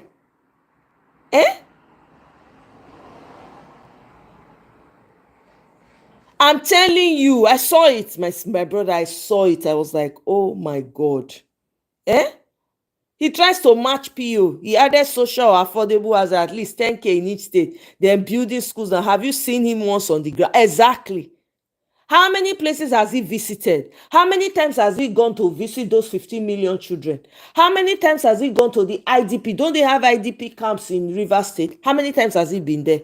No talk of the others. How many times has he been to the north, visited the length and breadth of the country? Peter Obi knows the number, the kilometers per mile for each state. When Peter Obi dey break am down today, you go dey think say, wow, you know how much I learned just listening to Peter Obi talk about the length and breadth of Nigeria. Only Peter Obi go dey travel for road where people dey fear to tread. The man go travel, dey settle quarrel for middle of road. They help decongest traffic. Everywhere Peter Obi go, crowd. Are you kidding me? You know get where Peter Obi no know for Nigeria. He no know where he never enter. Where since Amaechi has been in government, how many places has he visited? Who? Nobody asked him that question. Everybody's just kissing ass. How long are we going to continue kissing ass like this? Well, this is why I'm proud of obedience, so I'm not even going to lie. This is why I'm proud of the supporter of Peter Obi. I'm telling you, man, you guys take your flowers. No. I'm sorry. Take your flowers. This mess will not happen in an obedient space. I kid you not. Even when they're trying to tackle people that are asking the hard-hitting questions, and they're trying to shut them down, Peter Obi will say, no, let them ask, let them finish. This one, they quiet as they come to in defense. He don't even use his own account. Now, person give an account when he use. This is how evasive. Now, this one, now I want. Anyway, Sha, it's all good. It's good. Because, as if we've not seen enough of the rot in the system, let's see the people rot as well. Let them play it out in real time. I'll be here. As they come into space, I will bring it here. We'll listen together. Because Nigeria is important. We have to deliver that country. We have to save it. We have to. It's madness. I'm listening to it in my head and they say, are you for real? Excellency, honorable, really? For somebody who has impoverished you with nothing to show for it, with nothing to prove, he cannot come out and say, this is what I was able to achieve. Are you okay? Someone that denies his heritage. I'm not Igbo when it's convenient. I'm Igbo when it's... Are you people okay? These are the people you want to be pushing? Almost some of us Nigerians, something is wrong with our brains. I'm sorry. Some people they love their chains. They want to remain chained forever. And now I'm seeing it. They want to remain chained forever. They love that chain around their neck and their hands. Look at unnecessary respect. Go and look at Macaroni and go and learn from Macaroni. Macaroni holds grudges with politicians. That's how you hold grudges with your politicians. He doesn't back down. What are they going to do to him? So I have to respect you because you're a minister for what? It's crazy the kinds of things that we put up with in Nigeria and we think is normal. Somebody does something that he's supposed to do as your servant. People are praising him. That's why they will be using palm wine to come and be opening wetin they call am. They go say they want open borehole. They go use bucket. Thank you. Thanks to Chifa Moneke. They go dey pour water from back. The water go dey come out. After that, no water go dey come out again. Governor Amoneke has exposed it all. What are you people talking about? Empty promises, empty projects, nothing moving. All they do is sign fund. The reason why they are coming out now is because they are jealous of the fact that these people are looting money in their trillions and they are not part of it. Please, I bet people get sense. So not having an excellent candidate like Peter Obi, then you want me to be listening to this nonsense or to even be God forbid, I can't. My mind is not messed up. Mona listen to wetin Macaroni talk. This is how you show. This is how you hold grudges. This is how, and this is just putting it lightly. It's one president, one minister, blah blah blah. You don't move me. And the number of cars you drive and your escorts don't move me. You're a servant. Exactly. The other time one minister was saying, he came down and said, is it because I stooped so low to be talking to you? Who are you? What are you? You know, so I feel moving forward, the only way this country can be better, can still be better, is in the quality of the people and their leaders. Why? Because at the end of the day, the government is a product of society. Actually. Our leaders did not come from America. And without understanding the concept of leadership, we're not getting anywhere. Because everybody going into politics is going to steal. Yes! You are going to steal. I'm talking to emerging leaders in Nigeria. Student leaders, they have special advisors. They will even say that. Can you imagine that? I remember. Student leaders, so I will just protect special the organization because they are my people. But that president is annoying my life.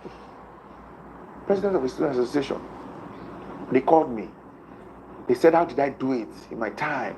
That everybody keeps talking about our administration. Oh, this. I said, are you ready to make sacrifices without anything in return? Because nobody called you nobody begged you. They were not begging you and say, please be our president. You said you wanted to lead. You wanted to serve the people. So they said, well, I shall advise them. I said, you must be ready to sacrifice. You must be ready to show, to give up a lot of things. Tell me how this man said, he now said that, okay, they have a talk show. I should help them beg Enioluwa. I should help them beg Enioluwa to come and address them. Enioluwa is a PhD student.